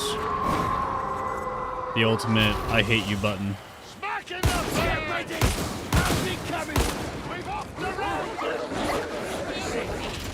We are as one in arms. Most gratifying. Yeah! You're almost Cadian in your victory. You're almost Cadian. Dude, they take the whole Cadia stuff with that veteran voice actor way too seriously. I mean, he's from Cadia, it makes sense. But I love the voice line for the Hive Scum, where he's like, "Go ahead, say something about Cadia. I'm waiting." Like, it's hilarious, dude. Because they really overdo it. Combat stim, nice.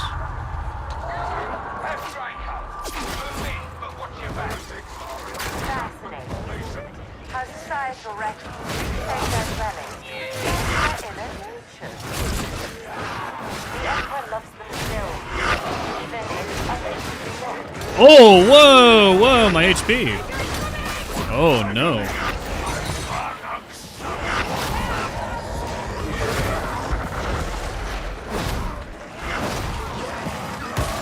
Oh. I thought the mutant was dead. Whoops.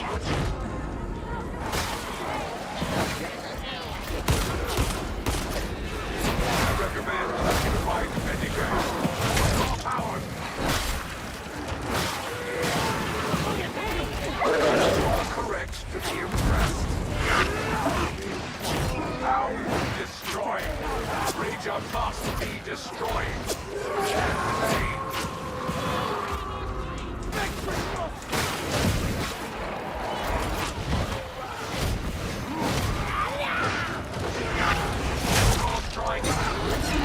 Oh, that didn't kill the Rager. Oh no! We ran out of space. I should have kited forward. Around the horde and forward. How do you know how many capacitance, like ability charges? It tells you on the ability. Tells you on the ability. Yeah, Vermintide 2 shields are back. Resident Slope. They are. I really like playing RBDs. Is there a way to build a really tanky and just bulldoze your way through the map? Kind of a CC tanky Skitarii build. I think the CC heavy Skitarii is going to be the build that most players play. Because it's really easy to use. The Arc Maul, that situation that I was in, it just doesn't happen when you have the Arc Maul. Because you are killing everything around you with arcs. Like when I'm using this build right here. You're just decimating everything. With this, you're very focused on trying to solve problems with your weapons, and oof. It is rough. What if we run redline capacitors? So what if we do this? Let me show you guys. Because we use a lot of flensing, but what if we run redline capacitors, which is there strictly to give you capacitance recovery? So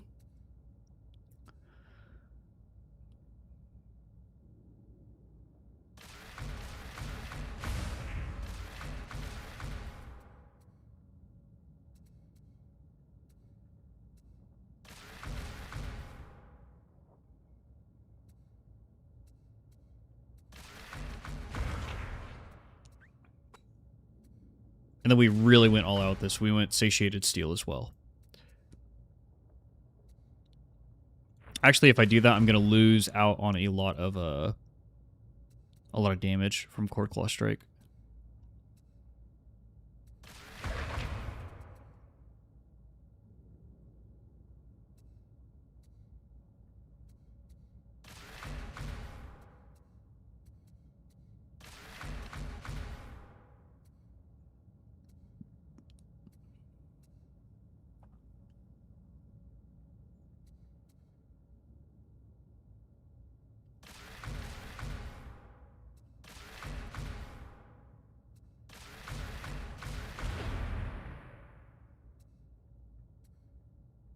Okay, so we're missing out on a couple of things. Specifically, we have no attack speed. We have no attack speed at all. Our attack speed is really bad. It's super low.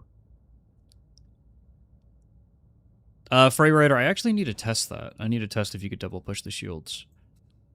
So we have no attack speed, which means that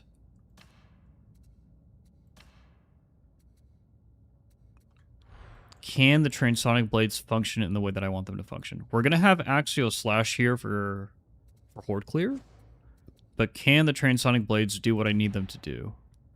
Do we need a different weapon?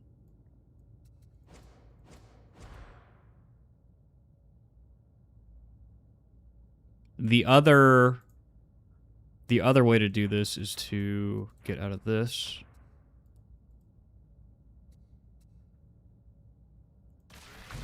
And do this. This way we have some attack speed. We don't have the attack speed from flensing, but I think that should be fine. We have more weapon strength, and we have more toughness recovery from this, so we don't need to build into the range package. So we now have attack speed. We have rending. I feel like I want Shockline Breach Protocol for this. And Capacitor Reclamation Loop. If I can get it.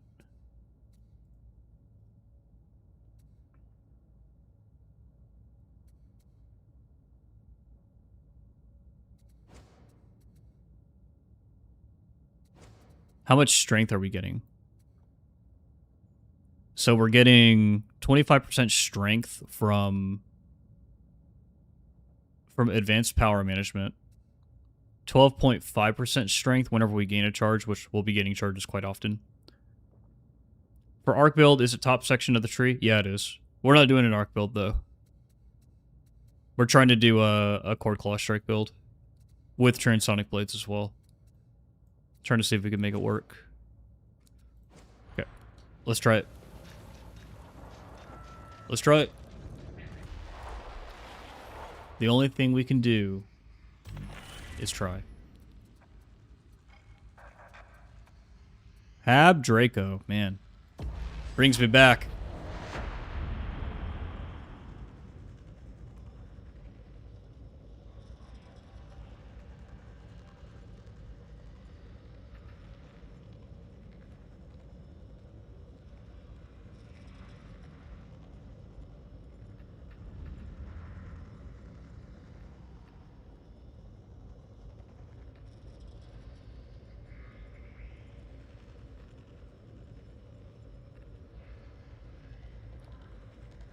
Exactly, Eternal.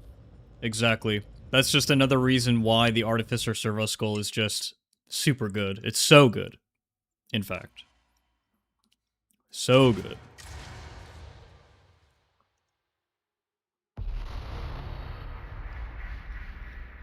Tonight, you're indulging a bit of anti-hydroponics. Killing the phage tree in that block Larinax. I cannot see a use case for the other blitzes, guys. I just can't. The Artificer Servo Skull is so freaking good. And it's kind of what helps make the Skitarii super unique. I think my builds are either going to run Artificer Servo Skull, or they're not going to run a blitz at all. Hello, Sweat No Jutsu. Welcome. Where are all the other Darktide players? Haunted Soldier, I'm literally probably like the only person playing in this early access build right now. I'm sure Reginald will be on soon if he's not already on. And maybe Joe. Joe is sick though. I don't know if she's streaming. Are these ragamuffins red? The best Rannick can provide. I'm new to this game and franchise. Do you not play as Space Marines like in Space Marine 40k or Space Marine 2? You do not, Everin. This is a very large galaxy, the Milky Way, and in the Milky Way, there actually aren't a lot of Space Marines. There are only a few of them. Relative to everyone else. Whoop, everything was already done.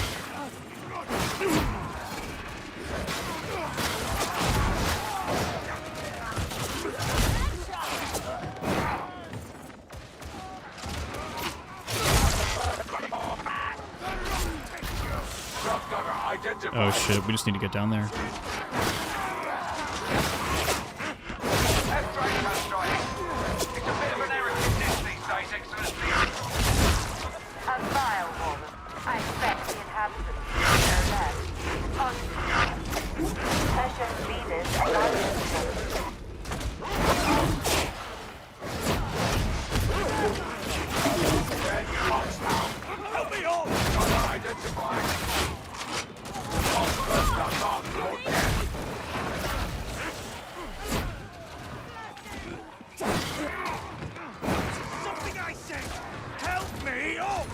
Strive for calm, precursor. We're mighty carcass, aren't we? You would do well to embrace the gravity of our situation. Ooh. That 10% dodge distance really came in clutch there, actually. Is the Omnisire. Not much in it for me, That was good. That was good.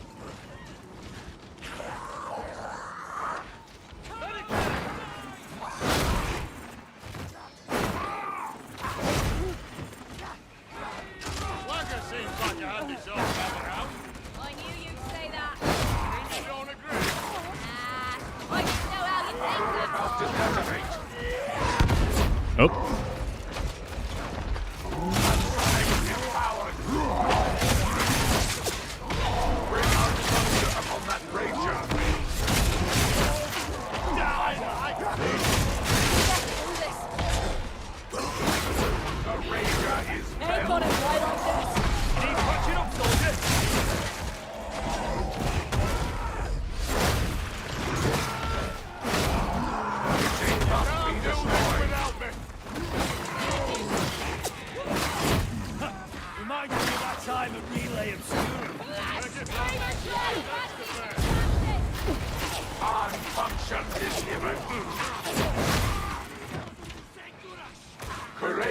What weapon feels the best so far in your opinion?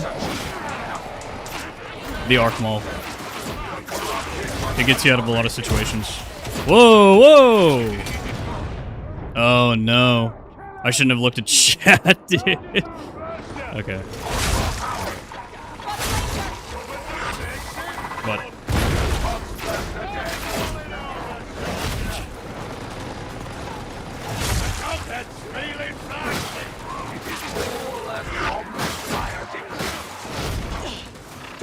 Get stuck in.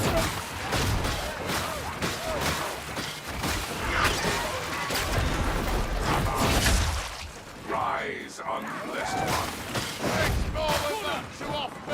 Yeah, that's what I get, dude. That's what I get.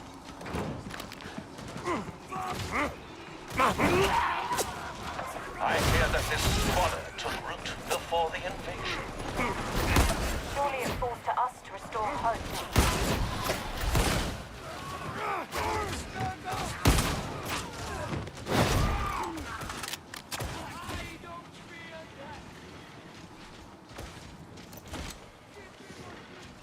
Yeah, I need to be able to pet the servo skull, Fat Short. Come on. Come on, let me pet the servo skull. On we go! Into the carking fire as usual! The door is accessible.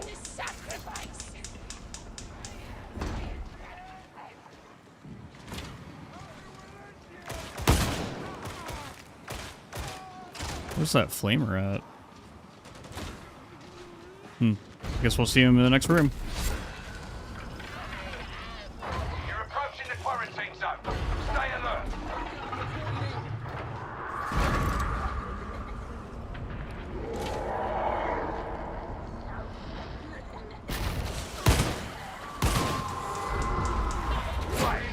Get the servo skull out and get me those samples.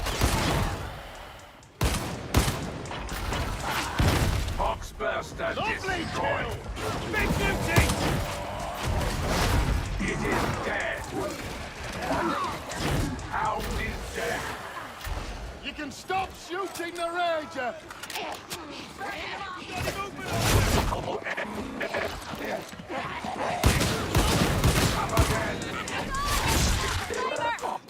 Rager destroyed.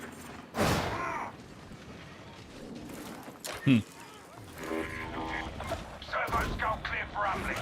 Stay close.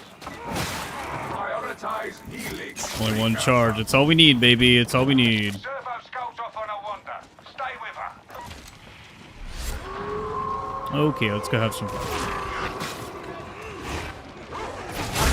Strike.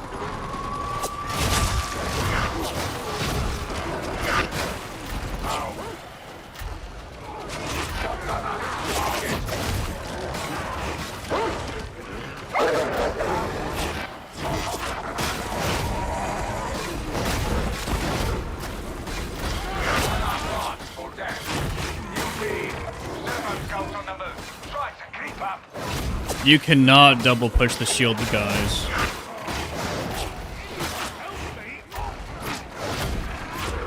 No double pushing allowed.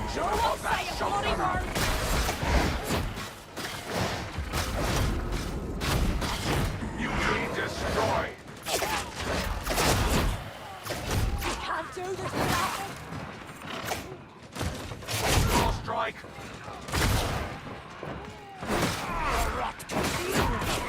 Ranger identified.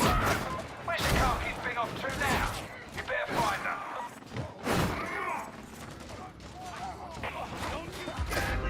Rest easy, soldier. We've got this. Get your all fences ready. Everything you're after should be here somewhere.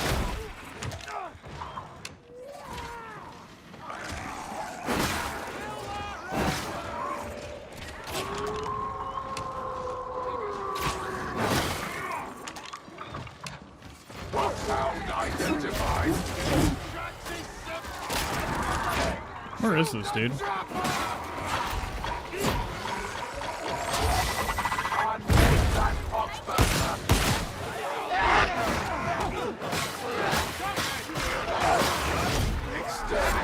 Whoa, whoa, whoa. Do the core claw strike. There you go. That was weird.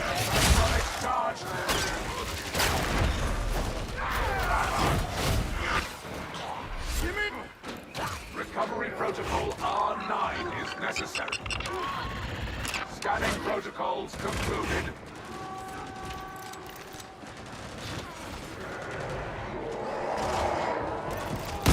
You think that'll finish me? We recommend immediate medic aid on the first one.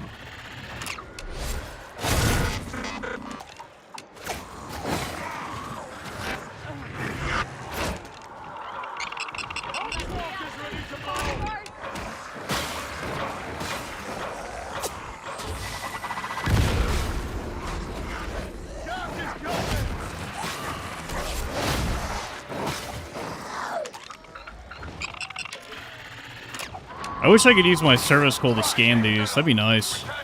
That'd be really cool, actually. Mutated hound marked. The Omnisire guided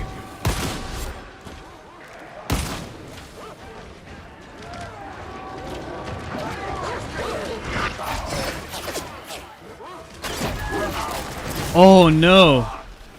Oh, no, dude. That's not good. We have to rely on the bot. Oh, no. We can use the service call to help out. Oh!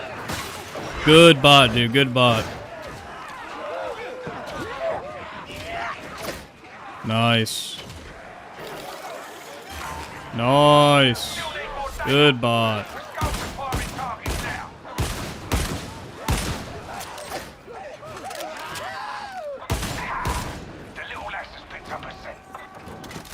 Don't get trapped, boys. Don't get trapped. It's not healthy. Resuming at acceptable levels. Jeff, I feel like you need the capacitor recharge on kill for Cord Claw on this particular build.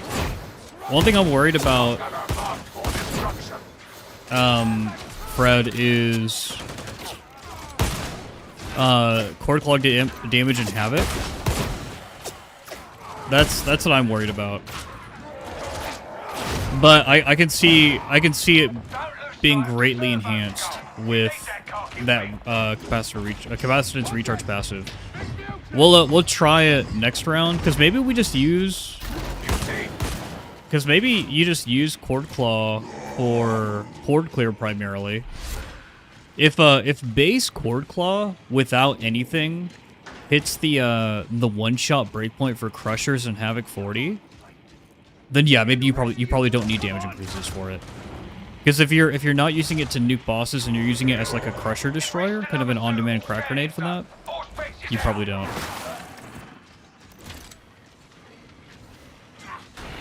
Your purpose is not concluded. But that's why we do these things, so we can try it out.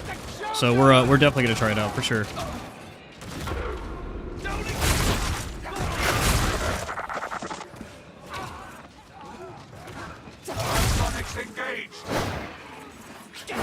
Because, yeah, capacitance recovery on this would be dope, dude. Because it lets me use my service skull more, too.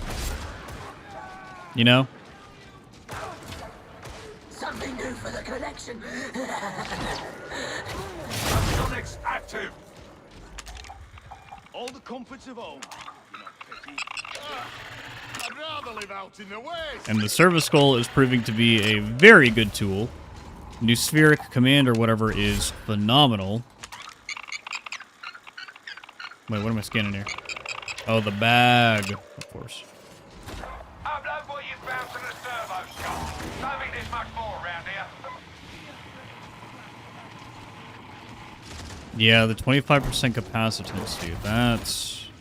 Ooh.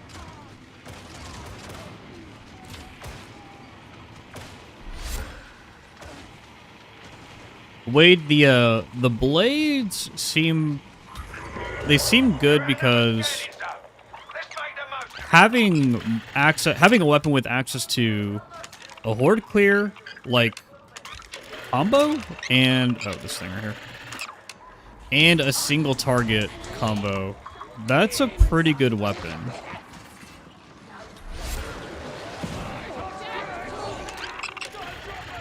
The dirty laundry, of course.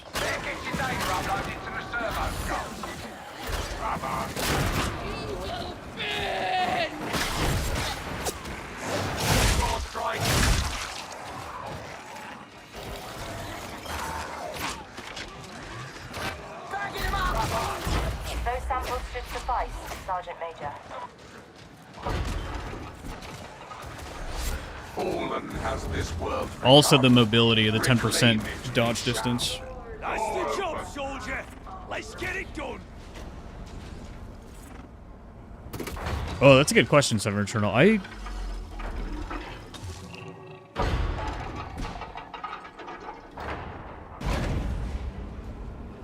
Not in one click. You would need 3 blitz charges to do that.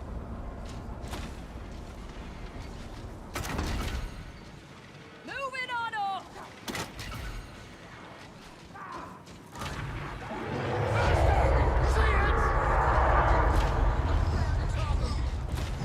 All right, let's go get stuck in. Ranger must be destroyed. Hello, big beauty's dead. Kill the top flamer. Where's the Tox Flamer? Trapper coming in. Dead Ranger. I'm bleeding out.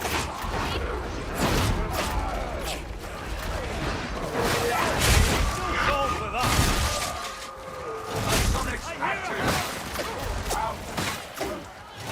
How are you gonna win without me? Trapper function ended.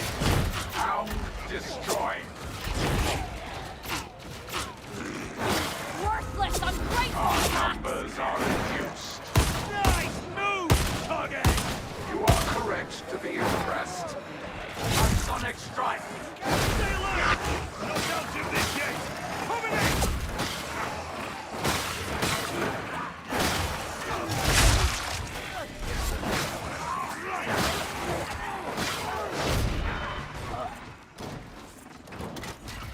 There it is.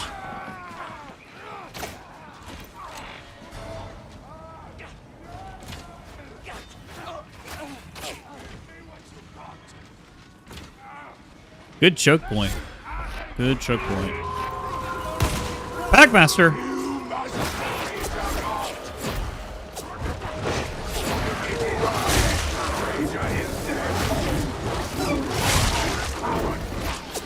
The hound is to be destroyed. Trapper destroyed. Control your fear.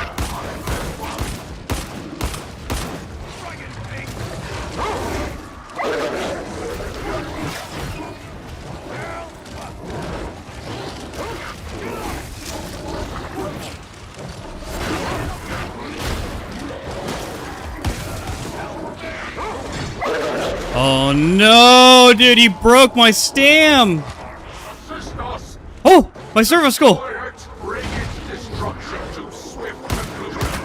Fast enough to identify. It is dead. Nice. Nice, dude. Thank you, service skull. Thank you. Woo!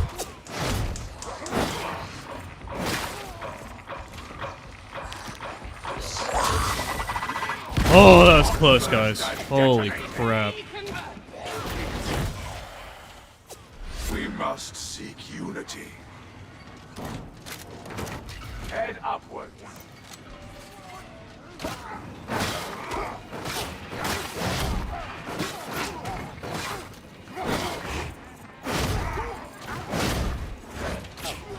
Give me what you've got.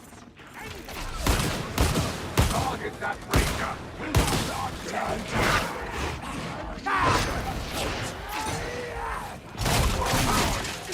Ranger has been malfunction.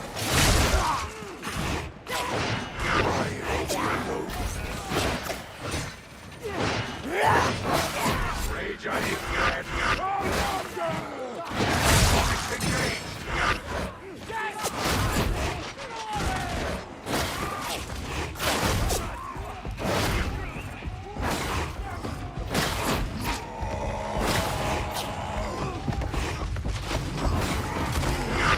Duty mark.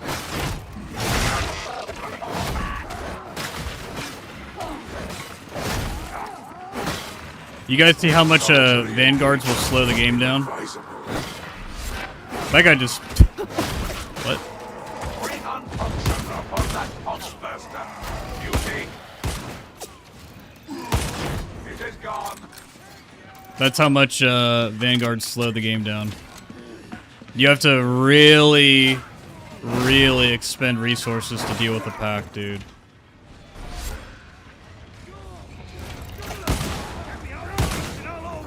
Blessed Emperor, forgive us for failing these citizens.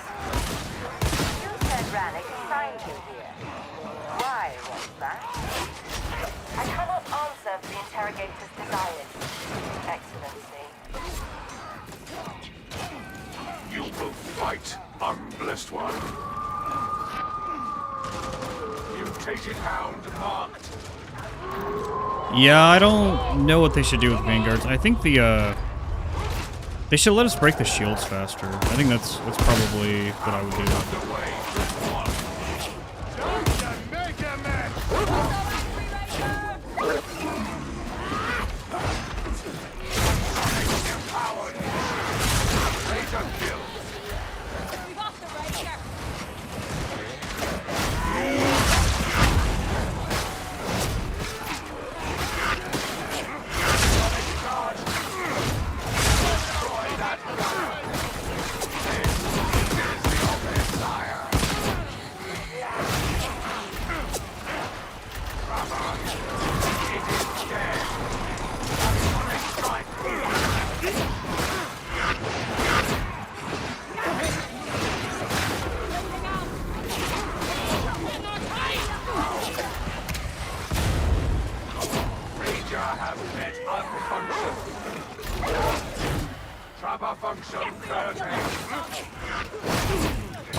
Rise, advance, kill, repeat.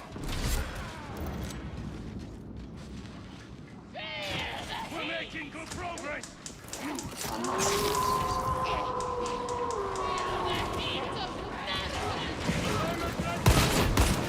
You could break the shields here too, just like in Vermintide, but it requires a lot of investment, a lot of time. If you perceive his message, only that you conform to his will. You take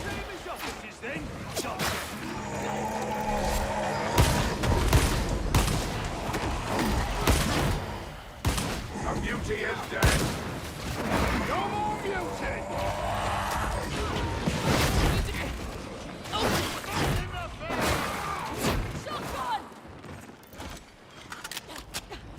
Okay. I have come to expect This is going to be interesting because this is going to be a lot of horde enemies in a very smaller space. I don't know if I'd say very small, but a smaller space. Strike team!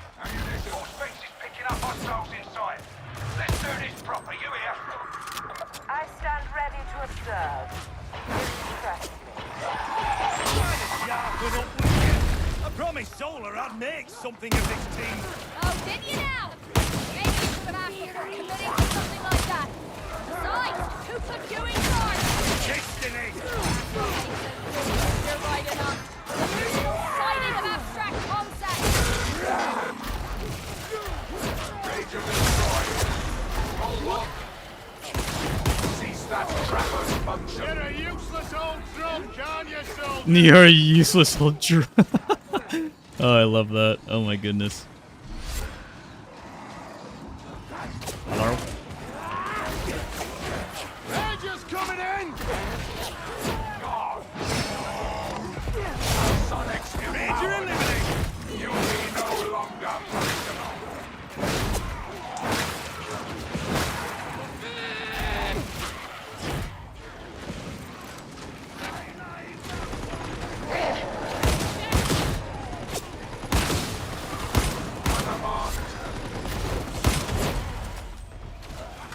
Medicaid reserve identified.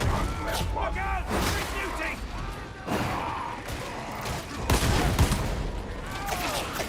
Oh, I don't need Medicaid. Cool. What do we got? What do we got? We got an ammo crate. Got some ammo. Yeah, Vanguards are the shield enemies. Cannot believe my eyes. Wickedness made manifest. We shall end it. Strike team, deploy your biotic probe. Let the blessed unguent of shriving flow.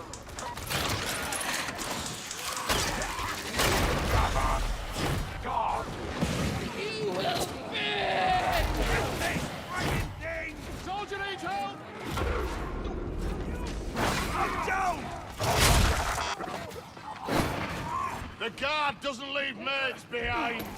Always Okay. We're probing this tree, dude. We're probing it.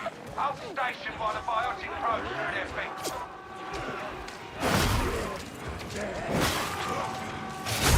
What? What is happening to the enemies? Did I just lose internet? Did I lose connection? What is going on? Are you guys seeing this? Oh! Oh!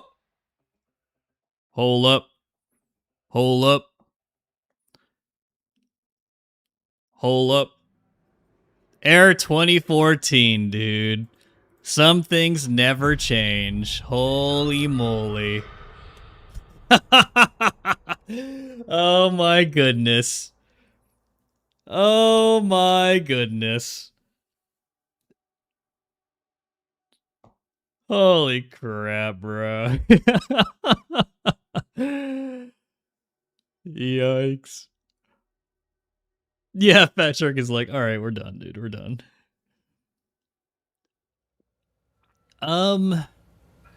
Yeah, of course, Legolas. I thought it was a good interview, too.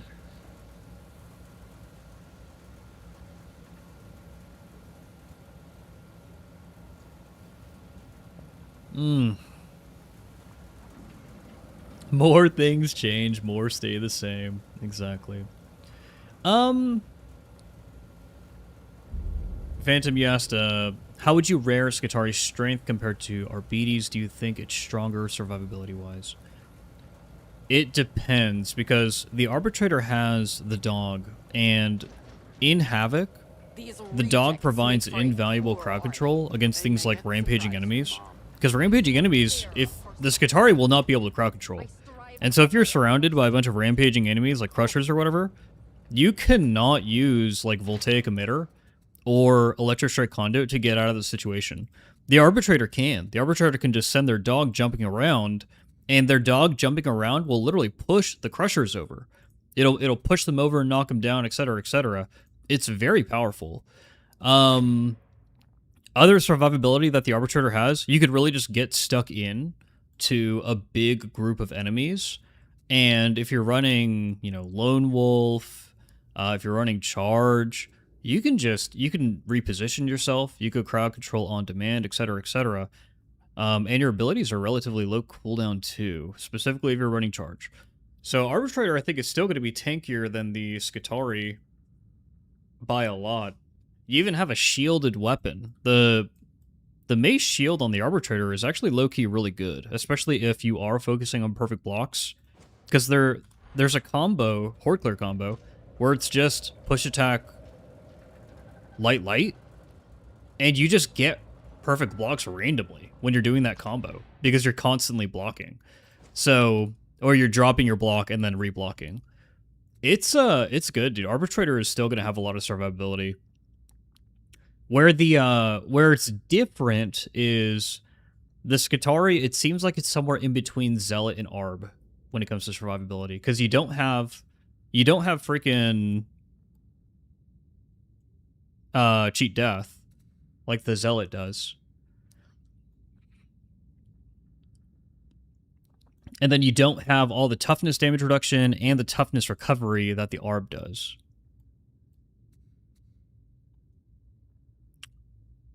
The Skitarii is somewhere in the middle. I don't know. That's what it seems like from what I've been doing so far. So let's switch Slice and Dice to Satiated Steel. So Core Claw Clitters restore 25% capacitance over 5 seconds. And this will probably allow us to do everything that we're doing much more often. Much, much more often. Because we need more capacitance. More capacitance!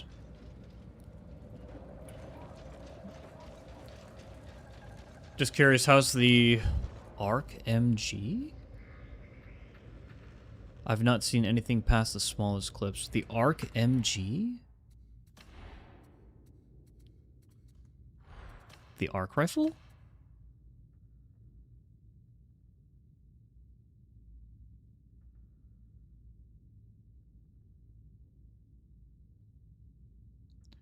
Yeah, heck of a Splinter kind of lays it out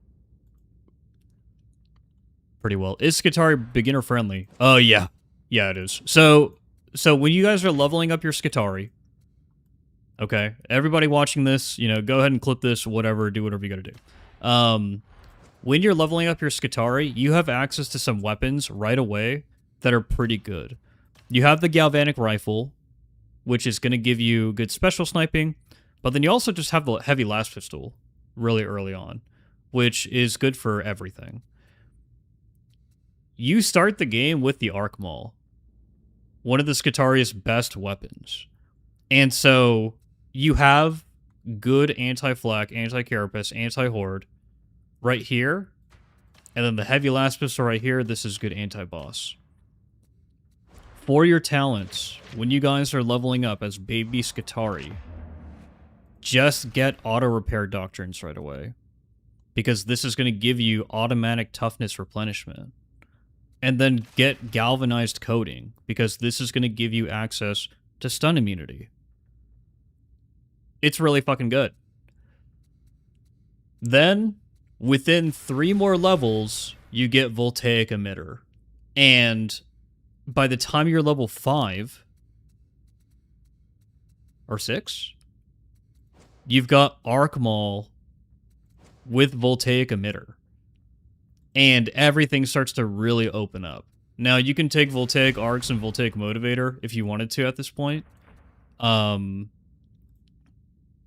I would go for Electric Strike Conduit into Augmented Power Cycle just so that you can get more capacitance recovery. And then start building into everything else that you want. Like, if you want to go to your Keystone, you can go to your Keystone. You can go down to Flensing Protocols. If you want ammo, like unlimited ammo, you can go for ammo. At that point, it kind of just depends on how you're playing. But, dude, first, getting Voltaic Emitter within the first 5 levels, that's nuts. I think the only issue you might run into is capacitance regeneration very early on. But you could just do this. Boom. So within the first 10 levels, you've got capacitance coming in. And then this.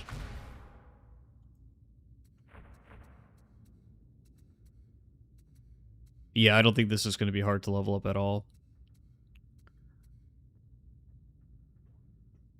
What would you say is the dumb stat for the Galvanic Rifle? Mobility. For sure.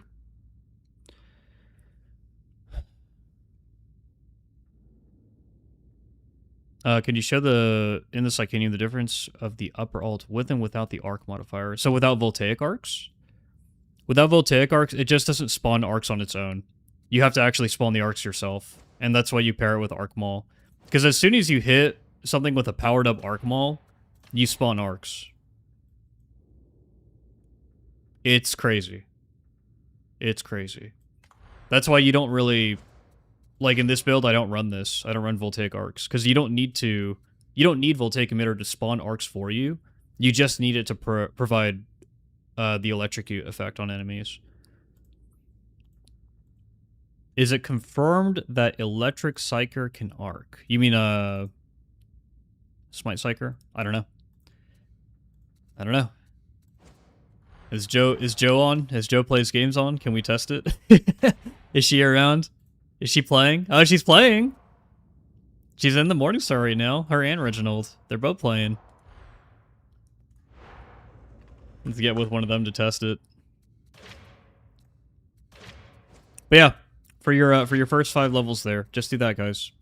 It's gonna make the game really easy, I think. Just going like this, and then leveling up with Arc Maul. Because Arc Maul handles everything that the game has to throw at you super early on. Service Skull first instead of Voltaic Emitter. Yeah, I mean, you can. You can, Maudite.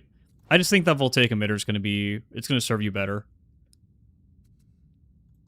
Or, You use Arc Maul, and then instead of going into Voltaic Emitter first, you go into your Capacitance regeneration first. Actually, you know what? You know what? Now that I think about it, this is going to be the way to do it. Go for your Capacitance recovery first, because if you don't do this, 4, 5, 6, 1, 2, 3, 1, 2, 3. Yeah. Yeah, do this. So if you don't do this, because you already start with, like, the baby version of Voltaic Emitter. You are a challenge.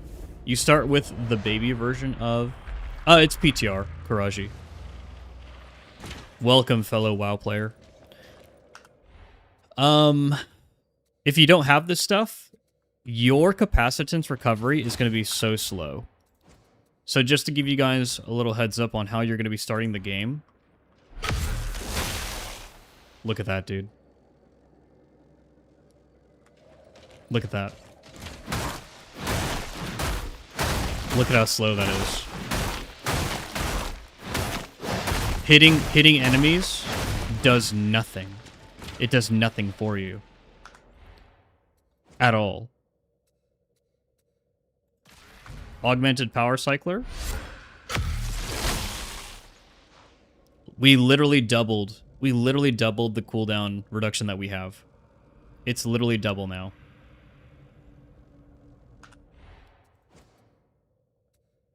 Capacitor Reclamation Loop.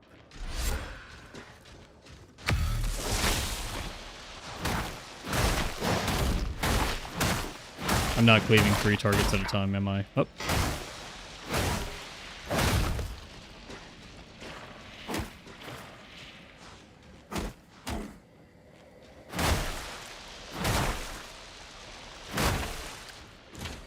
Even faster. Flux conduit buildup. Or actually, here, let's do a reactor coil charge. Recharge. No.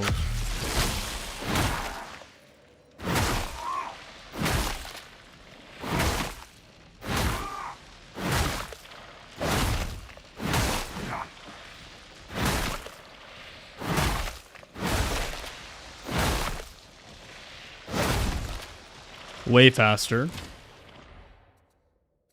And then faster yet. Flux conduit buildup. And then it's all coming together. It's all coming together. Super fast ability recovery. And you don't necessarily, while you're leveling up... Yeah, the weak spot one is massive. You don't necessarily, while you're leveling up, need Voltaic Emitter, because the effects are very similar. So the Voltaic Expander, it's unleash an electric discharge around you for... Enemies within 6 meters are electrocuted for 2 seconds, stunning them and dealing damage. And then it's 9 meters at 2 charges, 12 meters at 3 charges.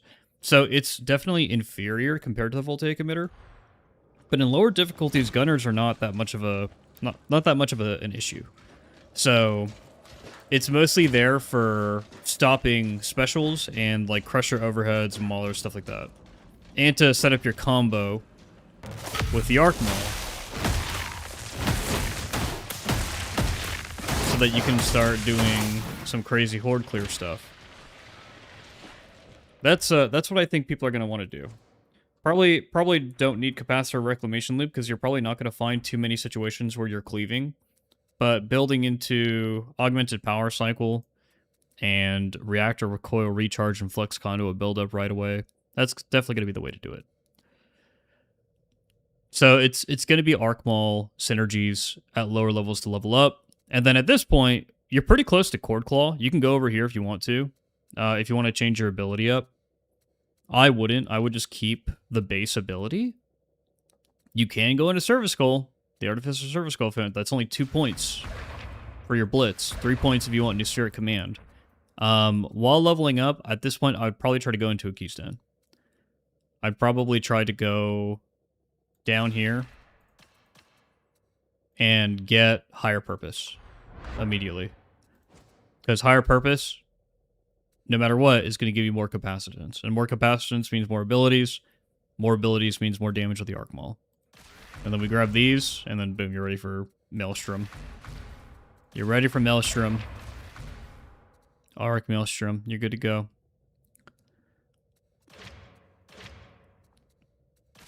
And then you build Voltaic Emitter like last. That's funny.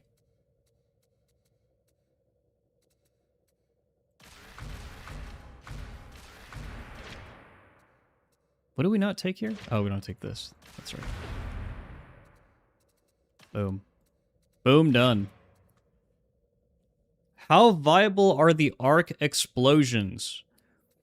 I would say very viable. I'm afraid to call them meta, because I would not dare I'd be able to identify what the meta is. I'm not that guy. I'm not that guy. The playtesters who have been playing this class for months, those guys know what the meta is. They already know. But I'm not the kind of guy who would arrogantly claim, like, oh, this is the meta. Like, no, dude. I'm not that guy. I'm just a guy who likes Warhammer. Hey, Godsmack Demon. Welcome.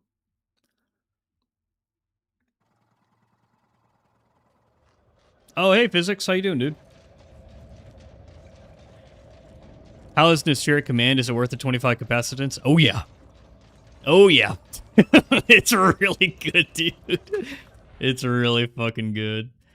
Even when I was fighting the Packmaster there, and I was like, I can't do anything right now but block. Dude, Nospheric Command. Doing work. Keeping the burn up on the boss. Fucking doing extra damage. Kicking ass. Sergeant Major Morer, we appear to be making gains in the... Aetherian, it gives you, loosely gives you auto-aim. And then it increases your cleave, your crit, your damage, reload speed, like all the things that you would want on a ranged weapon. Can he go full support? Can the Skitarii go full support if he wanted to? So can you grab like Medicae Service Skull? Can you support with the Artificer Service Skull doing data interrogations for the team? Can you buff the team? So the keystone where it's meant to buff the team is over here in the upper right. It's Power Overload. And I have not tried Power Overload with Servo Fred, but I tried Power Overload with Arc Rifle. Because I was looking at it and I was like, oh, it looks like there's like a synergy here between these two things. So let me read Power Overload because I'm sure nobody else is really using it. Everyone's probably using Fluencing protocols or Redline capacitors. So Power Overload, kills by you and allies in Coherency grant 1 stack of Power Overload. Elite and Specialist enemy kills grant 2 stacks. Max 30 stacks. Reaching max stacks causes an overload and reset to 0 stacks. The overload grants you and your allies in Coherency plus 15% damage and plus 15% toughness DR for 8 seconds. And then its support nodes are Critical Power Overload, so Overload now also affects an electrocution effect to enemies in melee range, causing enemies hit to also take 15% more damage for 8 seconds. Invigorating Overload, you and allies in Coherency restore 20% toughness and stamina when an overload occurs. Static Capacitor Drain, and this is the main reason why you take the Keystone. Overloading 8 times in a mission grants you 15% increased damage. Overloading 16 times in a mission grants you 20% toughness DR. And then overloading 24 times increases capacitance generation by 25%.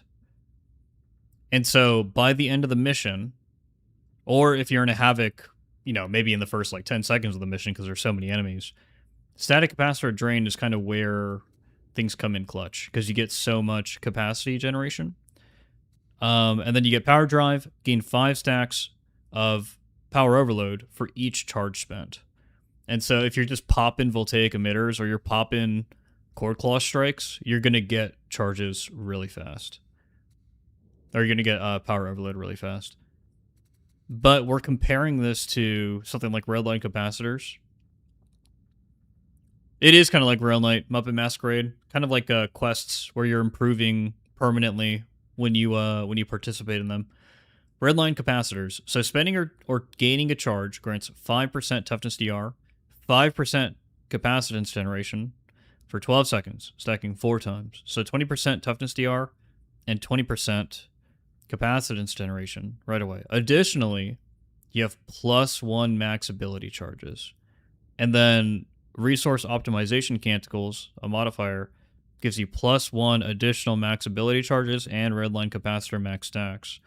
And so you can get 5 ability charges for Cord Claw Strike and 5 stacks of redline capacitors, which gives you 25% capacitance generation and 25% toughness DR. Keystone modifier, surge extension over here, gaining a redline capacitor, so basically using your ability, just gives you 25% toughness over 5 seconds, so 5% per second. And then advanced power management on ability use, gain 5% strength for each charge you had on use, 25% strength. Is good. Is good. Because it lets you spam something like Cord Claw Strike, basically. Like you just go ham. You just spam it. And so you wouldn't take power overload for support. The support that the Skitarii brings to the table is not something that you need to try to bring. You just bring it by being there. Just by taking Artificer Servo Skull, you free up your team needing to do data interrogation. And maybe you're not running this exact build, you run kind of something else, like maybe you take away this stuff. And then you run like Medicae Servo Skull.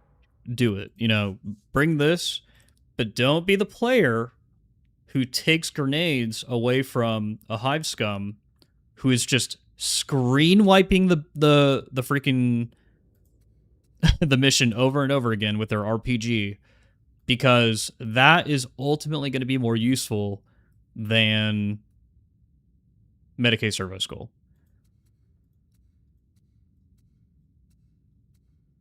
So I would bring this, and I would look at this as 4 extra lives for my teammates. Because what's stopping you from, in many situations, what's stopping you from running up to a player and getting them out of a trapper net? Or running up to a player and reviving them while they're downed? There's not much stopping you from doing that. It does free up action economy. That is good. But you're not using it to quote-unquote support. Not in the same way that Zealots use Chorus of Spiritual Fortitude to actually support their team. Is Integrated Refraction Emitter good? I don't think so. I don't think so. Not when something like Voltaic Emitter exists in the game. Because Voltaic Emitter will shut down gunners anyways. If it's working correctly.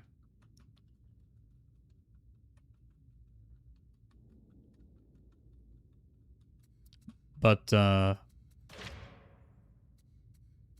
yeah, that's where I'm at with it. That's where I'm at with the state of the blitzes. Also, arc grenades. Arc grenades would be better if the damage was higher. But arc grenades is not a screen wipe. It's not like the Hive Scum RPG or chem grenades.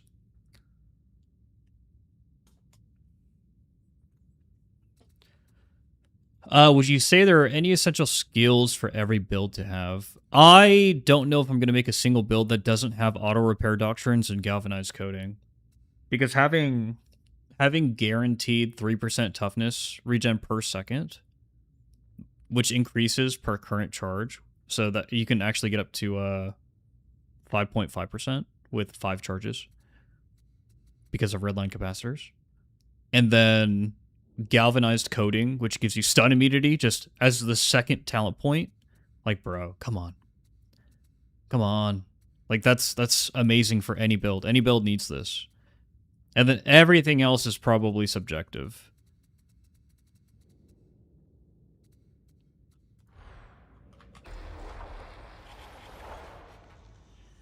Okay.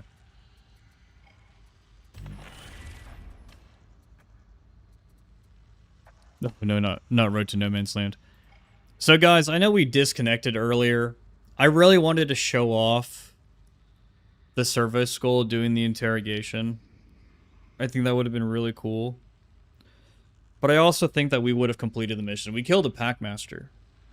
For Omnisci's sake. We killed a Packmaster.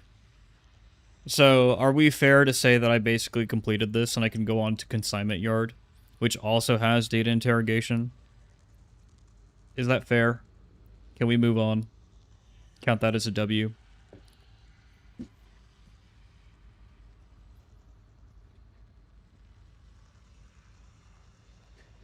Thank you, Nolly. Thank you.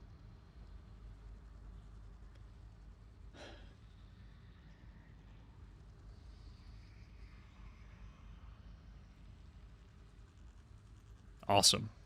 Let's move on. Let's move on.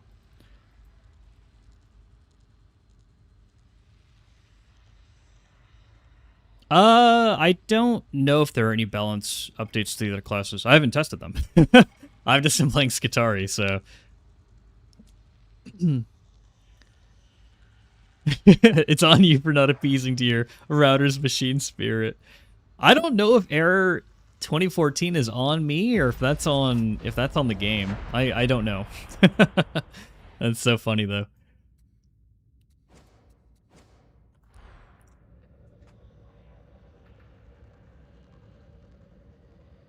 Also, guys, I'm going to mention once again, thank you so much for all of the follows and subs over on the Twitch side and the subs over on the YouTube side. And thank you to all of the new members. As a reminder, I'm streaming on both Twitch and YouTube, so if you have a preferred platform, then you could watch on either. I think the benefits of Twitch are that it's probably got fancier, better chat, while the benefits of YouTube is that you can go back and rewind the stream at any point. If I don't already have that activated on Twitch, I don't know how it works.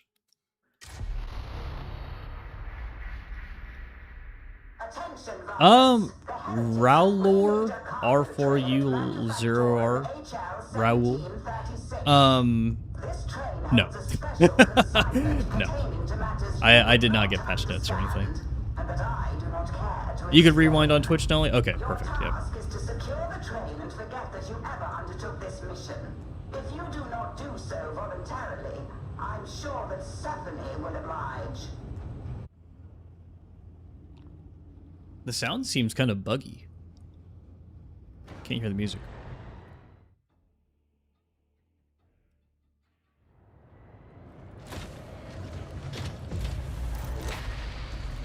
Hadron. Okay. I don't recall authorizing this mission. Then again, I am a very busy man. This mission is governed by the Pax Mechanicus and by immutable concords inscribed in the Logistratex Machinarium. My dear, you are to language what exterminatus was to Sondheim 5.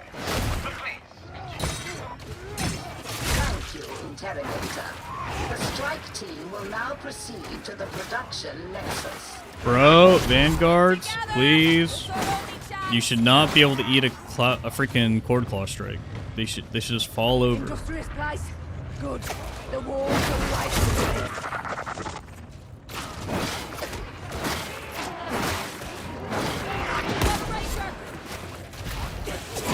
Claw strike. Whoop.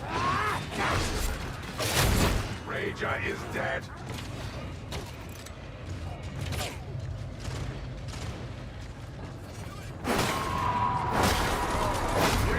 Function upon that hound. Got a mark.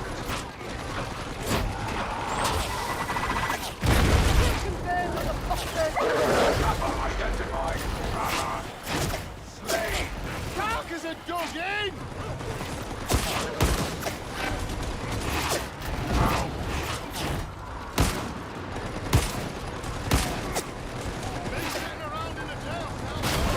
You would do well to embrace the gravity of our situation.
Extermination is always warranted. You take There's a heretic looking for You cannot serve the Omnissiah down there. Did we lose a guardsman?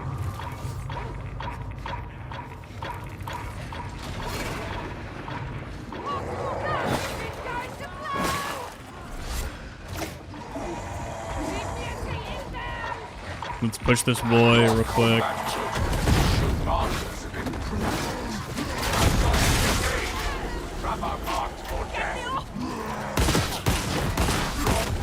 Oh.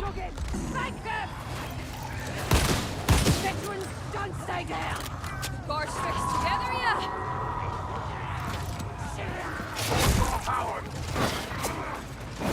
Whoa, didn't get the kill. Probably should have done single target there.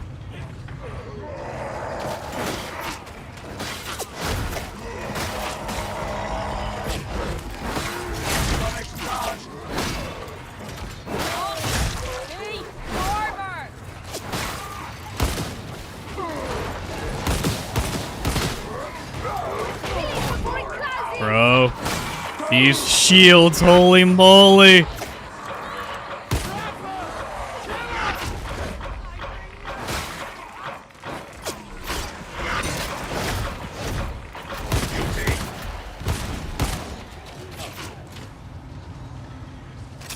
Okay.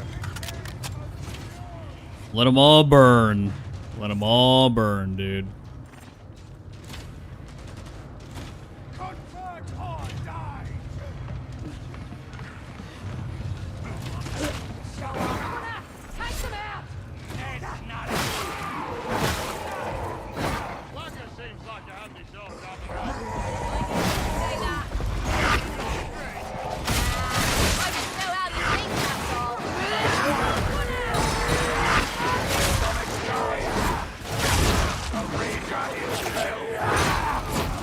Identified. It is destroyed.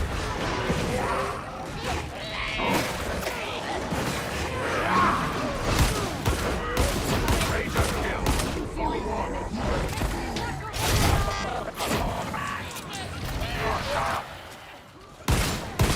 Cover destroyed. Enemy entrenched. We recommend a flanking assault.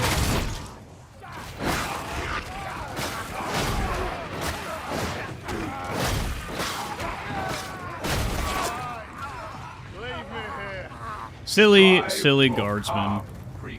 Silly, silly boys. Hold true. We will bring order. Hard to keep them alive because I'm not just crowd controlling everything. Bring death. Order is for what survives.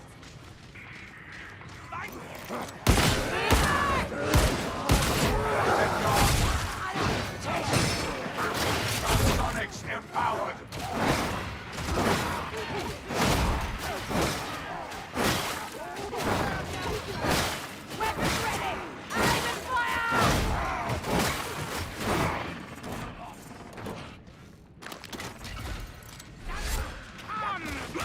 Come. Interesting. Creature must be destroyed. No core claw voice lines. I'll add them. Die! Die! The Omnissiah sentences you to death. Die! The Omnissiah sentences you to death.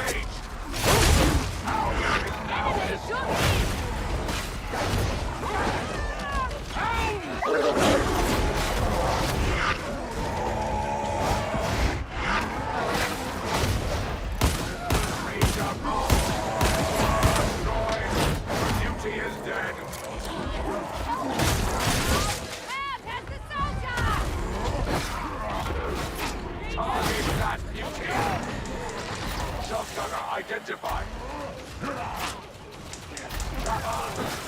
It is dead.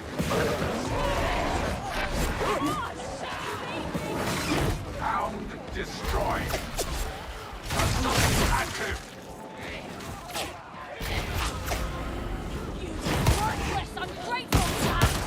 Regather yourself. Duty done, soldier. Rest now. Do not succumb to fear. I don't get it right. I'm from Asia. No insult was intended. None taken.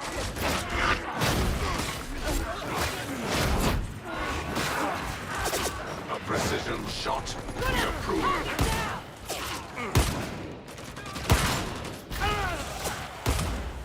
Perhaps you'd enlighten me as to the reason for this grand excursion. This matter is of techno-archaeological interest. More. It does feel nice to have a weapon with a lot of mobility. That's what I'll say about the transonic blades.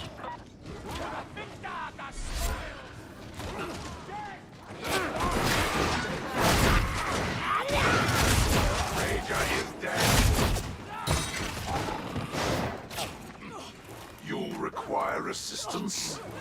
Takes more than that to off me. Okay. Our boys are up. The boys are back in town. Meditation. Heal up.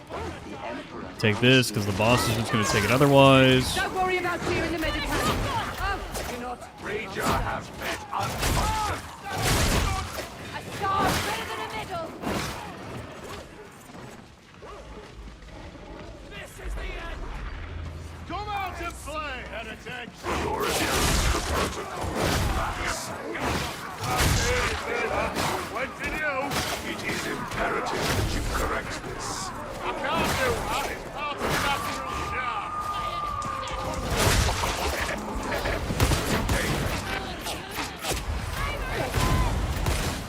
The house needs to be destroyed. It is destroyed. That's the ranger sorted. Heretic coverage and viability of ranged engagement.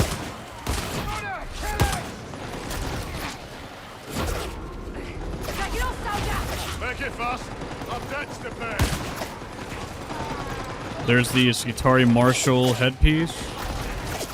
One in the eye. Starting fire. Won't be a bother anymore. Shotgun. It's down. Won't die like this. You need some Medicare. Bastille. Oh, you're not planning on giving up. No way. I'm in fit. That's me. You sure? Because that's a lot of blood. Most of it ain't mine. I think. Nice.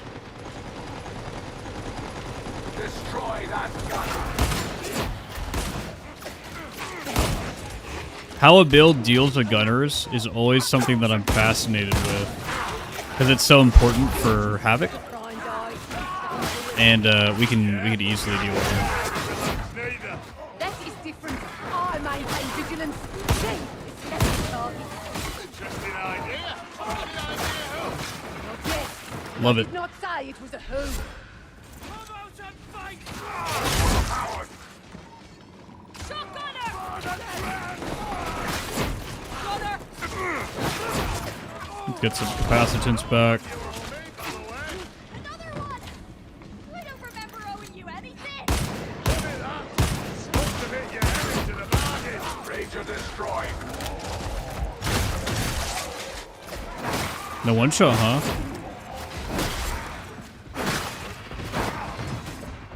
Wonder what damage increase I was missing there. Kill!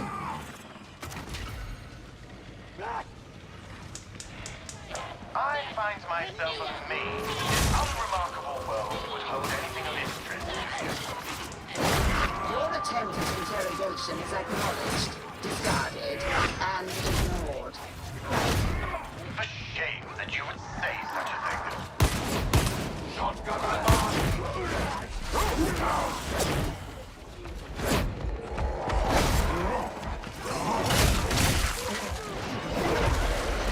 Watch it, Ranger! Dead hind! Russia.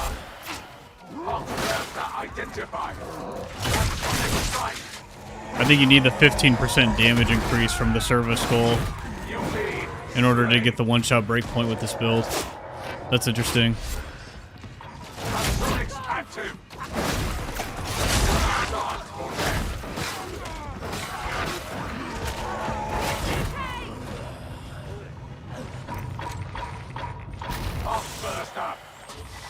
Okay.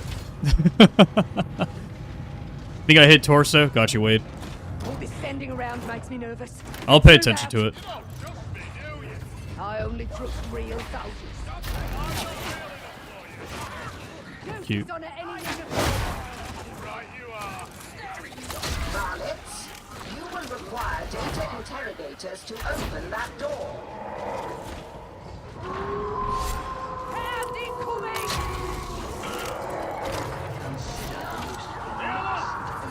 Can't have your weak mark going on this. Eliminated!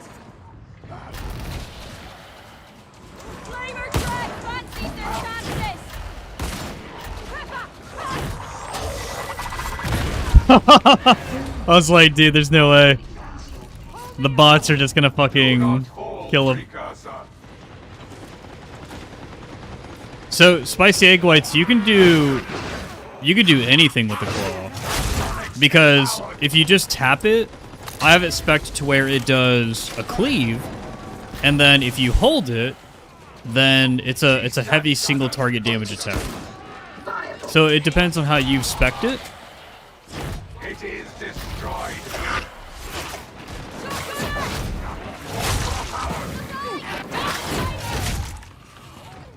We've got an assault crew.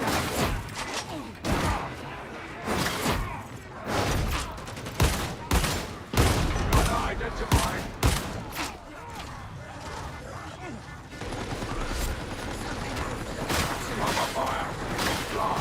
Copy that!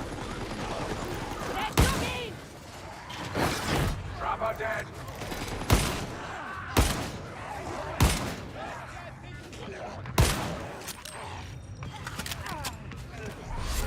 I can't mark him, so I can't see him. There you go. The Omnissiah favors us. Resuming upward. Oh, I think the default behavior of the claw is just one single strike forward. All as the Omnissiah decreed.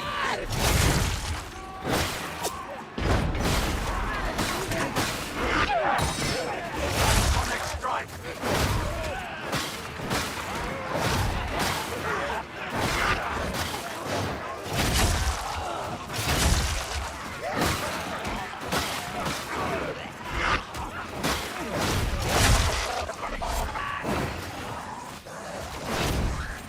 Do not disrupt the flow of data again.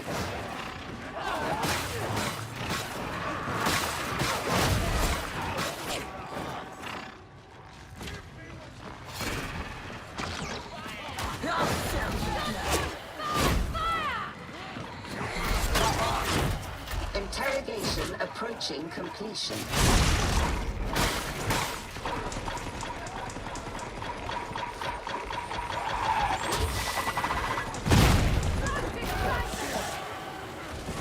The interrogator refuses to work. Recommence.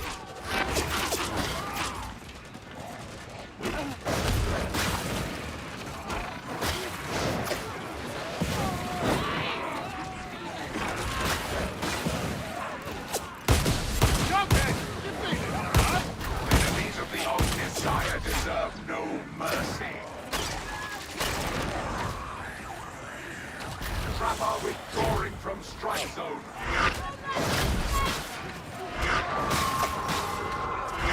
Interrogator status inoperative. Remedy reboot.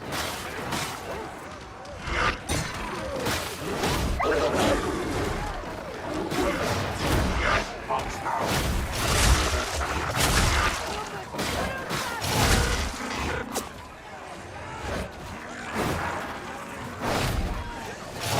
Strike.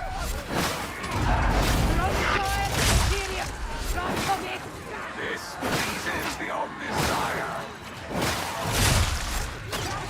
Corrupted ones have taken cover. Trapper disengaging from combat. Okay. Oh, that's always fun. It pleases me that you are not entirely Logosaurus, I think I've settled on 2 builds that I really, really enjoy for the Skitarii. I'm on tenterhooks to see how all this plays out. The one I'm using now.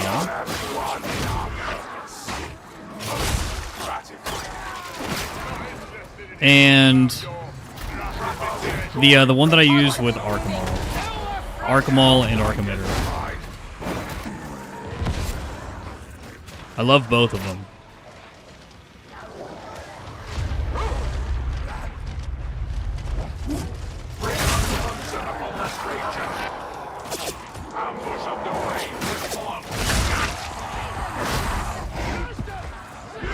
Oh, whoops.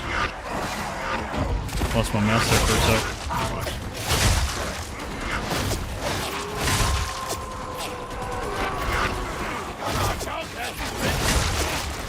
Extermination is too kind of fate. You take shotgunner target.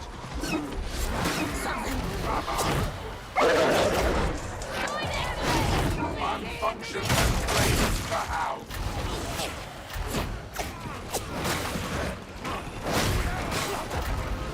Our numbers are reduced. Beauty. It is destroyed.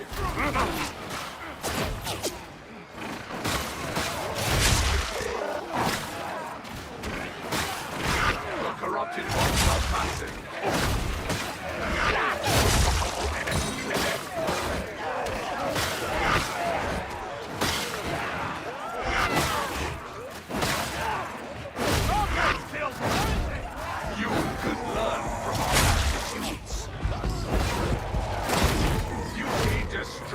Get some capacitance back. Save some ammo.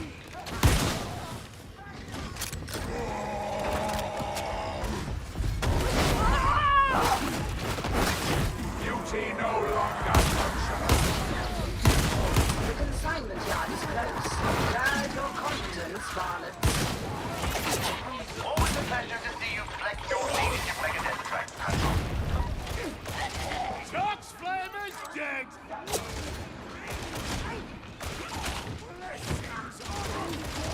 You think they're gonna change anything before release? No, I don't think so. Fat Shark's on vacation right now. They got Midsummer.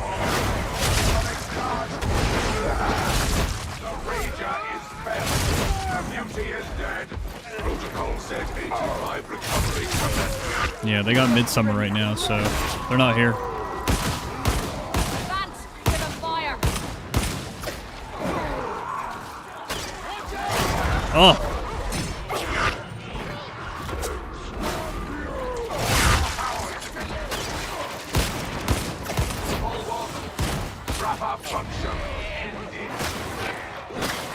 Shit.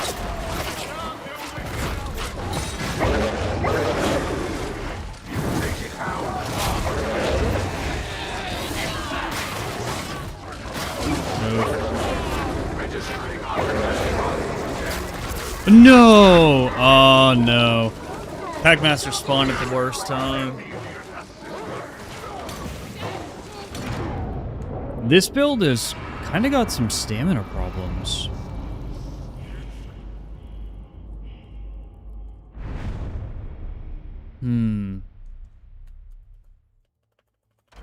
Or maybe I got hit by the Packmaster. I got shocked. I'd have to watch that again. That was close. That was close. We're seeing a lot more Packmasters, interestingly enough.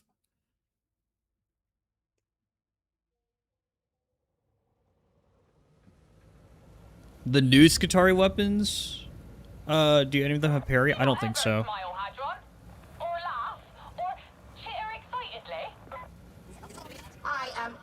Alex, the arc mechanic, is about as strong as Firestorm, or as Inferno Staff. It's literally the same thing. Because it's got uncapped AoE, I'm pretty sure. Cord Claw Strike does not have uncapped AoE. There's definitely a cleave value here, though. The Pathfinder is the Skitarii personality that I'm using. I like it. I like it a lot. How much can you spec into the surface scope turret? All you need is this and this. These two right here. It's all you need, baby. So, one thing that I'm noticing... No, we just needed more room there. The Packmaster is really freaking hard on... Not Skitarii, but just a solo. If you're not just one-shotting him with, like, crack grenades or with a Relic Blade, Shroud Field, Backstab, or... I think those are the only two classes that kind of do one-shots, right? The only two builds. Then, like, dealing with him is kind of shitty by yourself. I think that, also, I mean, with grenades, like Shredder Frag grenades, you kill all the dogs. With Inferno Staff, you kill all the dogs. He himself is easy. It's the dogs, dude. When all the dogs spawn in and you have to deal with him attacking you, plus the dogs. You have no stamina, can't push, get dogged. Like, it's tough. It's really tough. Yeah, it's really tough. I don't want to give up on this build. I think it's actually a good build. This right here. Running Redline Capacitors with New Spheric Command with Cord Claw Strike. More so using Cord Claw Strike to clear hordes. You're using your Transonic Blades to dance around things and deal good charged attack damage or heavy attack damage. And then using Cord Claw as like a damage nuke when you need it for single target. Clear Ragers, clear Maulers. Redline Capacitors works with a New Spheric Command. And so the more you use New Spheric Command, the more Redline Capacitors will also proc.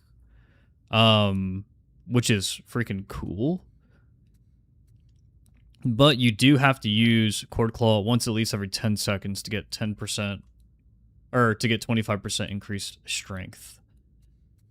Assuming that you're using it at max capacitor, or max ability charges, but we're usually not getting up there. We're usually not getting that high.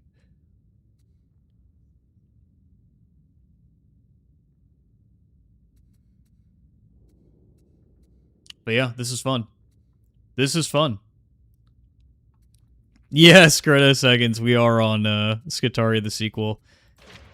We've actually gotten significantly better, and I've got 3 builds that I'm very satisfied with. Dude, for this, I would just switch this to New Spheric Command. Honestly, the whole way that I look at my Skitarii build completely changed. I'm going to go back to the drawing board. 2 builds that I'm very satisfied with. One with Redline Capacitors and Cord Claw, and then one with Voltaic Emitter over here. I wonder if you could just do Flensing Protocols with Redline Capacitors and use Cord Claw more as like big damage, because then I can just use it to really just destroy bosses, but then I wouldn't have like crazy horde clear in the build.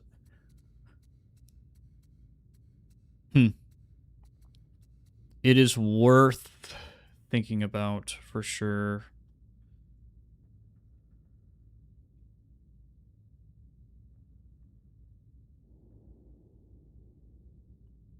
Why Emma Reserve Aura on the mall? Isn't that astronomically bad? No. So your carapace damage, a lot of it is just arcs. It's not actually coming from your weapon. It's just arcs, that's it.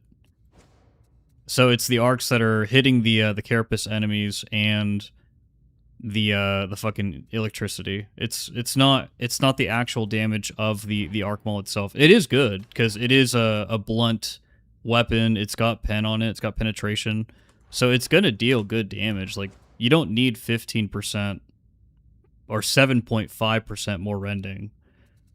We go with the ammo because this plus all these are phenomenal. These work with your Servitor Skull. These work with New Spheric Command, and so you're getting these benefits all the time. And then more ammunition means I get to use this bad boy more. I get to use this bad boy more, dude. I get to use this all the time. And this thing is fucking good. Phosphor blast pistol is fucking good, dude. But you may not care for ammunition deposit. You may not care for this side of the tree. And you may just want to run all the stuff on the bottom. And just melee, melee, melee. And you could do that. That's what's cool about the Skitarii, is that the tree is so open. You could do whatever you want to fit your playstyle. But in Warhammer 40k Dark Tide, your build has to be able to do great damage to bosses, clear hordes of enemies, and deal with every type of enemy.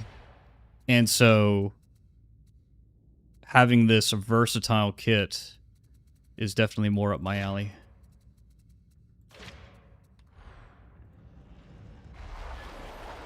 How's the ammo economy on Skitarii? I think that if you're running this side of the tree, and if you're running Artificer Service Skull with New Spirit Command, you're not going to have any issues with ammo. Specifically these three right here. These three plus New Spirit Command, you're not going to have any issues with ammo. You might start getting low in Havoc, but dude, in Auric, you're never going to run out of ammo. I have not had any ammo issues this entire time. And I am playing by myself, but if you're playing with a team, that means your team has more damage, and so theoretically you're shooting less. Oh yeah, I got my new headpiece, so we actually can be a marshal now. Unless it took it away because I failed the mission. Oh, that'd be so fucked up. Yeah, I think it took it away because I failed. Oh wait, no. Penances. Penances. Hey, let's go, dude. We're Skitarii Marshal now. Skitarii Alpha Helm. Nice. Thank you. Thank you for reminding me. Should I do this chest piece or the basic? Whoa. Look like the mini.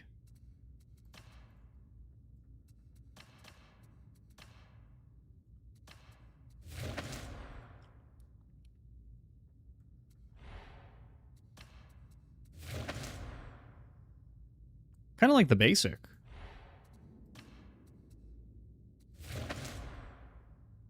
Yeah. Very cool. And then with this, I actually like this this look with this. I feel like this look with the transonic blades, like, this is meant to be, dude. This is meant to be. Does the skill tree allow me to get the goth Latina baddies? I don't think those exist, dude. I don't think those exist. The Drukhari babes. Okay. Let's get back into it. Consignment Yard, round 2. Round 2. We're not going to just default on the Arc build, because I know the Arc build can clear it. Like, that's the thing, is like, the Arc build, this build fucks, dude. We have hours and hours of evidence that this build fucks. We need to test other builds. We need to test the other keystones. Push them to their limit.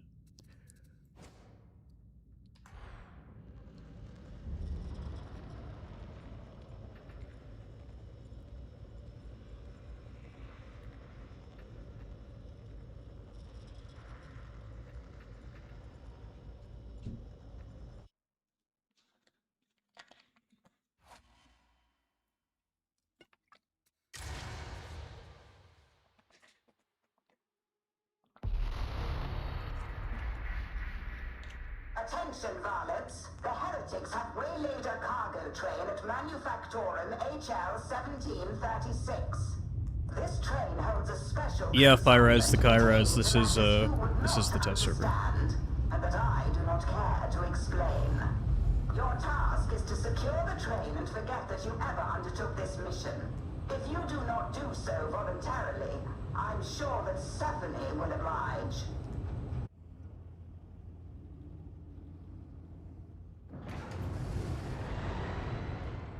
Alright, let's do it. Let's do it.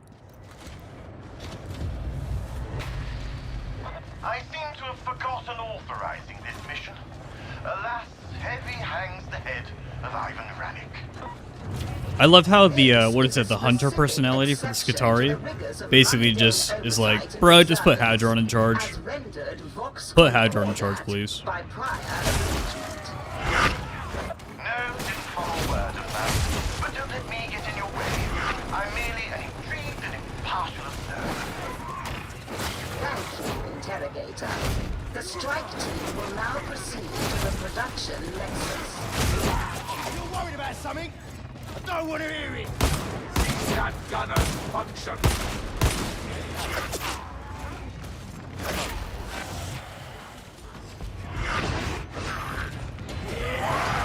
Enemy are taking cover. He went straight for the slam. Interesting.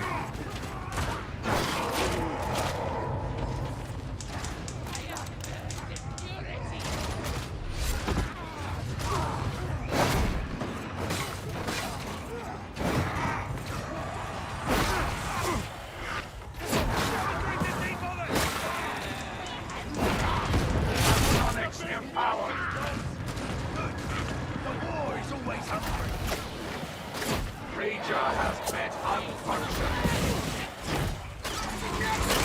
Trapper withdrawing from strike zone.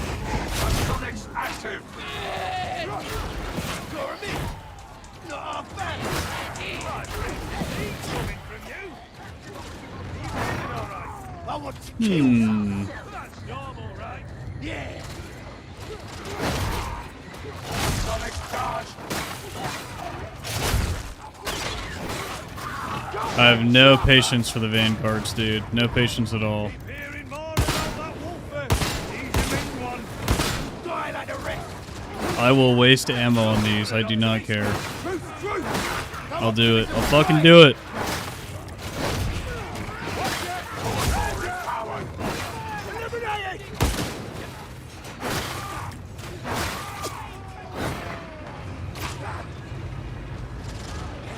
Oh, you're good, Smoke-a-Lot.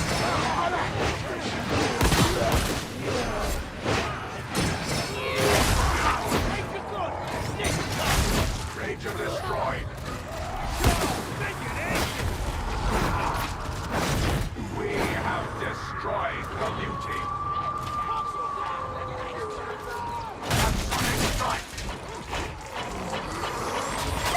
Oh! Oh, I didn't get hit by any of that? What?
All right. Dead internet theory. Skitarii sucks. Nobody's playing. Yeah.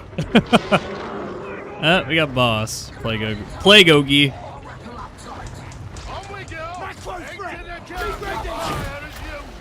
You would do well to embrace the gravity of our situation.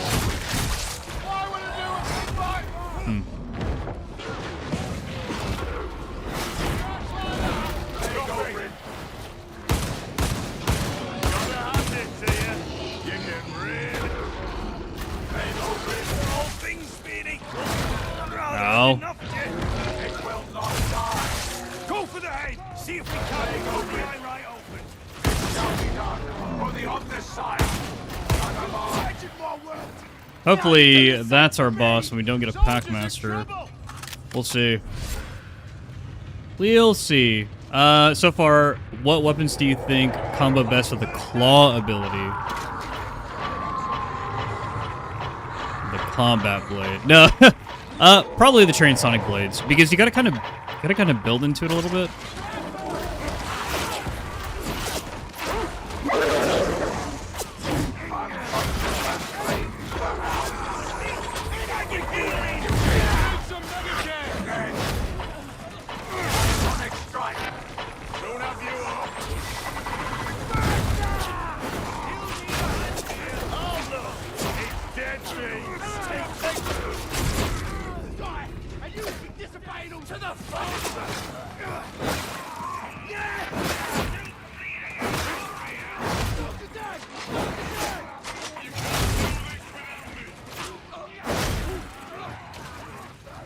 Blades are nice and fast. You have a lot of dodge distance, pretty decent sprint speed, but the Arc Maul will combo with anything because it combos with itself too.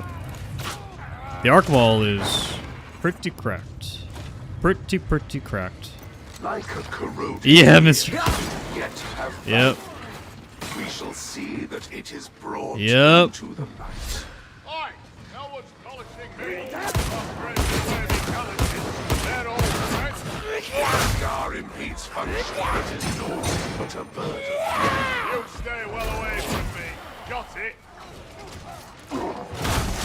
Empowered. Advance! Give 'em fire! Looks like we're in for some!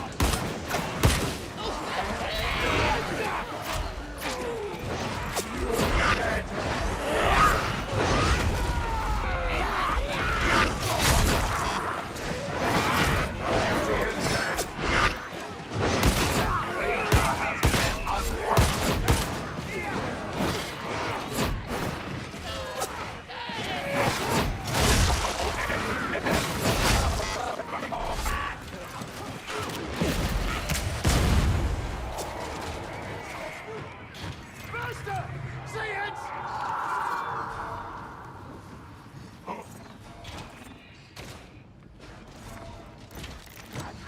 You're a good killer, I'll give you that. That was great! Swamp fool! Me? I was meant for... Do you prefer the blast or last pistol? It's actually pretty close. It's pretty close. I think now I prefer the phosphor blast pistol, especially now that, like, I know that the capacitance from New Spheric Command is not that big of a deal. So you basically have the last pistol at home, you know? You have the last pistol at home.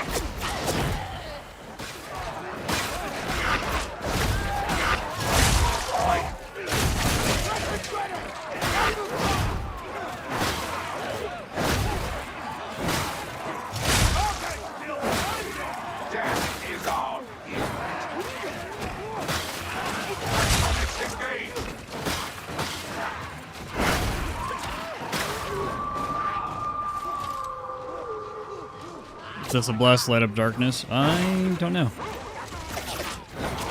I assume so.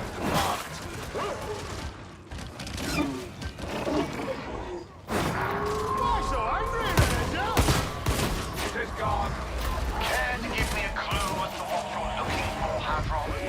A tiny hint perhaps to enliven the old-didactic setting. This matter is of techno-archaeological interest. More, I cannot say. Very well. Keep your secrets if it gives you pleasure. Keep your secrets. Keep your secrets. It's like from Lord of the Rings. Damn it! Veterans Day! They can't cover! Your combat precision is acceptable. Is that right? High praise indeed. No, but scope for improvement remains. Yeah, don't worry, I've got the message. Destroy that gunner. Big Beauty's dead! What? Come back, dog.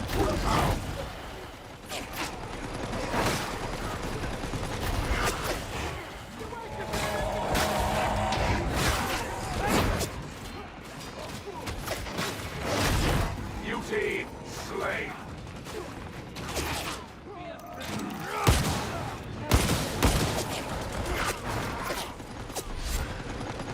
Where is that? Oh, it's up there. Good kill! Big beauty! Beauty. Decay reserve identified, precursor. Grab this before the bots do. Mystery, I will never do that because I'm so lazy, dude. I'm too lazy to learn a new button. Not gonna happen, people. Not gonna happen.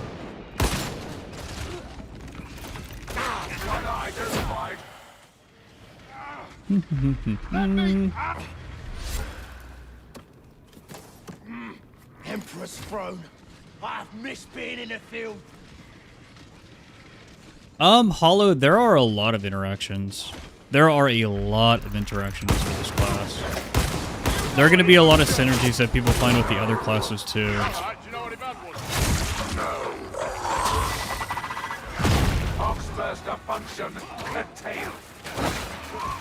Deal with these vanguards.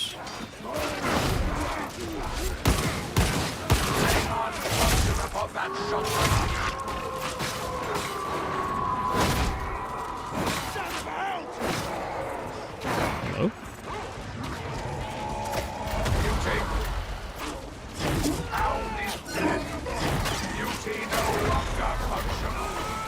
You can yet serve. Bots burst and detonated.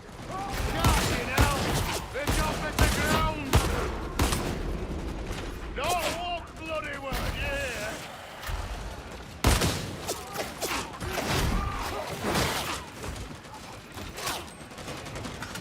You fight well. I don't get many complaints. Well, not from anyone with. If we offer correction, you would do well to comply. Professional, me. Gunner! Nice move, Connor! Enemies of the Omnissiah deserve no mercy. Okay.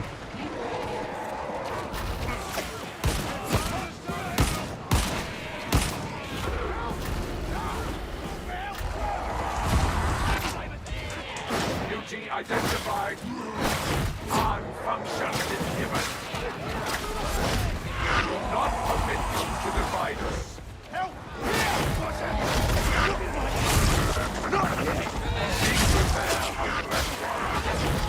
Vital functions are gone. Leave the rest behind.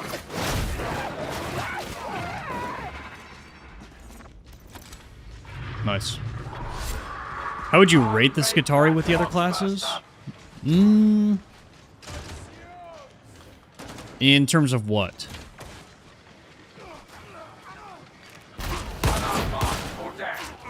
Because the Skitarii is extremely fun. It is very effective. But, like, Psyker has the best horde clear in the game. Because the Inferno staff is crazy, right? Best horde clear in the game. There are some things that come pretty close, but it's clearly the best. Veterans have the best, like, some of the best grenades in the game when it comes to being able to just regenerate them over and over again. Good team support because you could regen ammo for the team. Impaired function requires immediate treatment. Beauty destroyed.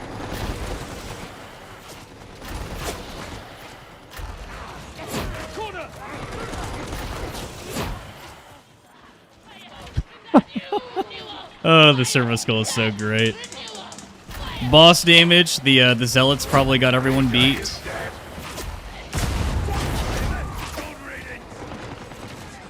Arbides, super tanky. Ogren, super tanky.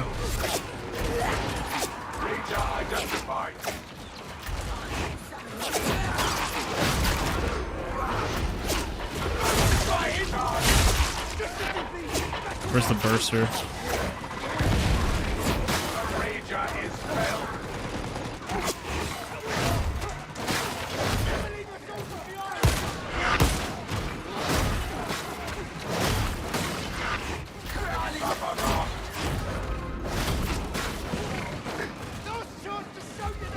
Our function will it unafraid.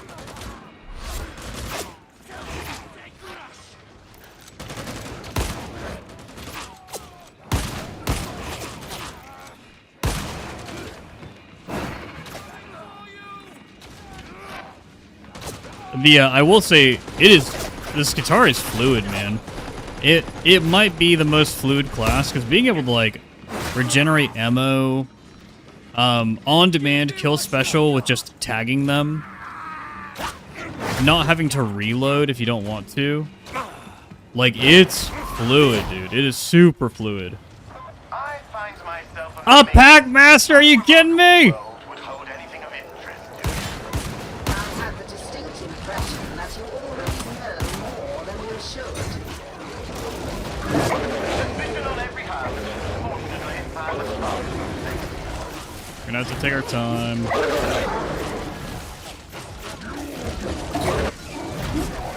There's all my stem.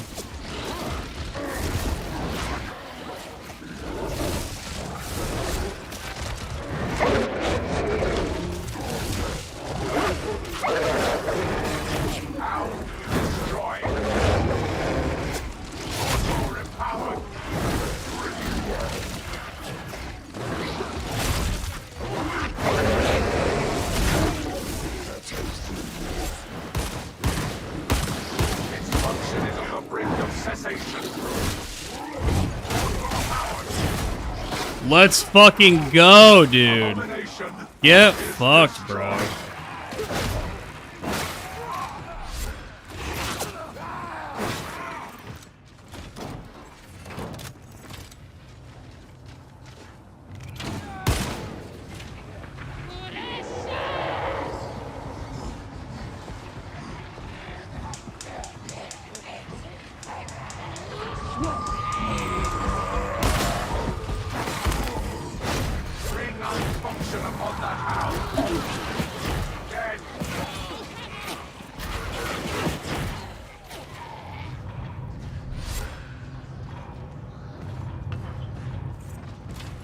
Hear the tick-tocking. Even the vanguards are more tanky than the packmaster, dude. Oh my god, so true. Holy moly, dude. You don't know how true that is. Deploy data interrogators. They really are.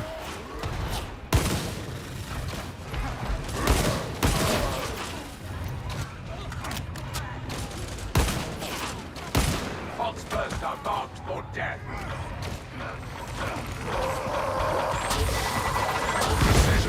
We commend you.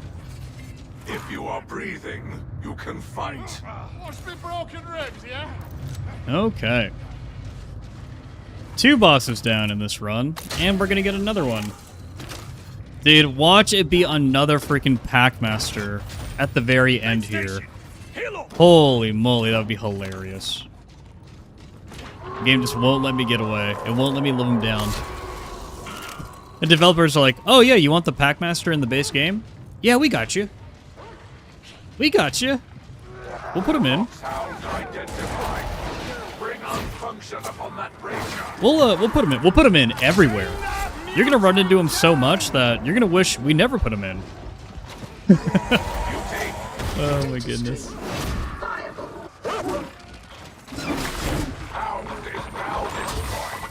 I almost just slammed my blades into that dude. Whoop.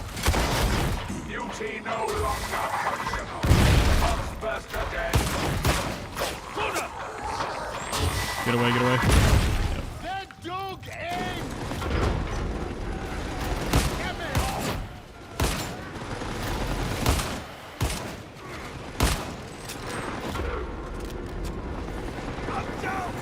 Your incompetence is showing. The interrogator requires a reboot. Little help!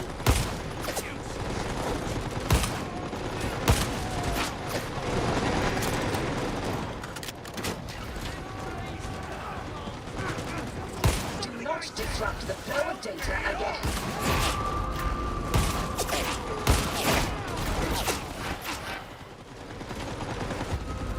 The unblessed one is no longer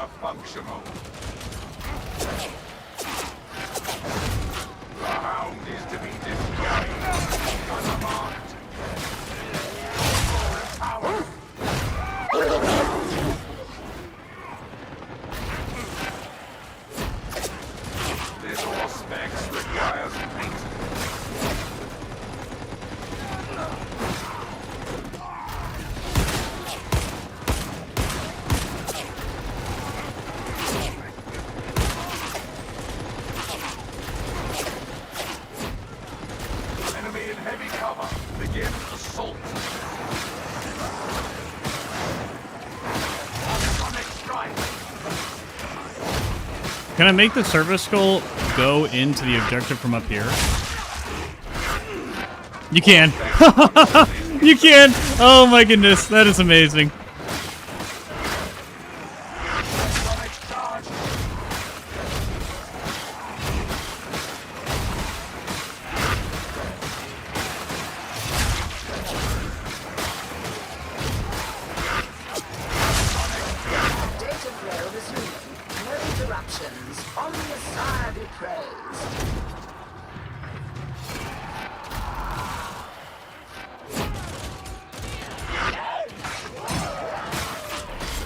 Oh, I had a hit there. Interrogation imminent.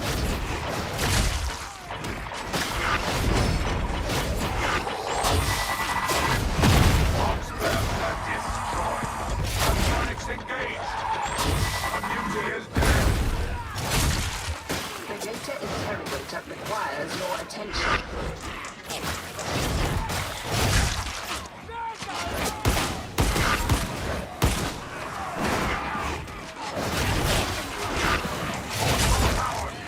Get out of here.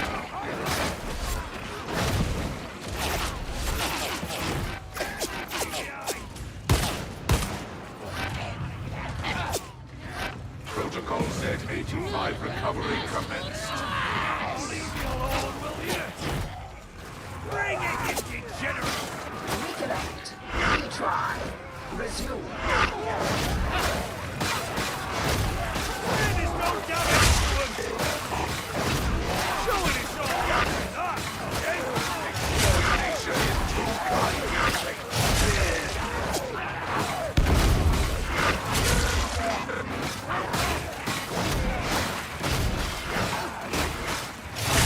Active.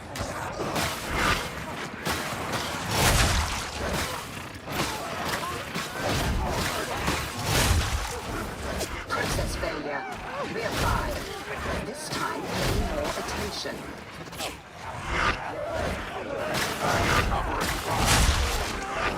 As long as you have LOS, you can designate the servo skull. That's really good, dude. This blitz just keeps getting better and better.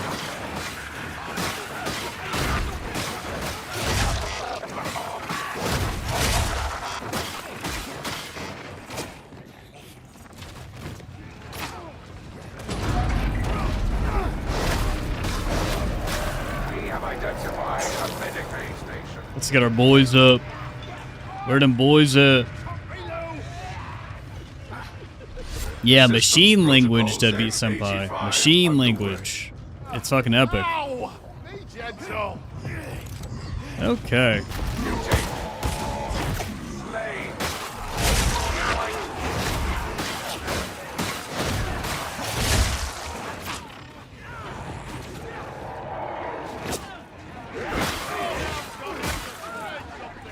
You are correct to be impressed. I suppose that you performed with acceptable efficiency. May they proceed to coolant control, interrogator?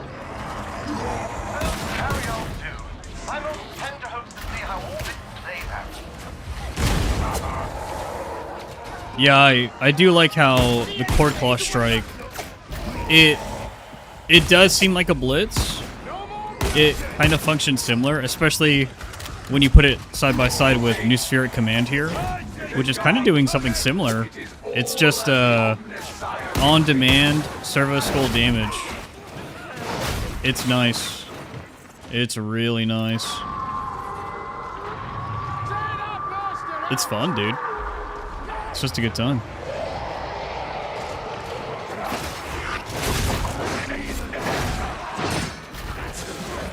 Major destroyed. Sonics active. Extermination is always warranted.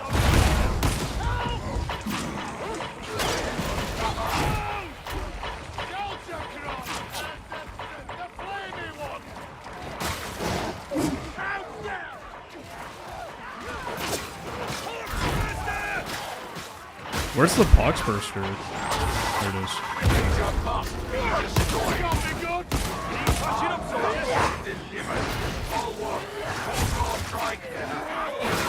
Ranger is dead.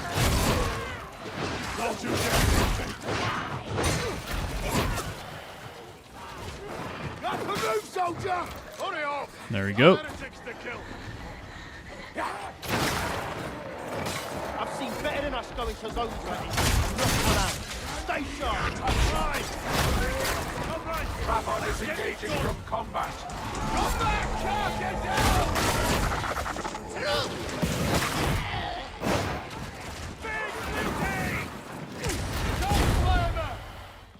Okay. Let's go. Destroy that gun.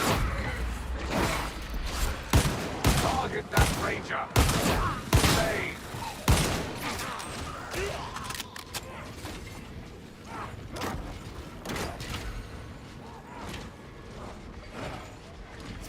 A patrol of some sort. Always a pleasure to see you reflect your leadership mechanism, Patrol.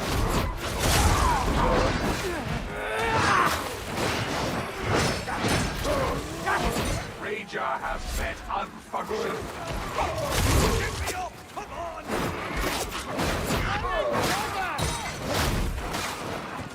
I like the sound the transonic blades make when you block. Kill. It's really cool. Repeat. Like I owe you one. It's very, very cool. Gambling? Not me. Besides, you want to take your money. Let's just get there anyway, man. All right, you're on. 500 pounds. It is gone.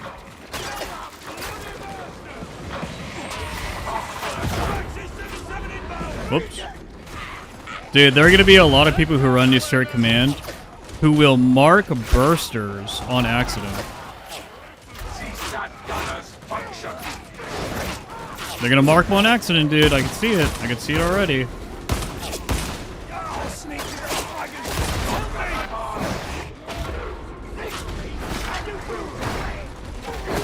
What?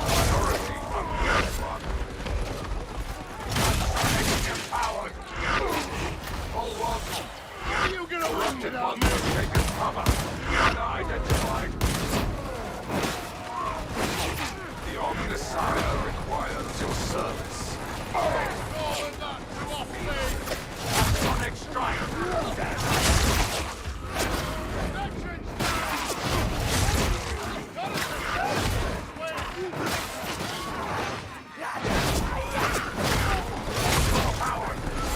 Hiya!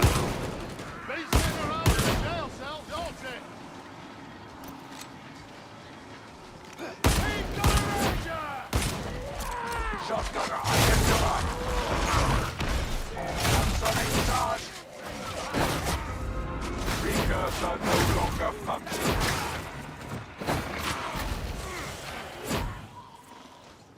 Do you guys understand how this just fucking looks so cool to play? Bro, this looks so fucking cool to play. Like, I love it.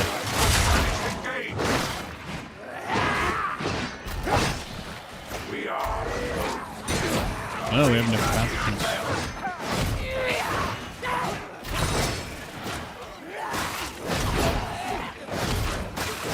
Dude, the vanguards. Ah! Get out of my face. Target.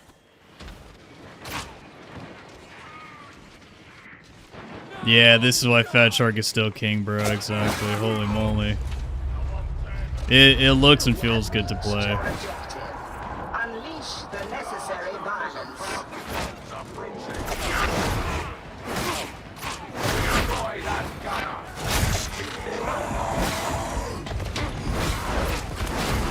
Sonic strike.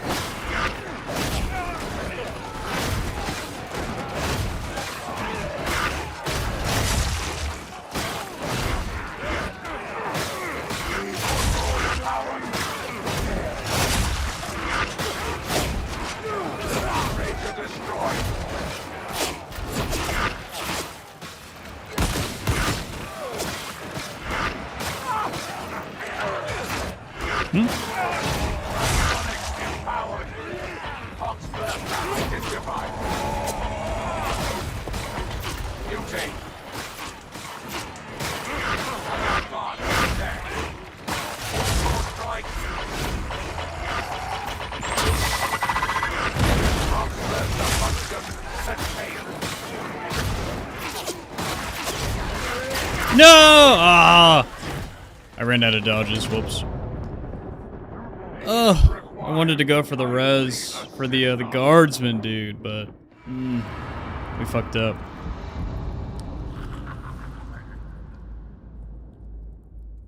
I might need to change my ability button. Because I think I also need to instinctually get used to the fact that Horde Claw will lunge you forward and basically insta-kill any special. And so I should be using it to, like, oh, I hear Trapper, go kill it immediately. Just go fucking slam into it or whatever. Or maybe even use Cord Claw to move? Yeah. Also use Cord Claw to move, too.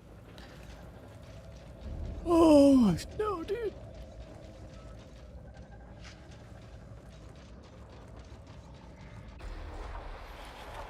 Okay, we're about 6 hours in. Whew. Joe is streaming, right? Joe's on. Joe's awake. Is she healthy? Is she okay? Is she around?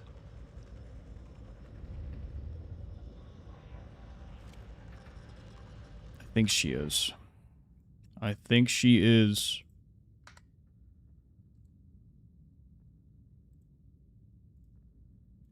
Okay, yeah. I probably need a break. I'm probably gonna end stream here, guys. I'm going to raid Joe. Because I believe she's on. Yeah, she's on. Gonna go ahead and raid Joe. And I'll see you guys over there. I'm probably gonna eat some food. Etc, etc. Let's raid her. Rental Penguin, I really love Warhammer. That's how. You guys have a great day.